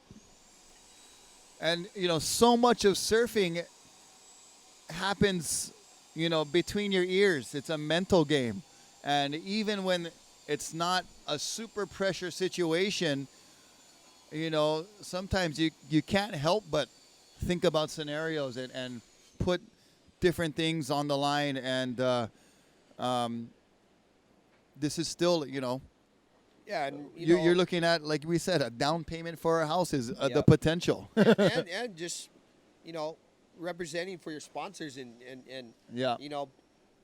validating their faith in signing you in the first place. Yeah. You know, and just moving forward, having good results, it definitely helps your career. You know, and so some are feeling more pressure than others, I'm sure. And like you Right. said, a lot of it is in between the ears. You know, you gotta be present. You know, and we all have things going on in our lives, some more than others, and Right. some you got to be able to compartmentalize everything and forget about those things for 40 minutes and focus on the task at hand, which is it's not an easy task catching and riding waves out here successfully, Yeah. It's especially if you got too much stuff on your mind. right. As we're looking at a finishing wave at Off the Wall, not one of our competitors, I don't think. It looks like we have Josh Moniz and maybe or Kona Oliveira and Ezra Sit sitting at traditional backdoor pipeline, and Billy and Josh over there at Off the Wall. Josh has kind of got the dyed red hair a little bit. That's what we're looking for. Once again, because our competitors don't wear competition jerseys in this event, part of the freedom that they enjoy. And Billy, we know he's got the pink rail board that we saw in some barrels already. So we're using other visual indicators to identify the surfers. And here's Ezra Sit paddling for a wave at pipe. And that one sneaks through the inside. You know, Ezra is pretty much looking for those rights. You know, he loves backdoor, and if backdoor's good, he's out there 9 times out of 10. And probably Kona is probably looking for the right too, but Kona will go either way. I mean, they all will, but I'm pretty sure Kona and Ezra are looking for that right. Yeah, that too. If you're ask them their preference for sure. And Ezra's proved it with an 8.83 and a 6.67, both at backdoor. I like what Ezra's doing with keeping everybody fit and training with Sunset Beach Jiu-Jitsu. Yeah, amazing dojo and gym, and all the boys over there are super focused. And Uncle Kid Peligro, he's over there training some of the world's best surfers. Freddie P. Yep. Mark Healy, John, the world champ. You know what I mean, and helping keep them loose and flexible, which is so important in surfing. Because you tighten up and you get any kind of cramp or any stiffness. Tightness. It really you could have a bad session after that, especially if the waves are bigger and for those names you mentioned, especially John and those like even Eli Olsen, who are looking for success in competition. Surfing stiff, you can tell when somebody doesn't look as limber as they normally do when you're judging a wave or looking for a score and the performance surfing. So all of that strength, flexibility, the cross training is so important in today's surfing athlete. They're not just surfers, they're athletes. Yeah, and you know what? I think that's what has helped John this year. One of the things, I think he's gotten more focus for one. Yeah. But I think, he's realizing that, most athletes in the world, they do supplemental training for their actual sport, right. Specific kind of training for the activity that they do. So it's just nice to see, Yeah, there's a lot of the dry land exercises that you'll see these guys performing that you don't see a football player doing those kinds of exercises. They got their own different exercises tailored to those muscles that they use most that will help them do better in their respective sport. So a lot of surfers will, do those core training exercises and building up that inner strength and stuff, to help them be stronger paddlers, and all of those things come into play. Yep. And I think surfing, more than any other sport, is also a sport where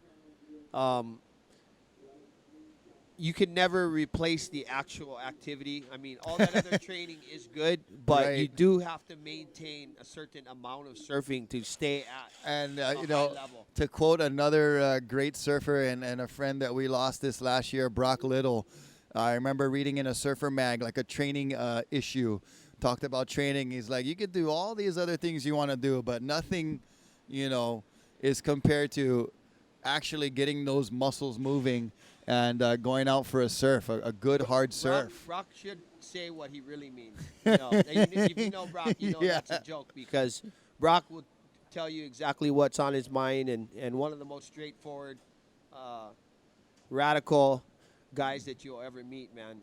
Stuntman. Awesome boxer. Just awesome boxer. Dirt bikes. Yeah. Just fearless.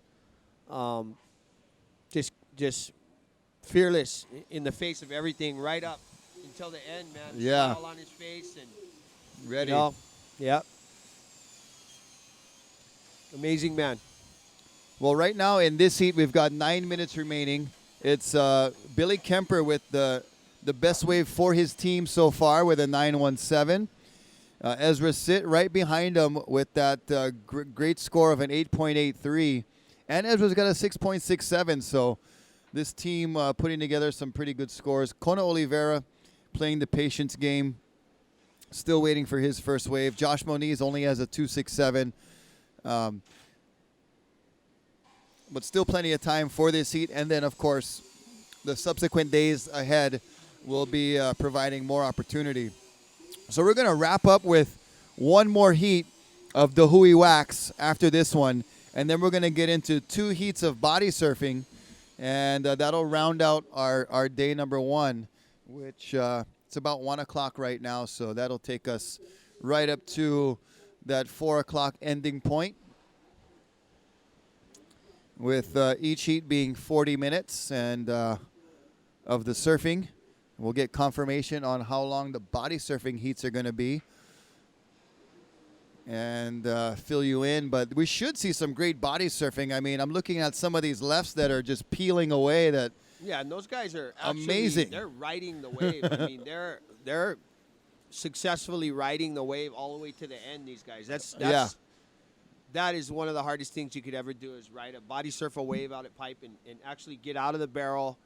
And that's one of the hardest things you could ever do, riding a wave, is body surf it, get in the barrel deep, and come out body surfing and ride the wave. Which all the way. It really takes we've- a lot of talent. We've and seen fitness. all of these guys do. And, you know, when you're out there surfing, you're floating on a board. When you're body surfing, you're treading water. So it's a constant Mike workout. Stewart, Cunningham, those guys are amazing. Yeah, and we'll see some of those names coming up a little bit later. Right now, counting down the end, last 7 or 8 minutes of this Dahui Wax Team number 4 heat. Dahui Wax Team number 3 coming up next. And once again, thank you all for joining us live on immersedtv.com, as well as watermanleague.com and Oceanic Time Warner Channel 250 and 1250. We'll be replaying the events during the evening, so you can catch the replays of some of the better waves we've seen today. We saw a 10-point ride by Tyler Newton. We saw a couple of 9-point rides from Seth Moniz, a 9 and a high 8 from Jamie O'Brien, a 9.83 from Bruce Irons. So pretty good scoring on a backdoor shootout scale, but only about 3/4 of the way up the scale of our 12-point scale that we could see. So hope you can join us the next few days as the big swells start to arrive and give us much more scoring potential. I'm looking at some of the waves on your screen right there at Off the Wall coming through right now. Billy Kemper and Josh Moniz are over there to try to catch some of these waves in between the free surfers. And one goofy footer up and out over at Off the Wall. Looking at our lifeguard flags that are on top of the signs, they're starting to move towards the shore, which is an indication that there may be a slight sea breeze kicking up. I don't see too much texture on the water to speak of, but it's been kind of touch and go all day. We've seen the flags blow, then we've seen them stay still. And although it's clear skies, it's still, on Hawaii standards, it's fairly cool on the land here. So we're not seeing that rush of air come in from the sea that gives us that strong sea breeze, which we don't want to see happen. But so far, so good. Light winds and clean conditions here at Pipeline for the 2017 Dahui BackDoor Shootout. I love the glassy conditions, but in my opinion, I think sometimes a little bit of an offshore is a little better. It keeps the barrel open a little better and structures the wave a little bit better. But sometimes it even take it or leave it. It's sometimes it even looks prettier when you got that nice little bit ehukai, that offshore sea spray coming off the top. Sometimes it's so glassy you can't even see the wave. I know it's hard to read. Like the ocean and the wave like look the same, and you need that little bit of texture to help you out with the wave reading. Yeah, that Christmas Day swell was incredible, but definitely very cold out there that day. I had, I didn't have the best session that day. I got stiff and cold, and once you get stiff and cold out here, it's tough. Yeah, I just caught the next wave I could get in to go in, and I ended up wiping out on that. So that was my session. So yeah. Not too much of a Merry Christmas. Just to be out there, though. I got into the beach injury free in one piece. I was pretty stoked, actually. No, like we talked about earlier, bro. Just and to all you folks out there, it's not always about going out, getting the best waves, and ripping the hardest, or getting the best session. It's just to be thankful to be able to get out there and catch a few waves and ride some waves. And if you're a surfer on the North Shore these days, you are going to do it with, possibly a lot of people around in the lineup with you. But you're all out there to enjoy the same thing. You got to put in the time. There's no substitute. Yeah. And, there's always something to be learned with every session, too. With the particular surf break you're at, with the particular people you're surfing with. There's so many ways to learn how to become a better surfer for yourself. If you're a recreational surfer, it's about, I did okay that time. I caught a couple waves. How can I get more waves next time? Or how can I be in the better spot? Then, there's mental notes to be taken with each session that can help you for your next session. And if you want to hire me or Kalau, you can talk about that too. We can help you take some notes along the way. For putting your time in. You just got to get out there every chance you can, and every kind of condition that you can think of. If you want to be well-rounded, especially, and that's another thing. These young kids, if they ever want to win a Triple Crown in the future, I mean, you got to be able to surf all kinds of waves and not just surf Pipeline or not just surf Sunset. I mean, you need to be able to surf them all.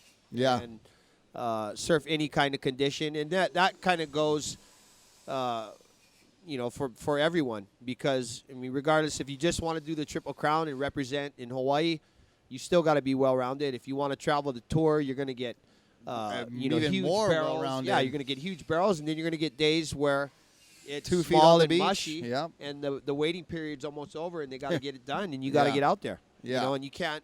There's no excuses. You can't say no, and you can't complain. You just got to go do it. So.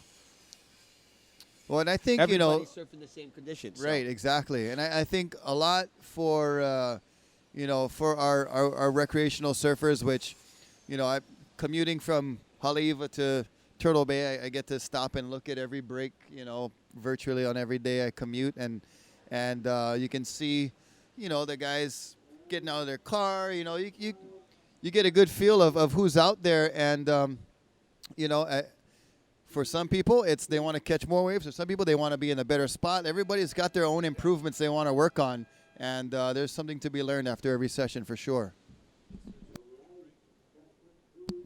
And we're going to take you to a quick commercial break to thank our sponsors, and we'll be right back on the other side with our final heat of the shortboard Dahui backdoor shootout. Team Dahui Wax number 3 coming up. Stay tuned.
A great day to be out and about, getting around Oahu. The skies are clear.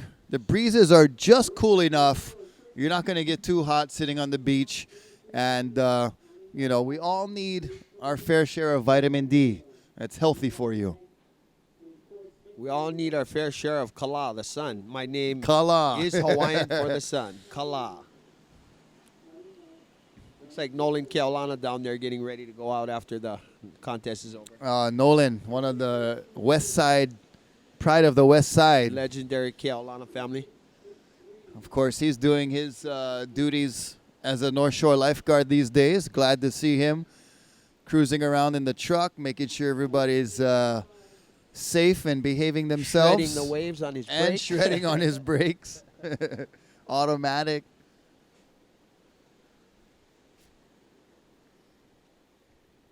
I got my second half of my Aloha sub staring me down, and some sets right now on the way, which have been a little lackluster during this heat. So we're glad to see some wave activity approaching.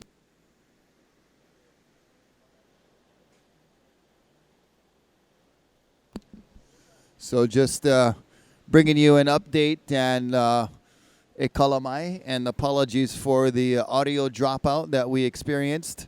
And if any of our sponsors, don't worry, we'll see you guys again soon. And thank you to all of our sponsors. Yeah, we got a few more days of epic competition, and take care of our small kind technical difficulties.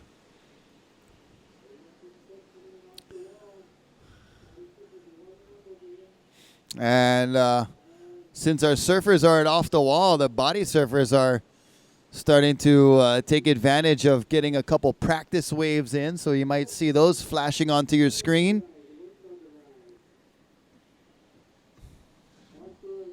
If you didn't notice, in the first Jaws contest ever, big wave contest, Koa probably body surfed the biggest barrel ever body surfed in the history of body surfing. And speaking of Koa Rothman, it wasn't voluntary, but let me tell you, he rode that barrel for a long time, and I was on the boat. I mean, if that guy ever wants to go pro in body surfing, I think he has a bright future. Yeah, he had some good practice at Peahi, huh? Well, if you're looking for something fun to do with your kids, you can come out and see me. I got different keiki adventures available at Turtle Bay, and one of the fun things I do is I have my pups, my dogs, surfing on the board. And if you go to Hawaii Surf Dogs on Instagram, you'll see some fun pictures of what we do with surfing and stand-up paddle dogs. It's a little gig that just was a silly start, but it's turned into a real operation and real bookings. And we get requests worldwide that, hey, we're coming to Turtle Bay. We want to sign up and want to make sure that your schedule's available. What do you guys do? So I have a huge 12-foot SUP stand-up board that I can surf on. And I have room for me on the back, and it's tandem style. And I can fit one or two kids in the middle, and my dogs right on the front. And they just want to come and see. They just want, and the kids actually surf with us. So I book and have photos. kids surfing with us, and we get photos, and it's one of the experiences that we offer at Turtle Bay. Sorry, I got to take this. It's Hawaii 5-0. Once again, I just want to thank everybody for tuning in today. Keep in mind, we do have 2 or 3 more days in this contest with a very favorable forecast as far as waves. Tomorrow we're looking at possibly waves twice as big as this and out of the west, so pipeline could be amazing. Saturday, near warning levels and borderline non-rideable conditions, but I'm hoping it will be right around, 20 to 30 foot faces and super good and contestable, and that's when you will possibly see me on one of the stand-up paddle boards.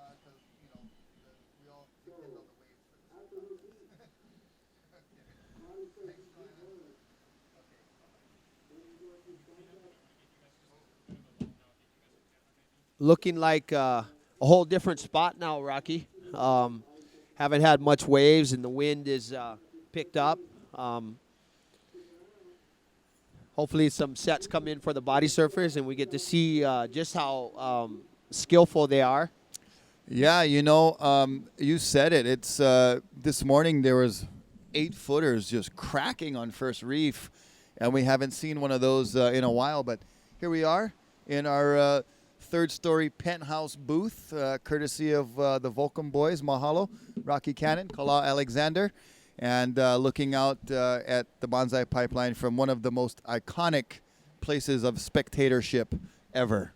For those of you who have heard of Jerry Lopez, not only was he one of the best pipeline surfers ever, I believe he won 2 Pipe Masters, and he was also an actor, very good actor, by the way. But you're looking at his balcony right here, and for many, many years, he lived right here, and right in front of his favorite wave and his favorite place. And many, many years ago, I think it got a little too crowded for Jerry, and he now lives in Oregon, and he shreds huge Mountains of snow now. I actually ran into him on a plane, getting off a plane and on his way to Oregon in LA, and such an awesome guy and such a great representative of the sport. And talk about style. I mean, that guy just had the ultimate style. It was classic because this house was owned by him and Herbie Fletcher, and Herbie is a legend in his own right. And honestly, I think Herbie might have did tow-ins before anyone else. If I'm not mistaken, He was playing on jet skis into a wave out here before Laird guys started. I towing in. remember when in the Wave Warrior movies, they would have a jet ski freestyle segment.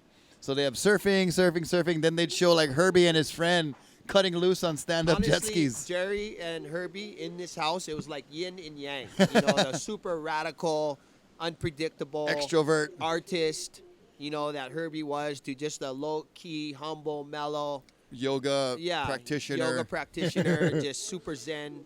Not that Herbie wasn't, Herbie was stylish, but he was more radical, and the stuff that he was doing was stuff that no one else was doing. Yeah, more edgy, Yeah. all of the I remember my first Astro deck that I ever got, and it was a prize Wave from the Warriors. Menehune Surf Contest, and oh man, I was so stoked to have that piece of grip on my board because it was expensive in the store a little bit. I mean, for groms like us, back then. He was the innovator. He was the first guy with that deck pad. And you know what? the best surfers in the world all had Astro Deck. I mean, to see those guys in those Wave Warriors videos and those photos, that was just amazing to me. And this is our perch for the 2017 Backdoor Shootout in memory of Duka Hanamoku, which appropriately so remembers the greatest legend in surfing and the greatest recent Hawaiian ambassador in Duka Hanamoku. Just the way that he carried out his life, not only in surfing, but as a gold medalist in the Olympics, as the one-time sheriff of Honolulu, as a community member, and the father of modern surfing. Just so appropriate to have an event like this honoring Duka Hanamoku. So thank you guys for joining us. We're wrapping up our last heat of the shortboard. There's about 5 minutes left. We've had one full round of shortboard. We began the day with our longboarding. Those guys scored some waves. We have some body surfers that'll be on deck next. And then we'll be looking forward to more days here at Pipeline for the 2017 Backdoor Shootout. So that's the official 5-minute warning for this last heat for Dahui Wax team number 3. Looking like this wind right here could be the front of that westerly, that new swell. It is coming out of the west. And, right. It's already like, changing. So we're getting a whole new weather pattern, a whole new system, and tomorrow could be pretty epic. So make sure you guys tune in. If you're at work, have the other screen open, right. ready to change back to your work screen when your boss comes around. This is our office Yeah. for the next couple of days, so could be much worse. I'm a big fan of surfing as well as Rocky, and some of my favorite surfers will be riding waves. And that's the great thing about this contest. None of the guys that surf today have lost. None of them have been eliminated. They all got another shot, and that's what's great about it. You know, you some contests, traditional contests, you could see your favorite surfer losing his first heat, and then he's done. You don't see know him what I ever mean? again in that contest, yeah, correct? exactly. Yeah, So very true. We're going to see all these guys again and multiple times. And even when the waves, like they're on schedule to be, supposed to be getting really big tomorrow afternoon, going into Saturday, you know, honestly, looking at it right now, tomorrow morning, we could be kind of in a bit of a limbo. Just with the forecast and what it's saying, and hopefully we get some improvement overnight is the hope that we're holding out for. But as in every surf contest, no matter what the format or what the tradition or what the style, at least every North Shore event, we don't make a call until we come in the morning and check it out for real. So we're going to be giving you guys updates on our websites, immersetv.com, watermanleague.com, and even you know, some of the surf reports will have the updates on what's happening.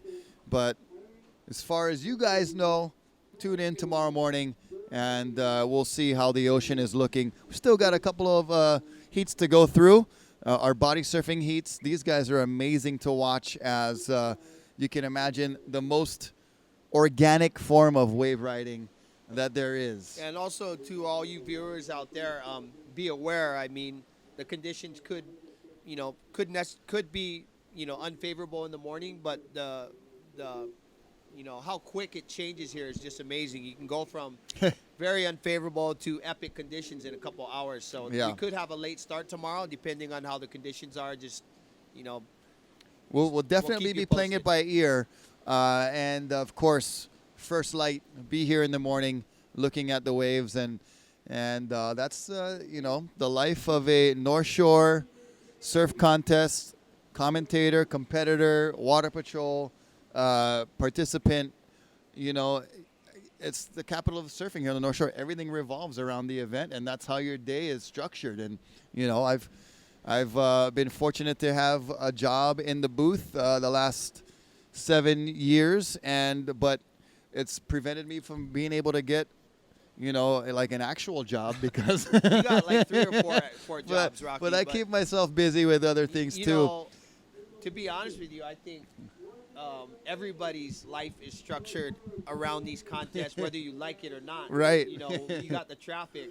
Yeah. You got to go to work in Haleiwa, and there's a surf contest on. There are, you know, you might want to leave a little earlier. Right. So. It affects your life for sure. So but that's life on the North Shore. Affects our life in a positive way. You know, it's good for our economy, and you know, that's what we're known for. And so, I mean, traffic is just part of it. And drive with aloha, bro. Down the road, you left late, and you know it. So just leave a little bit earlier, so you don't have to speed, get tickets, tailgate people. Don't blame the turtle watchers. Yeah. If you didn't leave early enough. If we didn't live in such a beautiful place. I could tell you where there's no traffic. You wouldn't have tourists or looking traffic. at turtles. We are super lucky. So I think we all have to remember that we are blessed. We are all around the world. Everyone's blessed to be alive, but you know we are definitely blessed to live here in this paradise. You know, on that note of, there's days you're sitting, you don't move, whether it's road work or surf traffic or turtle traffic. We have all the kinds of traffic you can think of. Because there's only 2 lanes, one going this way, one going this way, and you're sitting there, and sometimes I'm sitting there, and it's easy to get heated, and frustrated, but ultimately there's not much you can do, for one, and for 2, like you just said, we're so lucky to live in this place. We get to drive around when there's no traffic because we live here. We get to see it all, but there are those days when you just got to take a deep breath and remember and how lucky you are. Especially when it's something you can do nothing about. And that ends our heat number 8 of the day for our first round of shortboarding. Dahui Wax team number 3, a little bit unfortunate with the turn of the winds, but they'll have a couple of more swings at it. Everybody will be surfing through all the conditions in the coming days, and they'll bring it back to the beach. We're going to get underway with our body surfing, but before that, Kala, we're going to take a short commercial break. We'll be right back with heat number 1 of the Dahui Backdoor Shootout Body Surf Session, heat number 1. Stay tuned.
All right, we are back live at the 2017 Backdoor Shootout. And I think our beach announcer, Jason Lau, right now calling for the heat number 2 of body surf. And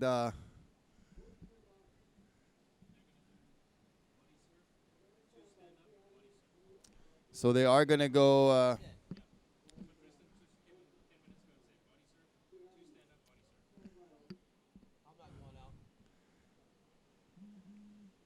So just getting an update on today's events.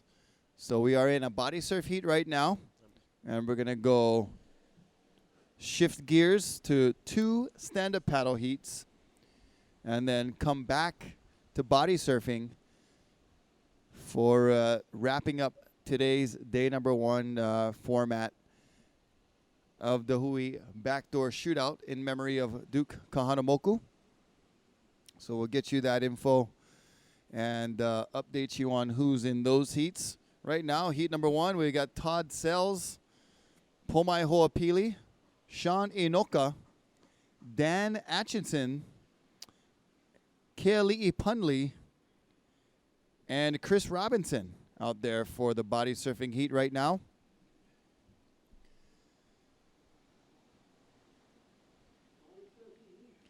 And I know a lot of you out there may have body surfed the shore break and, you know, done some body womping maybe at Sandy's or, you know, down at Waimea Shore Break on some of the days. But actually swimming out and catching these waves to ride them effectively like a surfer would is a whole nother level. Even just swimming out there, not even catching a wave. Like the photographers, just sitting out there in that zone, in that impact zone is nuts. Yeah, and one of our body surfers going at backdoor right now. I believe that was Todd Sells.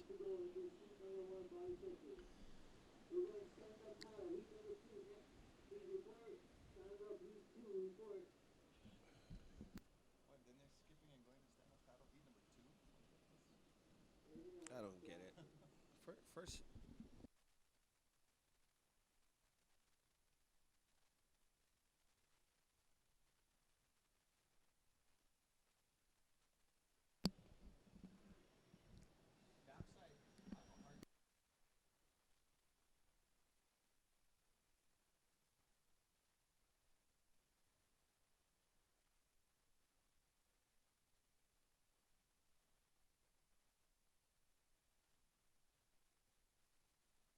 And that's, I think that's Pomai Ho'opili. I can tell by the hair whip when he did the spinner. The Hawaiian hair whip from Pomai Ho'opili. I think Pomai Ho'opili, one of the most underrated watermen in the world. Yeah. I've caught in pretty big waves at Waimea, you know, and kicked out, and he was behind me. I looked back, I'm like, whoa, where'd you come from? You know what I mean? Like, and that's not an easy wave to surf, front side or backside. And some of the biggest waves I've ever caught out there on my better days. You know, some days out there you got to be on point to catch a big one out there. And you know, some days I've been on point out there and look behind, and there he is, right in the wave backside. I'm like, wow. So I have a lot of respect for all the guys that have surfed Waimea really well, like Brock and some of the guys that just hold their ground and just sit there, because that wave can be intimidating. And he's, always out there fishing with Kyle Pa'o and bringing in the big ones on the boat, and is very skillful in a canoe, very skillful in body surfing, as we're seeing right here, stand-up paddleboarding. Much mahalos, Kyle and Pomai have eaten a lot of fish that you guys have caught. And, from shortboarding to longboarding, Pomai is one of those guys that can do it all. Yeah, no kidding. And, like, you don't see him surf for weeks, and then pipeline's like 12, 15 feet, and he's on a bomb. Yeah. Or you go out to Sunset, it's 15 feet, and he's coming down on, like a longboard or something that's like 4 inches thick, and he is just catching bombs. I mean, super impressive. And I kind of one of those, to me, he's got that old style where he's like a, throwback soul surfer Hawaiian style. And awesome. Much respect to Pomai. A lot of skill, a lot of knowledge coming from that brother. Going real strong handshake for one smaller guy, too. Bro, you better squeeze back or you're going to crunch your hand. But I like the strong handshakes better than the limp ones. Yeah, here we go. Yeah. This is Blue. That is, I believe that's Sean Inoka. He's been on the body surf scene for many years now. I wish it was a little hollower for these guys, really see how skillful they are at actually riding the wave from beginning to the end. Yeah, here's a little wave, I think from Todd Sells. He's going to make a little connection, and length of ride definitely still part of the criteria for body surfing, because you can imagine, I mean, it's so easy to get caught by the whitewater and not make the wave in body surfing. And if you can stay in front of the whitewater in body surfing, serious skill. Excellent skill. Yeah. And not sure if we're going to see him competing in this event, but Mark Cunningham's a guy that's helped put body surfing on the map. Mike Stewart made the transition, bodyboarding and body surfing, and does both of those at the highest level. And here's Pomai Ho'opili with a spinner. Nice. That was amazing. And backwash spinner.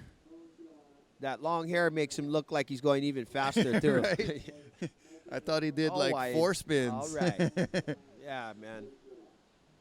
So definitely an inspiration to people, as far as a waterman goes. Pomai Ho'opili. And that's, one of the cool things of having this event, being able to be broadcasted live. You get to learn and see from guys like Pomai, who is also part of the Hawaiian Water Patrol team. So he's working today and playing in the surf. But this stage that they get to perform on is, something that I think is long overdue. And thanks to Uncle Eddie and Mahina and Dean Luke and all of the crew for putting this together in the Waterman League. Great to see all these disciplines. Yeah, we get to watch them, and we get to learn a little bit about some of these guys you won't hear about during the regular surf season. And I don't know if it was you I was talking to earlier, Rocky, but I was talking to somebody about Kainoa McGee, and I'm pretty sure. Yeah, we were talking about McGee that. Is the only guy on the planet to have caught a 10-foot barrel on a boogie board, a surfboard, and a stand-up paddleboard. I mean, that's got to be a record. I don't think anybody. Yeah. It's probably being able to ride so many barrels on a boogie board like that for years. My brother actually boogie boarded for a while. It's Yeah. the knowledge, the wave knowledge and the tube riding knowledge that you gain from a boogie board. And you know what? If you think about it, all of us growing up in such a place like Hawaii where the ocean is so strong, you know, all the kids kind of go back and forth when they're young between Yeah. a boogie board and a surfboard because Yeah. got those days where it gets a little bit bigger, faster, and a little bit more gnarly to where, you know, it kind of taps the limit on the level you happen to be at that moment. So, but a boogie board allowed you to still go out and Right. still experience that swell and those conditions and still learn. So I don't think there's any one of us that haven't boogie boarded or been barreled on a boogie board. But to be barreled on a 10-foot wave out at 10 feet pipe, yeah. like Kainoa has, Yeah. is he's got to be the only one. And that's No, got but to be a you're record. right. You're right. The feel and the vision that you get from a bodyboard on those kinds of waves probably gives you a boost of confidence because you know you've been in a more gnarly position in a Yeah. boogie board. That's just by That goes nature. slower. And a little And a slower, surfboard, yeah. and you take a steeper drop. And so, you know, having that experience, having that view, having that knowledge, I'm sure has contributed to his success being on a surfboard and a stand-up paddleboard. You see the flags on the signs moving pretty brisk at the moment. I'm not doing it. Hell no. Oh. And so, Kala, you talked about, you know, wanting to surf on a stand-up at some big pipeline, and now with the stand-up division set to have some heats run today, what's your take on that? Well, I have officially pulled out of the Okay. event today. All right. So I will not be competing in these conditions. But hopefully Uncle Eddie will see fit to put us back out there on another day. Maybe tomorrow, maybe the next day. So I look forward to getting out there when it's bigger. And I always have wanted to stand up paddle pipeline, and I have done it before. But Right. it can be pretty dangerous, not only for myself being backside on the lefts out here on a stand-up paddleboard. Yeah. You know, I don't really have the right equipment to do it yet backside. I need to get a specialized board for this place. Yeah. But I am definitely willing to get out there on a big day if it's in a heat and there's nobody out and no one's in the way. And, you know, it's Well, you safer. talked about safety also, and Yeah. for yourself, but when you got a big board out there Yeah. and there's 100 guys out, Somebody could get hurt. And Yeah. that's the thing about being a stand-up paddler in Hawaii, around the world. You have to be aware of the people around you, and that's precisely why you don't see me out here Yeah. on a stand-up paddleboard, because I don't have a good – if I get a better board that's more suited for pipeline, which I'm sure Jerry Lewis can make. Jimmy Lewis, rather. Jerry Lewis was the singer. But Jimmy Lewis on Maui, he takes care of me. He gives me a lot of my Jerry all Lopez my was the stand-up actor. paddle boards. And yeah, big shout out to Jimmy Lewis. Uncle Jimmy is the man, and it just you know, I just got to get a different type of board out here. And Keali'i actually has had some success out here on those Yeah. boards, and he puts a lot of time in. But I'm not as confident as Keali'i on those boards. I need to get a little thinner rail for me. Yeah. Otherwise, I just don't want to do it for safety reasons. But if it's 10 to 15 feet tomorrow in pure west, and you it's know a only heat. 6 of us out, I'm Yeah. definitely paddling out on my stand-up paddleboard. Yeah, and you talk about equipment and specialized equipment, and that kind of goes across the board with boards being made for pipeline. It's, you know, it's one of those waves that not only requires, but it has a lot of surfers really getting dialed into their equipment when they're surfing pipeline. And getting in tune with their shapers and getting specific on the types of rails, the types of lines that they want to draw and have on their board. It's something really important about surfing pipeline is your and equipment. there's never going to be a place more important than pipeline to have a good rail or Yeah. a thin rail. Backside, you don't have the luxury of having your toes Yeah. on the inside rail where you can ride can a put little more thicker pressure, yeah. board. You got like a lever with your toes. It's like Yeah. a lot more leverage. When you're on your heels, it's way harder. So it's definitely has a lot to do with your rail. Yeah. And, we have one of the judges calling me and texting me, trying to let me know that I'm in the second heat. But And I have you're gonna officially text them pulled back out that of the you're- day. Just like that drone just pulled out of our view right here. You're going to pull out of the event, which, you know, And you know what? I could have surfed in one of the Dahui wax heats, but you know, there's so much young surfers that deserve a spot and deserve the opportunity to surf out here. And I still surf out here on perfect days, but I don't put as much time in as these younger guys. And it's great to see them out here. yeah, it's one of those where yeah. it's an So honor to be. I don't got nothing. It's to an prove. honor to be invited, but it definitely it's more of a privilege to allow a younger kid to take that spot. And with 4 Dahui wax teams, I'm sure there was multiple opportunities for you, but having like you Yeah, said, been there and I'm getting older, and these kids, they put in a lot of time. They deserve it. So they've earned it. But if I can get out there on that stand-up paddleboard where an old guy like me is already standing up, Yeah. and I can get, what I mean? Well, like That's not necessarily doesn't mean it's think it easier, was, but I think it was last year you let me ride your board on a solid day that Uncle Eddie was like, "Hey, this is expression session. Go." Yep. Like, oh, come Yep. on, like borrow your board. Thanks, No Sam. problem. I paddled Kidding out me? there and got a few. It was super fun. That's the way I like to surf pipe too, with like 10 guys. Going off with 10 guys.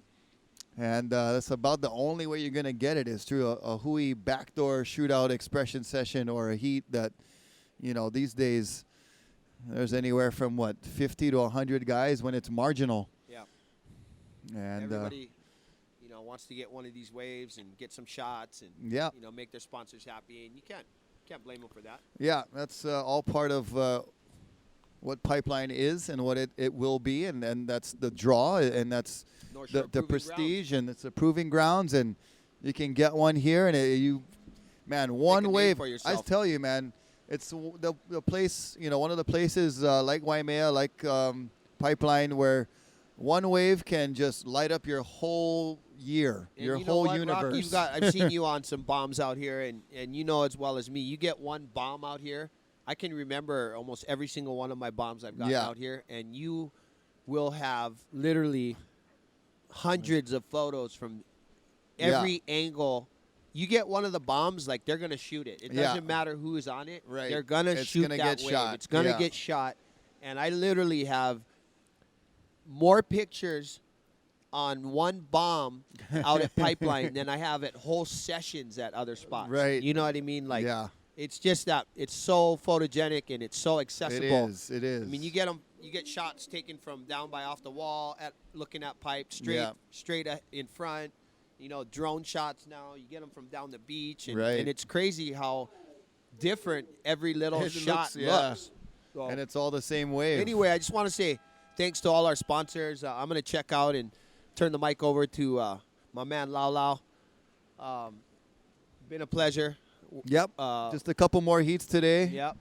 And stay tuned, you guys, because these stand-up paddlers out here are experts and very good at what they do. You got Nolan Kealana and looks like Mo Freitas.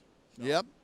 All right, you guys, aloha, and I will see you guys tomorrow. All right, kala mahalos, and we'll see you in the morning. Thanks, Rock. And getting underway with our stand-up paddle surfing. Mo Freitas drawing first blood, and there's a young ripper that's one of those guys that can get it done on multiple types of wave riding vehicles. Here's Nolan Keolana, one of the pride of the West Side from the Keolana Ohana, doing some front side work right there at Pipeline.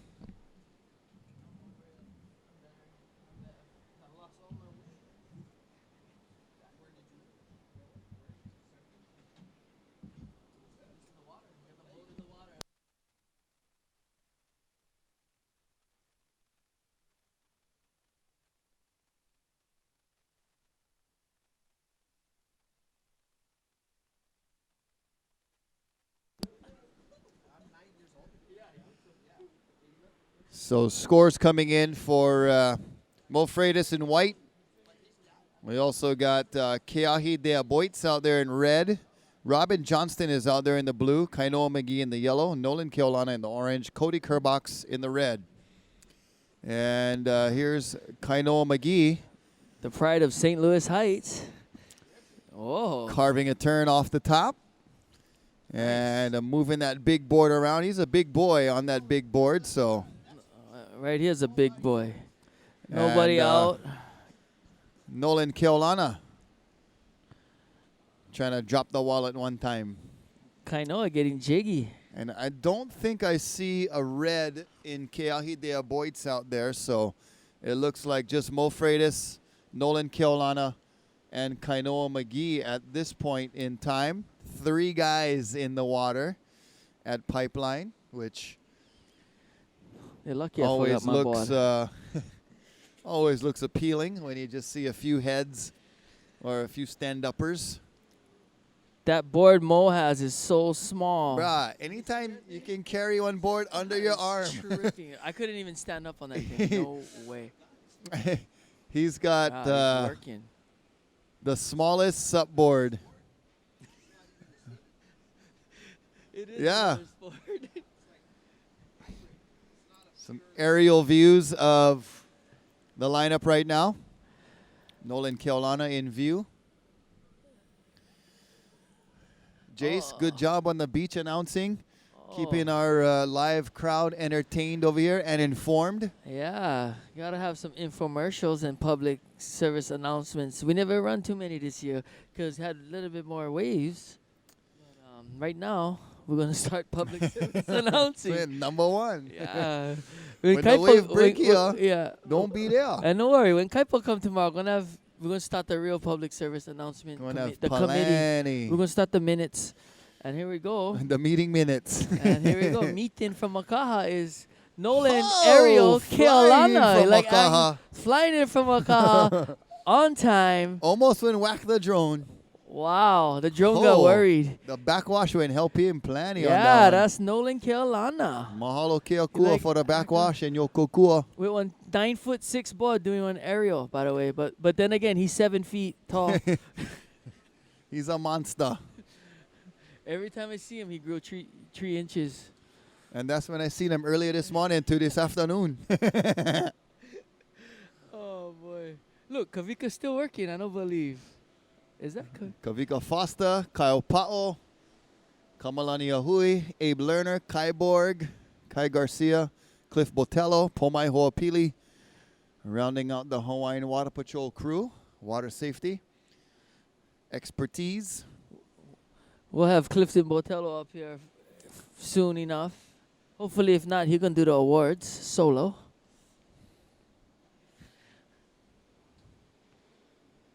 But much mahalos to everybody joining in and all the crew at the Oceanic Time Warner Surf Channel, Dean Luke, and all of his crew that has committed to putting surfing on our TV screen 24/7, all surf, all day.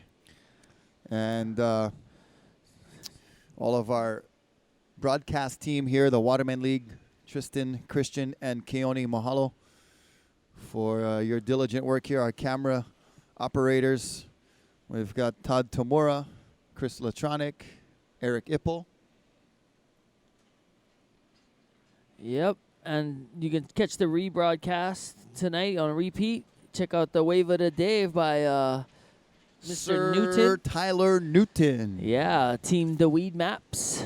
He got a And, 10.5, I believe. Wave And of the right day. behind him with the second best wave of the day, also from Team Weed Maps, was Bruce Irons with a 9.83. Wow. So those two guys with the top 2 scores of the day. But remember, it is each surfer counting their best 2 rides throughout the day for their final standings come Sunday, when the final day of the competition is occurring. Non-elimination, if you will. Yeah, everybody going to get multiple surf sessions. Equal. here at the Bonsai Pipeline and even off the wall. And paddling. Nolan Kealana with his mini canoe. No ama. And just a little bit too much behind the peak on that one. He's going to not take a swing at it.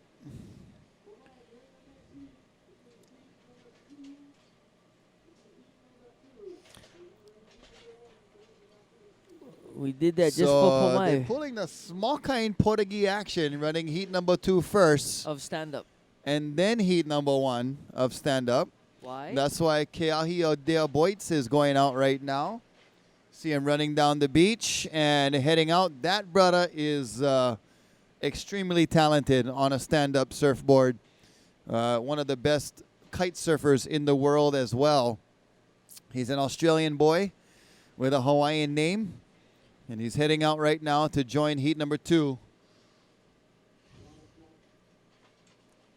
But I don't know, Jace. Maybe you can tell us why. Why? Because Pomai Ho'opili of the Hawaiian Water Patrol was in the first heat of bodyboarding. Therefore, Body surfing. body surfing. Therefore, he thought he was back to back. But so we give him some time to get his board. We staggered the heats and put the stand-up paddle heat number 2 first. But they were on it, Water Patrol. He was ready to cross-train at will. So, yeah, that's the Hawaiian Water Patrol for you. Never know if they got an extra board for step off. You know, one line running for catch kumu. You never know. They're always ready. And we got half an hour heats for the stand-up, 20 minutes for body surfing. So we got 22 minutes remaining here. This round number 1, stand-up, heat 2. Pomai, he gonna warm up gums now. So right now we got Nolan Ariel Kealana. First place. Second place, Mo Freitas. Kainoa McGee, third. And Keahi. Robin Johnson in blue, no wave. Cody Kerbox. Oh, no show, Cody Kerbox. No Cody Kerbox, I'm sorry. So we only got three in this heat, and now Keahi's out there. So 4-man heat only. So Kainoa needs a 184.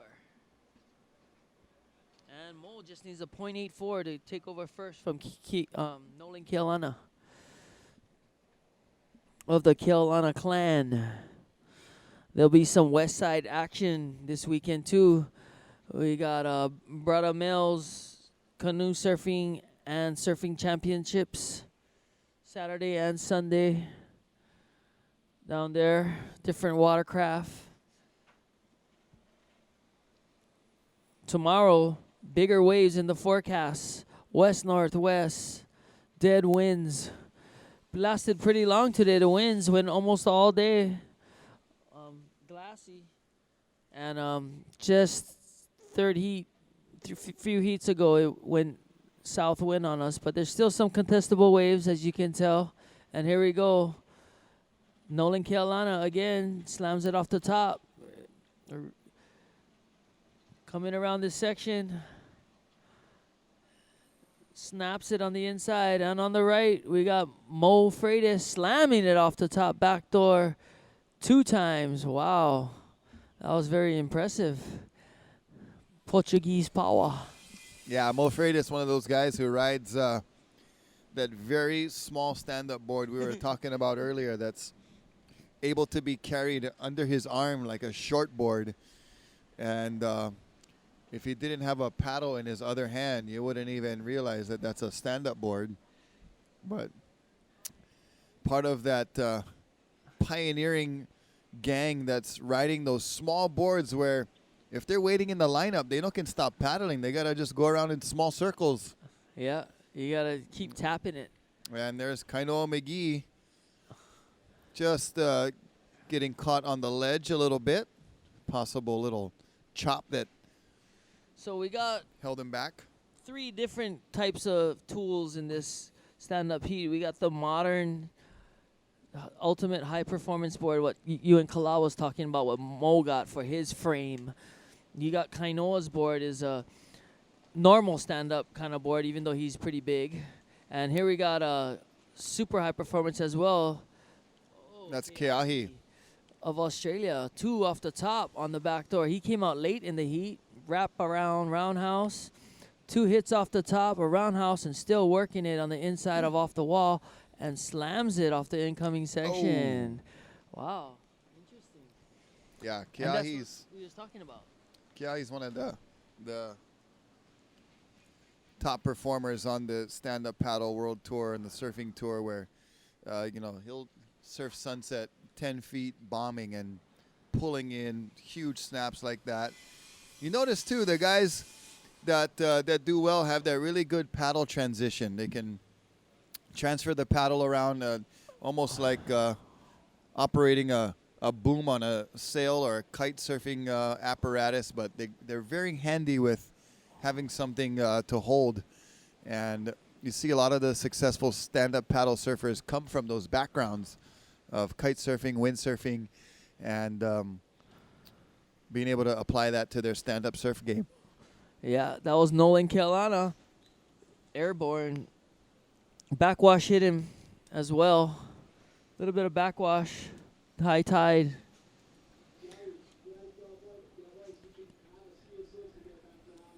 Keahi, he's also on one of those high-performance boards that you could probably barely float on. And here goes Mo Freitas on the left. Bunny hop down the face, leads with his paddle, slams it off the top vertical on his little high-performance shortboard. That was pretty sick. Little bunny hop. So sometimes you get caught up on the top with these chops, with a stand-up especially. Oh, Kavika, he hot. Kavika, turn on the AC, Foster.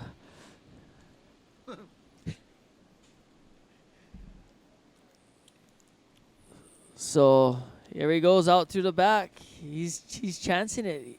They just told him we get ski assist, but most Aussies they kind of tapped.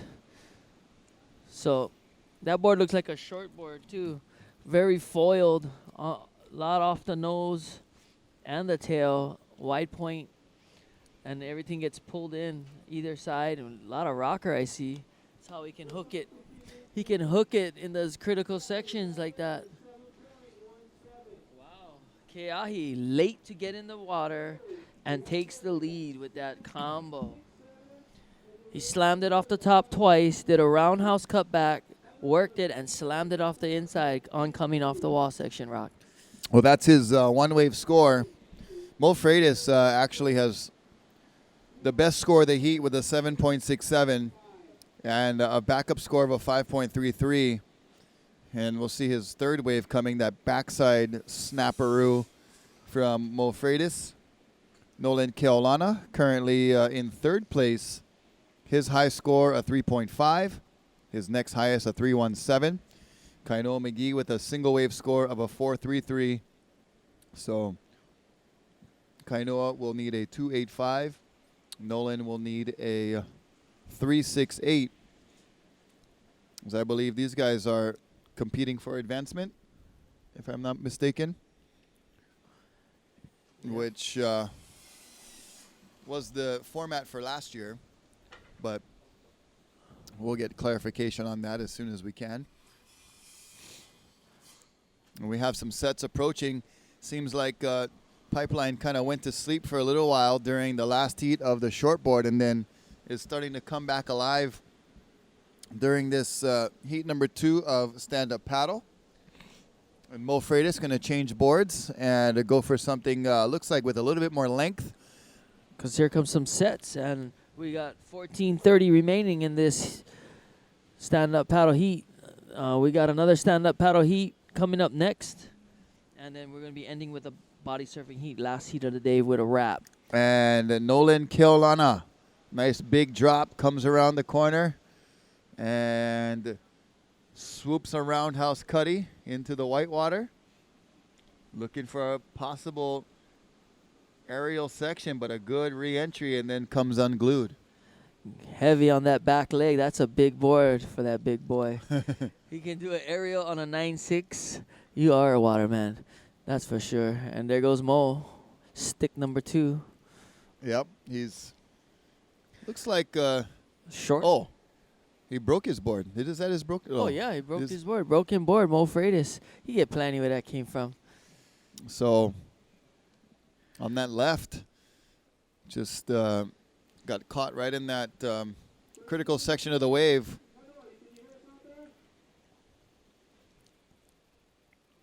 It's Kaino McGee. With these winds, sometimes the judges, you can't hear the judges out there with this onshore wind, but still can. Still can. He gave the shaka. Some aerial footage, courtesy of our drone operators. And Keolana Airlines. Has a ring to it, huh? Like the Los Angeles Chargers. Oh, Rock, your team doing pretty good with the new coach when they fired their coach. I know, yeah. All your talent in Jacksonville. I know, and they had to hurt Mariota too. Let's change the But, subject about hurt quarterbacks. You know, yeah. Sorry, guys, in the silver and black. Saw where all your eggs were located in one basket. Hey, when your car is broke, your car is broke. Yeah. Broke car. Even with the axle, the engine, no matter. Oh, yeah. And now on hold, the whole engine will blow. Oh, The rest of the team was trying to push the car. Oh, boy. With 3-5 fella. 3-5 fella. Here comes So some far, sets. Mo Freitas in the lead with a 7.67 and a 5.33. Nolan Keolana moved into second. Last score was a 5.33. Keahi down to third. Only needs a 1.66.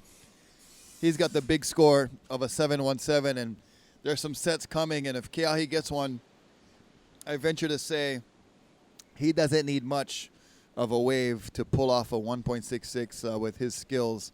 Here's Kainoa McGee, currently in fourth. He's still in the runnings. Needs a 4.51.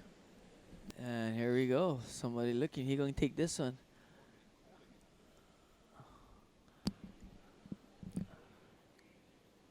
Yeah, we got 11 minutes remaining. Little over 11 minutes remaining.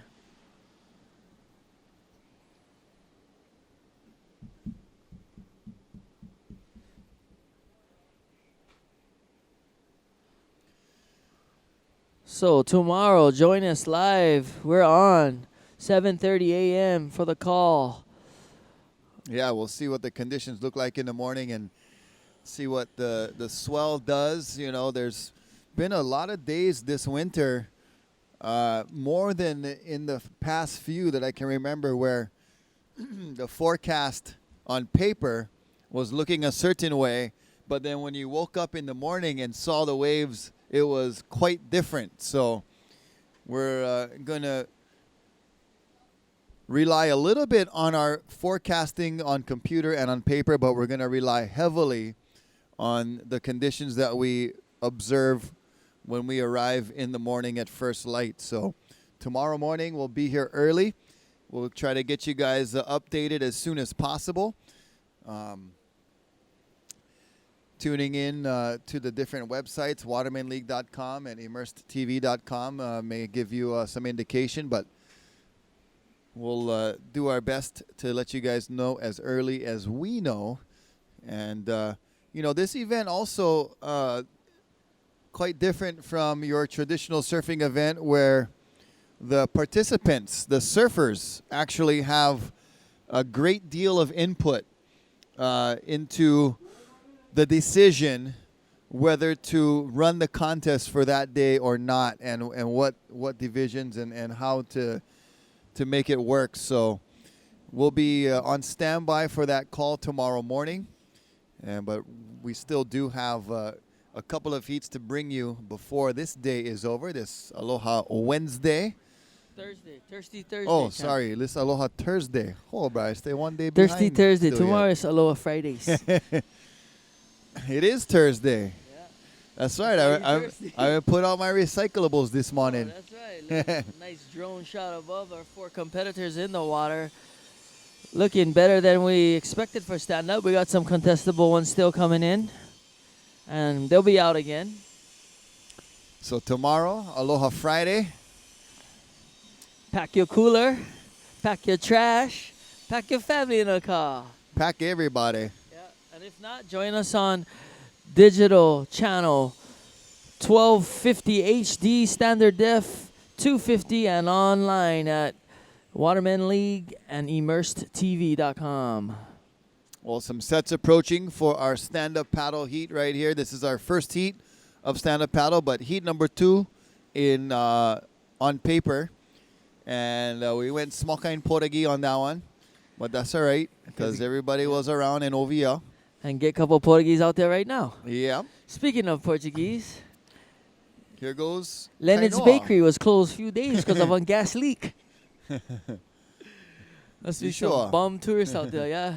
Here we go, up and riding in the white jersey, Mo Freitas. He like broke his second board, Yeah, even though it comes dime a dozen for these guys. even though he hit plenty. Yeah. Well, that board he's using is regular foam compared to Kainoa's board and Nolan's board, and I think even Keahi's board is a plugs.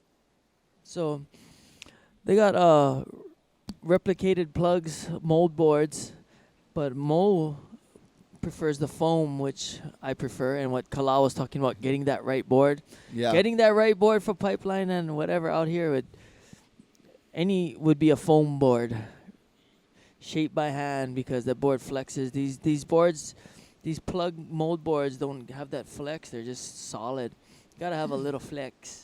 Here's Mo Freitas, your heat leader, Oh. and flexing right off of that one, and unable to improve any scoring. So that'll be the throwaway score for Mo Freitas.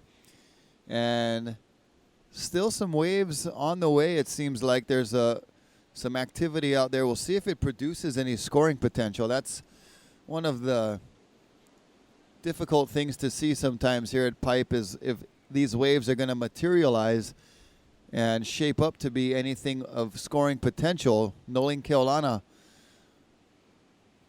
goes over right there, kind of straight-legged and goes down. But more waves out the back. Kainoa McGee in position for this one. Oh, shoot.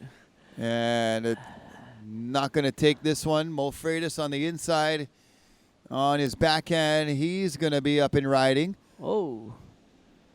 And just a quick closeout. Keahidea Boitz needs a score. And he's in position right here for a backhand little surprise for the Aussie. Gets down the line, bottom turns, carves right in the pit. Only needed a 1.66, so he'll probably get that score right there. Kainoa McGee goes over that wave, and with that, we'll take a short commercial break. We'll be right back with more action from this year's 2017 Dahui BackDoor Shootout in memory of Duka Hanamoku. Stay tuned.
We had Keahi with another wave on the inside of pipe. 2 moves and out. And here goes Mo Freitas on the inside with a good hard bottom turn, cranking it off the top, but just a little bit too steep on that one as We are back from our commercial break here at the 2017 Backdoor Shootout. And it's the Dahui Backdoor Shootout in memory of Duke Hanamoku. And having our stand-up paddle surfers in this heat with 3 minutes and 50 seconds remaining is where we are on day number 1 of this great pipeline event. Backdoor, off the wall, all scoring opportunities throughout the day here. Our stand-up paddle boarders concentrating their efforts on backdoor and pipe. That board is looking smaller than the other one he had. That looks like a 6'7" or 6'10" or something. Mo Freitas paddling some Mo because that board's so small. And we got Keolana Airlines standing by. Standing by for takeoff. Air traffic controller. And he won't go on that one. So join us tomorrow. Make sure, get in front of the camera if you're calling in sick tomorrow.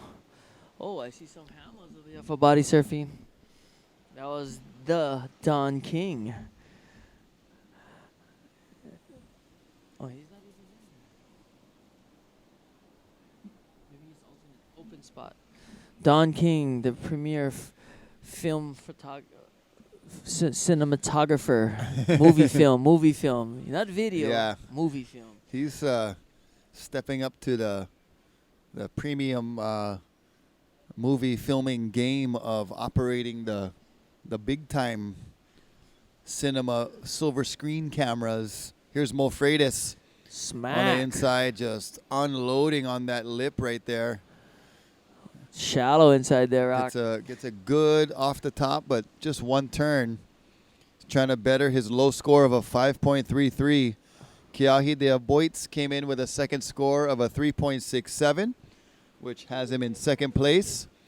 And just about a minute 20 remaining in this stand-up paddle heat. And we got the next stand-up heat coming into the zone. On standby for real kind. Which we're going to have Kai Lenny. I don't know if Ikaika Kalama is here. Noah Janela. Kaika was here for most of the day. Bullet Obra. Pomai Ho'opili. And Kala is opted out. At least that's what he said up here. I don't know if he went down there to reconsider or I'm not sure, but Who knows? Somebody should have came up with a brand new board for him. we get one. We have spots for alternates. Going, Jace. Oh. That was Keahi a Boyts on the right double take. and Nolan Keolana on the left. Wow, both slamming it off the top in the critical section. Both making it to the shore. Be interesting to see what judges gonna do at the end of the heat. And full exchange with Nolan Keolana and Keahi.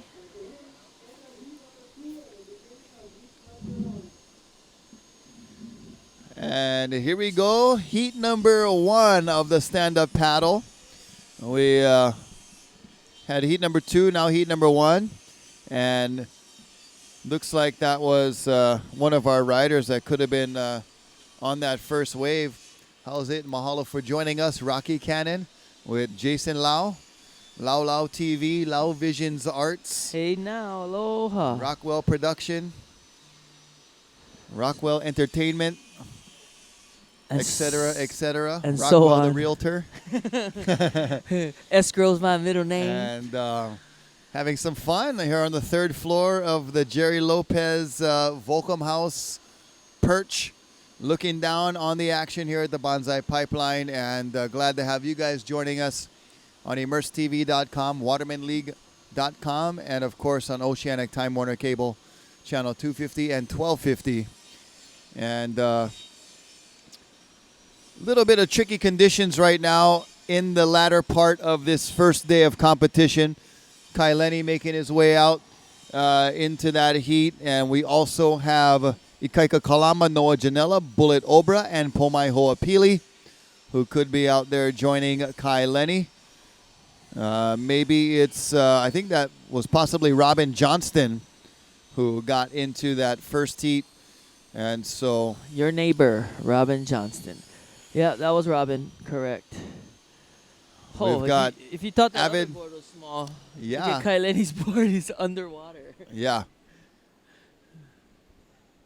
And So it here we looks go, like Rock. Mo Freitas finishing first in that heat. Ke'ahidea Boit's finishing second. Well, that was better than you over the falls. That was the board over the falls by Robin Johnson on that one. Yeah, save the body, ditch the bod. Yeah. When you stand up, you get all kind of accessories you got to hold on to. Some up to wear one hat, Yeah. you know. Some up to Face you know, mask. yeah, mouthpiece. And then when you get donuts, that's when you get the yard sale. Yeah. Bro, I heard one football commentator use yard sale. Yeah. One had one helmet, one shoe. Yeah. I was like, Yeah, hey, so you can borrow that one. yeah, you borrow from us guys. That's funny. I think it was Neil Everett. I think by we'll the have way. yards. Oh, you from over here, That's Channel 9. why. How's it? How's it? Hello, from the 808, and here we go. Oh, Catch Robin. Edge Johnson. Pork taco. Yeah. Robin got to talk to his shaper himself. Oh, yeah. Well, he probably told Kala, I have a board for you, man. Yeah. Kala's like, well, He make all kind bods, Robin Johnston. yeah. And here goes the Rocky Point Commander Jr. Pomai Ho'opili coming deep. Special Pumping Lieutenant it. on duty. Oh, look like that's the kind. Carbon fiber, the way he came off the bottom. It is. Black magic. So Board I bought from from Bonga. Eh? body surf to stand-up paddle, Yeah. below the water, above the water. So that's another material board. Hollow carbon fiber. You could see that coming. He came off the bottom. So all kind of different material, these guys' boards. How do you? All kind of different material, period. All kind of different theories. Yeah. Yeah. You know, you live Some it when guys, shape. Oh, you grew up with when shape. yeah. Yeah. Man of few words. Few words and plenty bods being shaped. Yeah. I gotta tell him work on the dog surf special bod with all kind of different handles and apparatuses Yeah. for the dogs can climb on top. Yeah, you just gotta look at the Konos logo with the pig and you can get a template. Get some ideas. No, I've been working. Yeah, I get some. I bet you get some ideas. What you some gonna do? ideas. What you can do? Cut out one little, like how JC cut out one little belt. You can cut No. out some paw. dents, Paw prints, paw nah, nah, dents. All nah. you do is get the sand block No, I and need just. some things they can, so that when they swim up to the board, they can get on themselves. Oh, you call Something that, to grab onto. like the rail. Yeah, like the little Oh, you handles. just And stick on some of that. Stick on some of that grip. you need a good you need Oh, the sharpen their- you need a sharpen good the grip with the grooves, their- Yeah, like the kind for the sled, the jet ski Oh, yeah, sled. yeah, yeah. That was the good solid one. and then you sharpen up their nail a little bit. Yeah, you wax them down a little bit, and then a kind Yeah. put some Velcro. You gotta talk to Nate over there. Nasty Nate 1. You can hook that up. But Good to see everybody down here. Like some people see long time to events like this. They come Yeah. out the woodworks, as you say. and then on the outside, we get some sets coming in. Hey, now. Looking at BackDoor. I see Kai I think Leonardo. that's Kai Lenny with the power stroke. Kai Lenny with the Peahi, Oh. with the Peahi special coming off the bottom, highlining, kind of bumpy, wind blowing at him. And And- wisely gonna not Yeah. really try too much right there. I gonna know he get wanted it. to try a blast. He's gonna get a blast from this. He's gonna get blasted about right his there. tall Pomai Chester Ho'opili wide. pulling in Oh, on his front side. and there goes Kai Lenny. And Pomai comes up now. Right in the Zone. line of our next surfer. I don't know who this is. This is That might be Bullet Obra. Bullet. Yep. He's a goofy footer from the Casio Big Bullet. Island. He looked like he got shot out of one 12 gauge. Yeah, look just like the Hui logo over there, the Bullet. The All shootout right. bullet. Yeah. So we got out there Robin Johnson on our board that he made. And we got 26 minutes remaining, just above 26 minutes. We got Bullet Obra out there. Robin Johnson in first. Staying He's busy. got a 5.0 for his first wave. And then Bullet Obra in second. Yep. Kai Lenny in third. Pomaya's score is still going to register. No show from Ikaika Kalama and Noah Janela, so just a 4-person heat. Yeah, Kala and Ikaika, they only come out when they kind of like the Duka of these days. They only above come one out when certain good. level. Yeah, or only when good. Yeah, they only eat certain fish too. So you can catch Ikaika down at his canoe tour at behind Surf and Sea, Haleiwa Canoe Tour. If you're in the south side, come check us out down at Kaiser's. And It's Robin you on the west Johnston. side, here comes Robin Johnson, headed west to east, working it on his And backhand. Yeah. Yeah. Maybe that's some brand new board, Rock. You know how you need those dents in that board? Yeah, you got to try get the feel, eh? Yeah. Put the toe marks and the heel marks. Yeah, that is a foam board. But as I look at that board, I don't see much rocker like the previous heat. What's his name? He had a lot of more rocker. So that board fits in the curl, and there's a lot of chop to deal with right now. But that's what makes you a good waterman, adapting to the situation.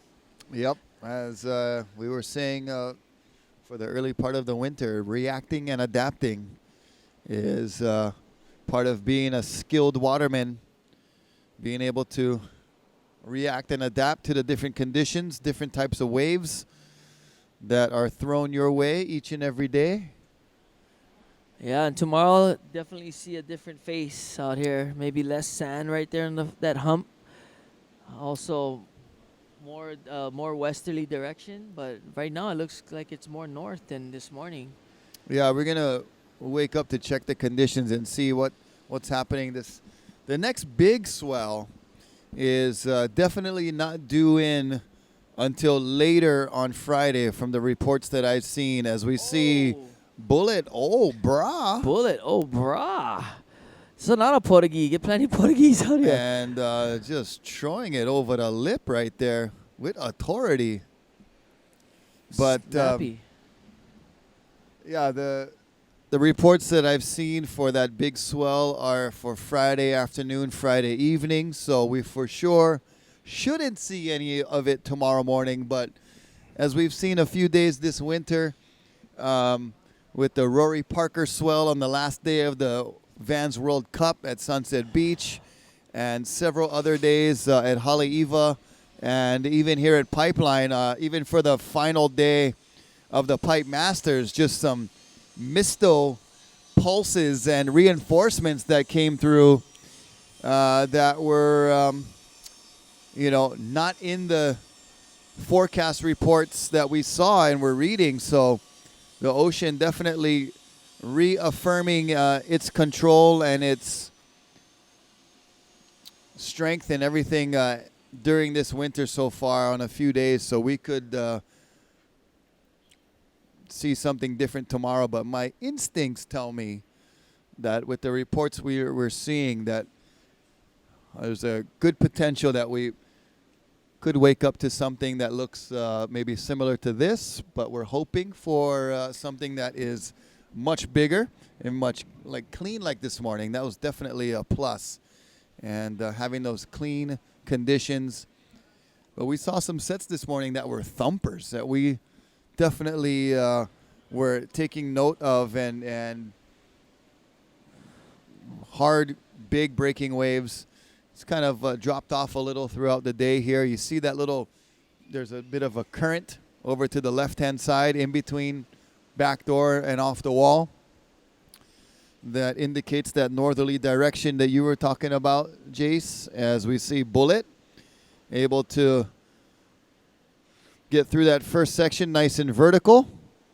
And Bullet Obra, 6.67 on his last score. Here's Pomai Ho'opili. Coming off the bottom, spraying it off the top on his carbon fiber Black Magic.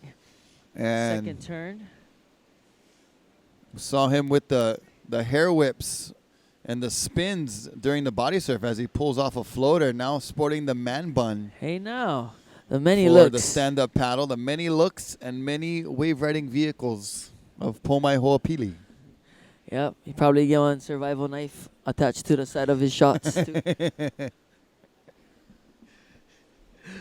Just in case, you never know, leash gets stuck, cut the knife, cut him. Hey, it happens over here Yeah. at Pipeline. You've seen guys getting their leash wrapped around some coral heads and some tombstones, having to do the quick release. But you never say hemo to leash because not everybody know what hemo is. Especially to Aritz Aranbaru from España You know what I mean? Para during que- the Pipe Masters. Yeah, that epic save by Kyle Pa'o last year and Clifton, the grabber, Botello. Yeah, came up to him right in the zone. The guy was discombobulated, hit the bottom, and he told him, "Hemo the leash." The guy looked at him like, "What, mate?" They just got it off right on time, figured it out, and they came out of the white water. It was crazy. Right here offshore, spun around right before the shore and pulled it. That made the news all over. Yeah. That even made ESPN. How's it? Yeah. It was the So here we go. definitely the grab of the winter, the previous winter. Here goes up and riding. This is Kai Lenny. And Kai, one of those ultimate, well-rounded wave riders and ocean enthusiasts. Been a stand-up paddle world champion multiple times. Been a racing champion on a stand-up paddleboard. It's been competing at the highest level and performing at the highest level on a windsurf board, on a kite surf board, and even on a Foil. traditional shortboard. I've seen him shred like he could be going for the world qualifying tour. That type of skill is what he possesses on a shortboard. So Professional, everything. He can windsurf like Robbie Nash. He can kite surf, and now his latest thing is the foil. Foil boarding. And he makes it look so easy, and it's hard. It ain't. Everything this guy do is at the highest level. Yeah. Standing up, regular paddling in at Peahi, he does it all, top to bottom. One only guy with one commercial like Marcus Mariota is him. From First Hawaiian Bank. yeah. But he should get some insurance sponsor too, all the stuff he does. Look at that backwash going out, Rock. I would catch that. Yeah, backwash has been a factor all day long with the steep beach that we have with Rising that high tide. tide with the full moon. The tides are extra high for Hawaii standards, and we've seen that backwash present throughout the day here, that affecting some of our surfers in their takeoff and even in the barrel. So being able to navigate the lineup and negotiate the backwash is all part of the skill level required in competing here at Pipeline. And Pomai Ho'opili is way deep. And he's going to take a look down at this one. And one of the most memorable waves for him we'll get to in a minute as we watch Bullet Obra further down the line, slicing and dicing, throwing tail over that first section, but comes That was unstuck. Sick. And Robin Johnston on the next wave after Bullet. And Robin Oh. slamming one up off the top, carving into the whitewater. And Bullet Obra on top of the heap right now with a 6.67 and a 4.17. They're battling. Robin Johnson currently in second. Pomai in third. Kai Lenny right now bringing up the rear. He's in fourth place. And he's got a third score coming in. But Back and forth. Pomai Ho'opili's wave during the stand-up surfing Sunset Pro a few years ago, grabbing rail on a huge, solid 8 to 10 foot inside bowl. He didn't make it, but he made an impression, and So much so, Hilton Alves did a huge painting And here he of goes. Pomai pulling in on that wave in a tribute. And not sure where that painting is hanging, but it's a burly-looking wave with this long-haired Hawaiian grabbing a rail with the paddle somehow and just looking confident and charging. And of course, hitting the deepest right now. He's right on that current line over there. He knows that he's going to try to get something to, since he's on the board already, he's going to look for something and roll the dice. So back and forth with Bullet and Robin here with 16 minutes, just under 16 minutes left in this last stand-up heat of the day, and we're going to follow up with our last body surfing and final heat of the day to wrap. This is the 2017 Dahui BackDoor Shootout live from Pipeline and the BackDoor, beautiful North Shore of Oahu. Glad you guys could join us today. We got the beach call with Kainoa McGee earlier and myself, Lau Lau. We got Rocky Cannon all day up here and Kala Alexander. And of course, this event in memory of Duke Po'o Kahanamoku and honoring his memory and his legacy and what he's done for the sport of surfing, what he's done for the Hawaiian culture, and of course, all other types of wave riding that he practiced while he was with us. And, you know, so many cool shots of him body surfing at Waikiki, tandem surfing, stand-up surfing, even pipo boarding, all kinds of wave riding vehicles experimented and perfected by Duke Kahanamoku. One sport I tried that he invented was the water polo at the Duke's The Challenge. surf polo, oh yeah. my gosh. I didn't even know that was another sport he made up. You know, like Brian them now Yeah. inventing all kinds of stuff, sub-squatch. And, Yeah. and you enter the Duke's Challenge with the water patrol. Oh, we got donuts from the from the real guys. Thought it was bad. With the versus Team Japan, they was small. Yeah. Like, yeah, watch out. We got little tricks with the wave storms. We got a little tricks up our sleeve. Then the UH water polo girls, oh, they play rough. They play rough. They play serious, couple of Yeah. kicks and whatnot, and then we got two. Then we got to the real guys from Stanford and whatnot, and that was dirty lickings. So, surf polo with surfboards. You sit on it and paddle with the board under your chin, scoring goals like soccer. Pretty grueling. Yeah. I've been a part of those events before, and you get, you know, it's some serious paddling up and down, like soccer. You're running up and down the field, and in surf polo, you're paddling up and down the course. And looking at that drone footage on your screen right now from high above, you can see the caves and crevices in the reef and the different cracks in the reef, and those are all things that affect the shape of the wave. And sometimes you know, in the lineup out here, you'll be looking at the bottom for your lineup to sit on that certain rock or that certain crack, and also, you know, just as much as you're looking up at the shoreline to get that certain lineup with that tree in front of that house and that window. There's so many different ways to get yourself positioned for the right wave here at Pipeline, and there's many times you're using the bottom and looking at the different cracks to find your positioning. As we see, Kai Lenny positions himself into a big floater, lands it, as Bullet Obra's on the left with a roundhouse cutback. Just one big move for Kai Lenny as he's trying to creep back into the top two. Currently first place right now, Bullet Obra, still with that 6.67 and the 417. And here's Pomai Ho'opili. Stroking. Pomai, big bottom turn. And kind of relaxing now. He lets his hair down, literally. That's not Fabio. That's Pomai.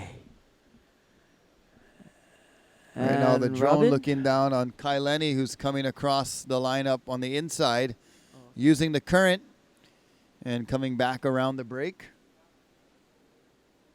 Yeah, you don't want to fight the current over here, especially with a board that's sinking. Yeah, and with an extra piece of equipment in your hand, Yeah. paddling around BackDoor, it's just that much more to think about. And it's been a pleasure bringing you guys the action all day long with Jason Lau, Kala Alexander. Kainoa McGee was on the beach commentary. I'm Rocky Cannon in the booth. And we've been having fun. We got some moments of glory with 10-point rides, 9.8 trees, 9.77s, and the off-the-wall action mixing in with the regular free surf crowd, some backdoor waves, pipe waves, any kind. Any kind. Catch the replay on right after this. You're going to see some of the waves of the morning. We had some nines, high nines, Bruce Irons. Mr. Newton had a wave of the day, 10.5, and looking to get some better waves tomorrow. Yeah, and we're going to be on call for the morning, and we'll see what events we're going to run. We'll see the order of events and what the status will be first thing in the morning. In North Shore events, that's how we decide whether or not the contest is going to happen and what divisions or what event is going to be running. So we'll be here first light, and we'll try to give you guys the update as soon as we get the word, as Kaileni just doing a Drifts hard the carving, tail drifting power turn. Sick. Yeah, and got to watch those rocks in there. Slammed it off the top and slid all the way around like it was nothing. So Kaileni, not many humans could just stand up on that board right there without no paddles. Yeah, with He didn't pretty even much paddle no for it. momentum. Yeah, beautiful day here in Hawaii. Catch us here tomorrow. Like to thank the Water Patrol, keeping everybody safe. Transporting all the cameramen, Jet Ski Assist, Kanaka Solutions, security, parking, and all our sponsors, Kona Red.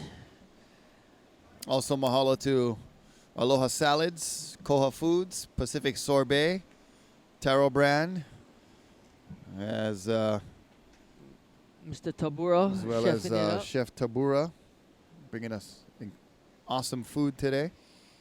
And riding, Robin Johnson. High line, trying to hop over the hump and out. Try to get one that would grow, but it didn't grow. Just a side wedge. And waves coming in the off the wall area. And we got 8 minutes remaining in this final stand-up heat of the first round. And finishing up, body surfers heading on out for the last heat of the day where we wrap this event, the first day of the 2017 Dahui BackDoor Shootout and Bullet Obra. Coming off the bottom, slams it off the top, a little floater, carved to the white water and out.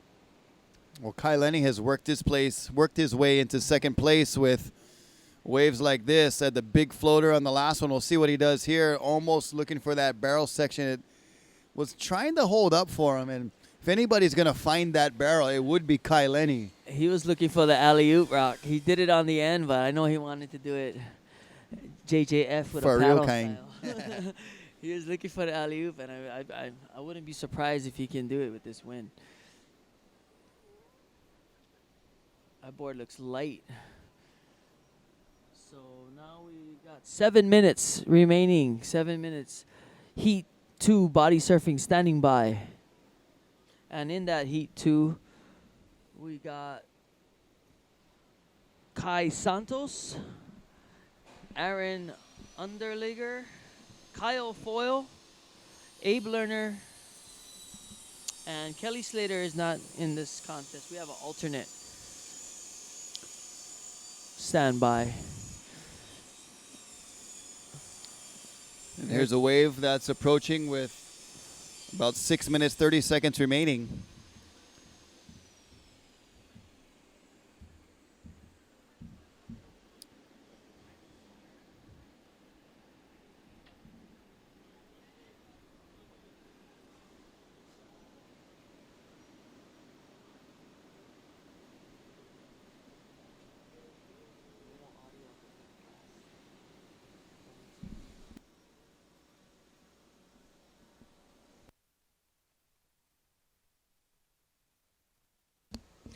There goes Pomai. Stalling. Oh, carbon fiber floater. Working it to the inside, looking for inside section. Oh, Electric 360. I almost was going for that 360, I For a thought. Perry Dane almost. The Perry Daniel.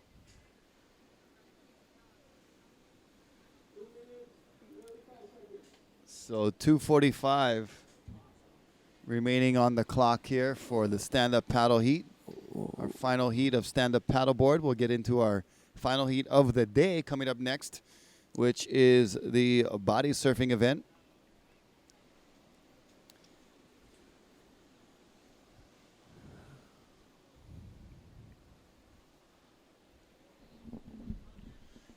Stand-up paddle is a fun way to get in the ocean.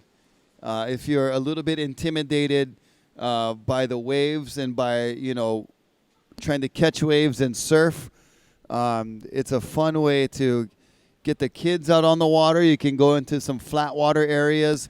It's boomed all over the country, or all over the world. Rivers. With being able to do it on rivers Fishing. and lakes and fishing and, Crates on top. and paddling upstreams and just all of the different ways to enjoy it has been the success of the sport has been its user friendliness. And I know you're working on your surf lesson rig to carry a dog, but I'm sure you got an auto design coming for 2018 that has the SUP double dog rig with a kid. Double dog plus kid. With a kid. Yeah, You know what I double mean? dog down. And why not? But Somebody will buy it. yeah, and we have good fun paddling out to the different areas that you can go on the east sides of Oahu into the different little islands and exploring up the different streams and rivers that probably would have never done before stand-up paddleboarding. And you just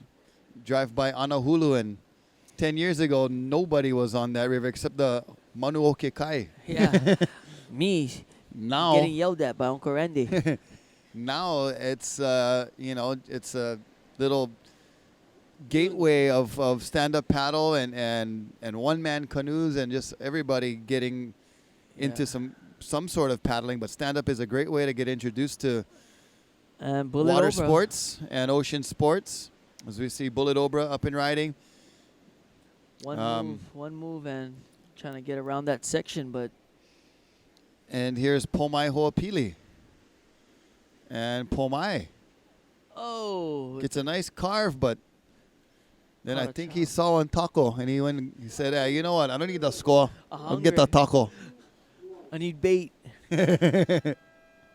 And there we have it, Rock. Second heat of stand-up paddling in the books. Ready to wrap this contest. Last heat of the day. Body surf heat number 2 in the water. 20-minute heat for the body surfers.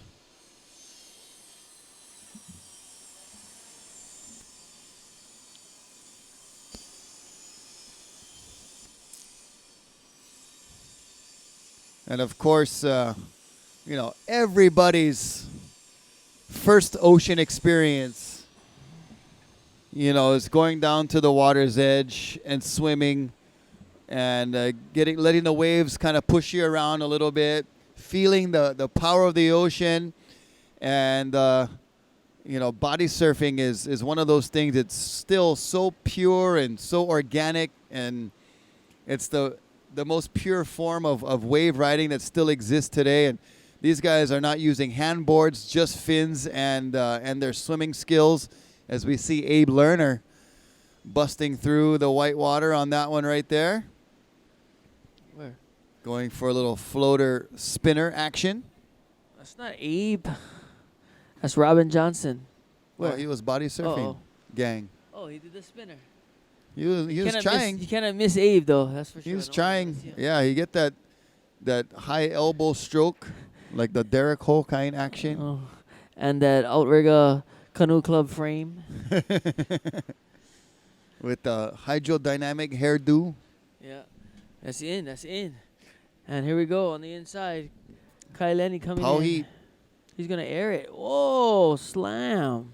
Oh, that would have been some points right there. Still, somebody got the shot. Somebody got the shot. That was a ad, Red Bull ad. Mm-hmm. Sup the mag ad. Yeah. What's up? Still some swell coming in down off the wall here and there. Gotta find them. Last heat of the day, body surfing. Thank you guys for joining us today. Looking for another epic day tomorrow. Today was pretty good. Everybody got their foot wet. With the scores that we've seen on the board, especially with the short board, definitely a good day to have the event, to get it started with a ride, in the 10-point range. Plenty of rides in the 9-point, 8-point range, and so forth. Some pretty nuts wipeouts too.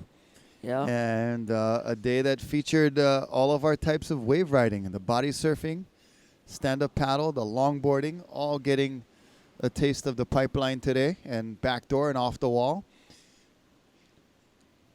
So we're just going to be on standby tomorrow. Come up here early in the morning. Jace Lau going to bring the Furikatsu, Hanaho. Yep. And we're going to enjoy some Kono's breakfast in the morning with some Salsa. Kona Red cold coffee. Aloha salads, mahalo for the Ono lunch. And I think I might head up to Roy's Beach House up at Turtle Bay for a little Pauhana action. Mahalo to all the folks up there who make it a great day, whether you're just relaxing on the beach, going for a surf, or cruising around the wonderful Turtle Bay area. It's a great place to hang out. And Kind of too pricey for me. yeah, you got to come with the right guys, that's why. But it's definitely a fun place to hang out, and I'll be heading up that way. But we'll see you guys tomorrow, but we're still going to be bringing you this body surf heat, as we had Abe Lerner draw first blood for this final heat of the day. We've got Aaron Ungerleiter, Kai Santos, Kyle Foyle out there in the water.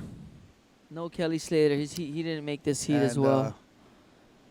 I think Kelly was going to take a rain check. I think if the conditions were better, we would see an appearance from the legend himself, but KS opting Wave to Co. stay dry today. Healing up for that new season coming up.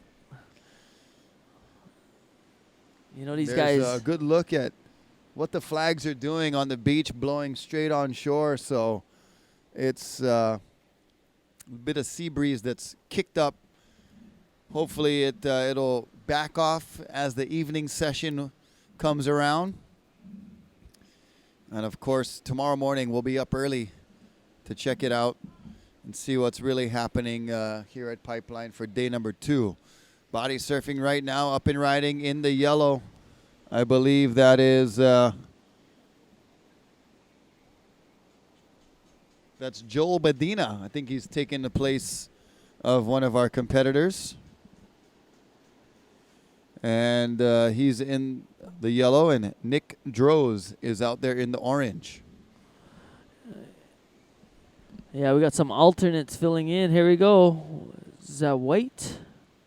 That's Aaron Ungerleiter. Coming under the whitewater. Making it all the way across to the inside. Got some length on that one. And it's hard work, man, to make these waves all the way across, as we see Kai Santos pulling in. Sorry, yep, that is Kai Santos in the orange. Pulling up under the lip and fighting his way, making it back to the front of the wave. And there is another ride for yellow, Joel Badina. Kai Santos, former pro bodyboarder and lifeguard on the east side. Sandy Beach finest. Makapu'u side. Yeah, so we got some watermen, all kind. Abe Lerner, Water Patrol. Abe was just down at Portugal with Yep. Kaipo. Nazare. During the WSL Big Wave event. Quickest throttle finger from here to over Kaena. there. From Ohia to Orea. Yeah. Make you do to your pants too. Hey now. Abe Lerner. Been have 20-something years on that ski.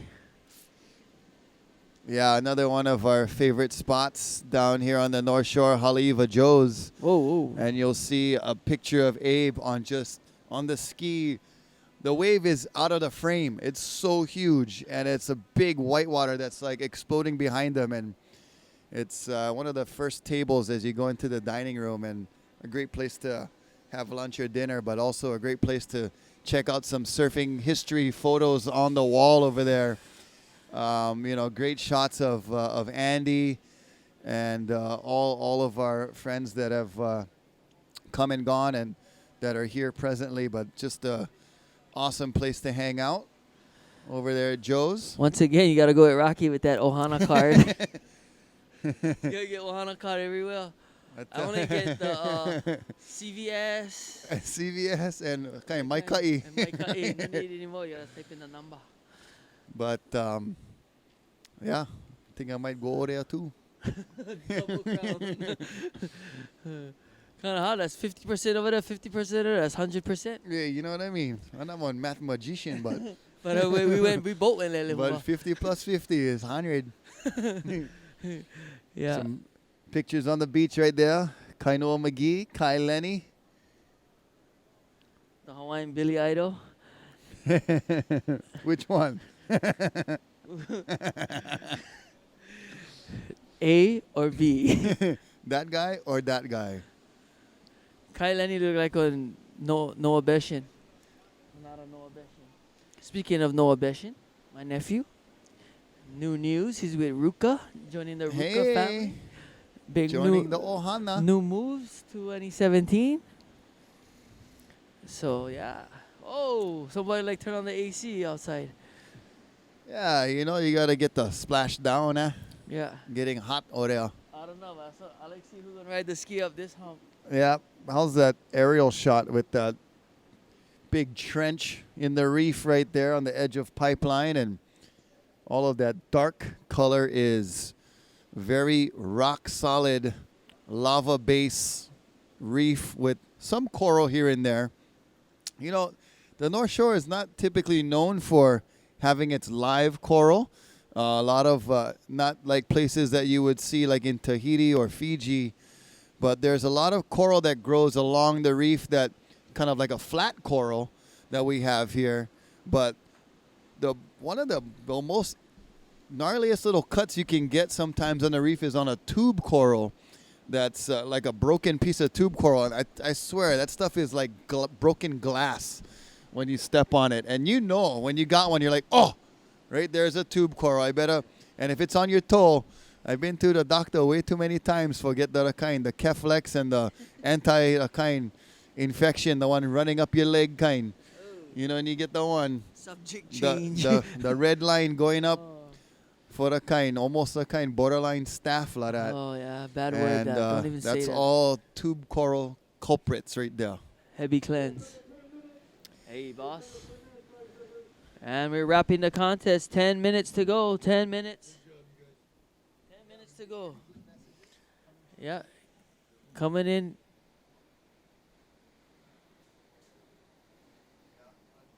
No more audio.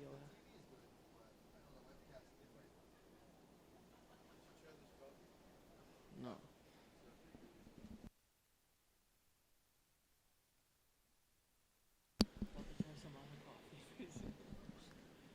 So just about under 10 minutes remaining in this heat for the last heat of day number 1, the body surfing heat that's in the water right now.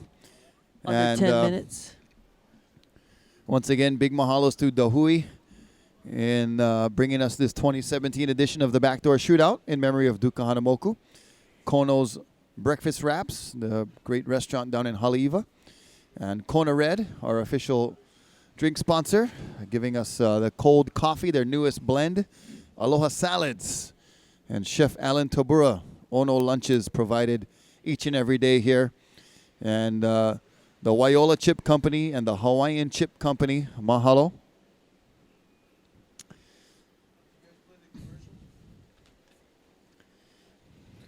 It's Wrapping it up here. Few minutes to go. It's been a day of all kinds of conditions. Clean, big surf in the morning, medium surf with a little bit onshore conditions right now, but still very contestable for our body surf heat. That's capping off a day number one that saw scores in the high nines, a 10-point ride. Of course, the Hui BackDoor Shootout operates with a 12-point scale, so 10-5. we have still to reach our full potential. And scores also for our judges, they'll look at replays and they'll make adjustments and to give that appropriate score. So that one readjusted to a 10.5.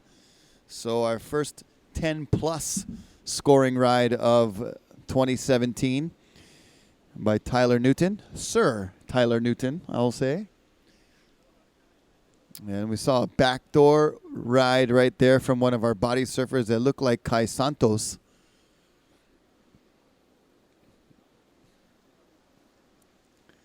And with that, Jason Lau, I got to ask you, probably ask you this a couple times over the broadcast, but what is Bob Marley's favorite seafood Italian dish?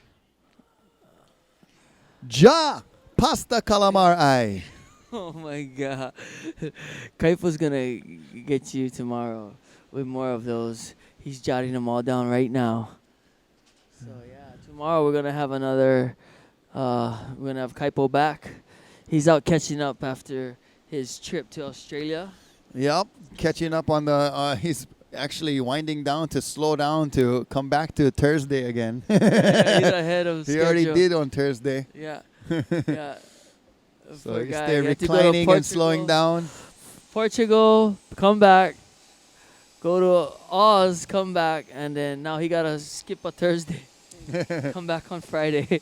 So we have Kaipo back tomorrow, rotating around again. We're gonna have Kaino on the live, and the beach call. Myself, we'll be rotating Lau Lau, and Rockwell Entertainment, wrapping up this first day of the Hui BackDoor Shootout 2017 in memory of Duke Kahanamoku.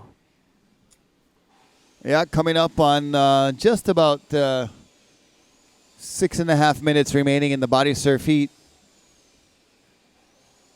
And for those of you who have been tuning in on our webcast and on our TV broadcast, we do thank you. It's been a pleasure bringing you guys the play-by-play action and all of the other information that we've been disseminating over the last 7 hours. The Hawaiian All-Star broadcast team. And second string. All teams coming to play on this first day of the 2017 Dahui BackDoor Shootout in memory of Duke Kahanamoku. Yeah, I'd like to thank Mahina Chillingsworth and Uncle Eddie Rothman for putting all this on and bringing you this event since 1996. And stay tuned. Be back for more tomorrow on this beautiful day on the North Shore of Hawaii. Beautiful day here, and we got body surfers taking a look here. Regardless of the waves and the last couple of heats, it's been an incredible, beautiful day that we can't complain. Being able to enjoy this on a daily basis, and it seems the last few days have been extra beautiful here on the North Shore with the clean conditions and great clear skies, beautiful sunsets, and Moon. that little bit of fog coming from Hawaii Island.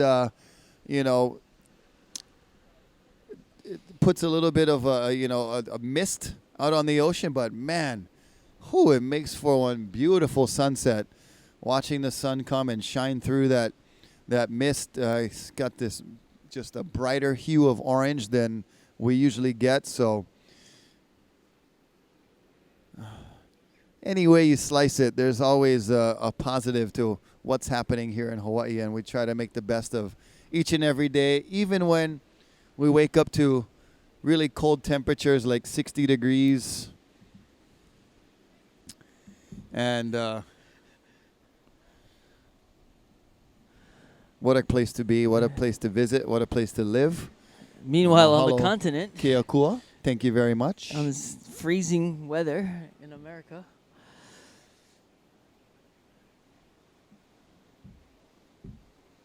And a couple minutes left. We should be wrapping it up here shortly.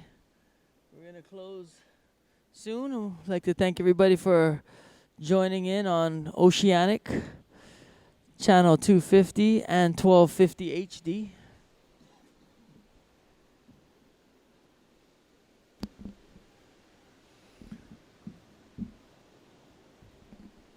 Here comes a wave with a couple of body surfers having a look, but no rides. Everybody look thirsty. Because it's Thursday.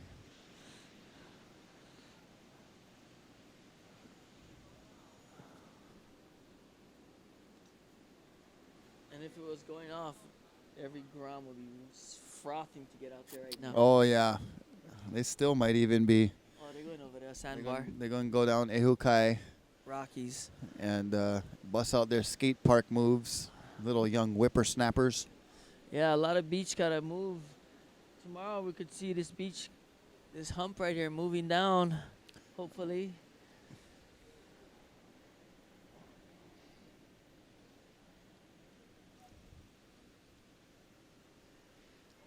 Can see the amount of water moving as these guys finish their waves and swim back out to the lineup, and just to be able to battle through all of that for consistently for 20 minutes. That takes a lot of physical effort.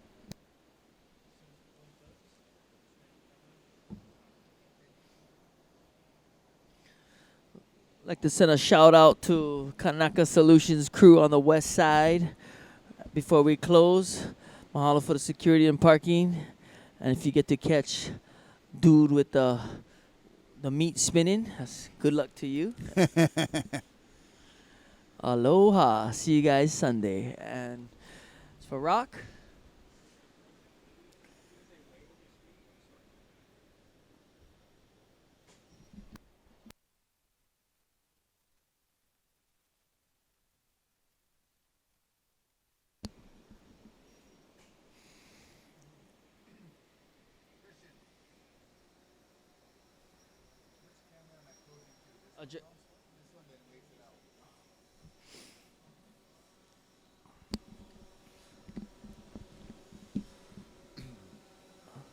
and So just under a minute remaining in the body surf heat. Our final heat of the day here is a couple of more waves being ridden.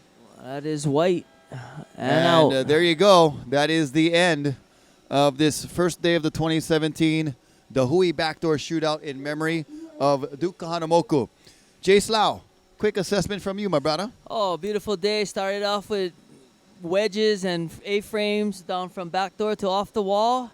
And everybody got a taste today. Stand up, longboard, body surf, and shortboard teams. And we'd like to sign off right now tomorrow. Check with us in the morning on this 2017 Dahui BackDoor Shootout. So on behalf of all of our broadcast team, mahalo to all of you. Aloha. We'll see you here tomorrow morning. Mahalo.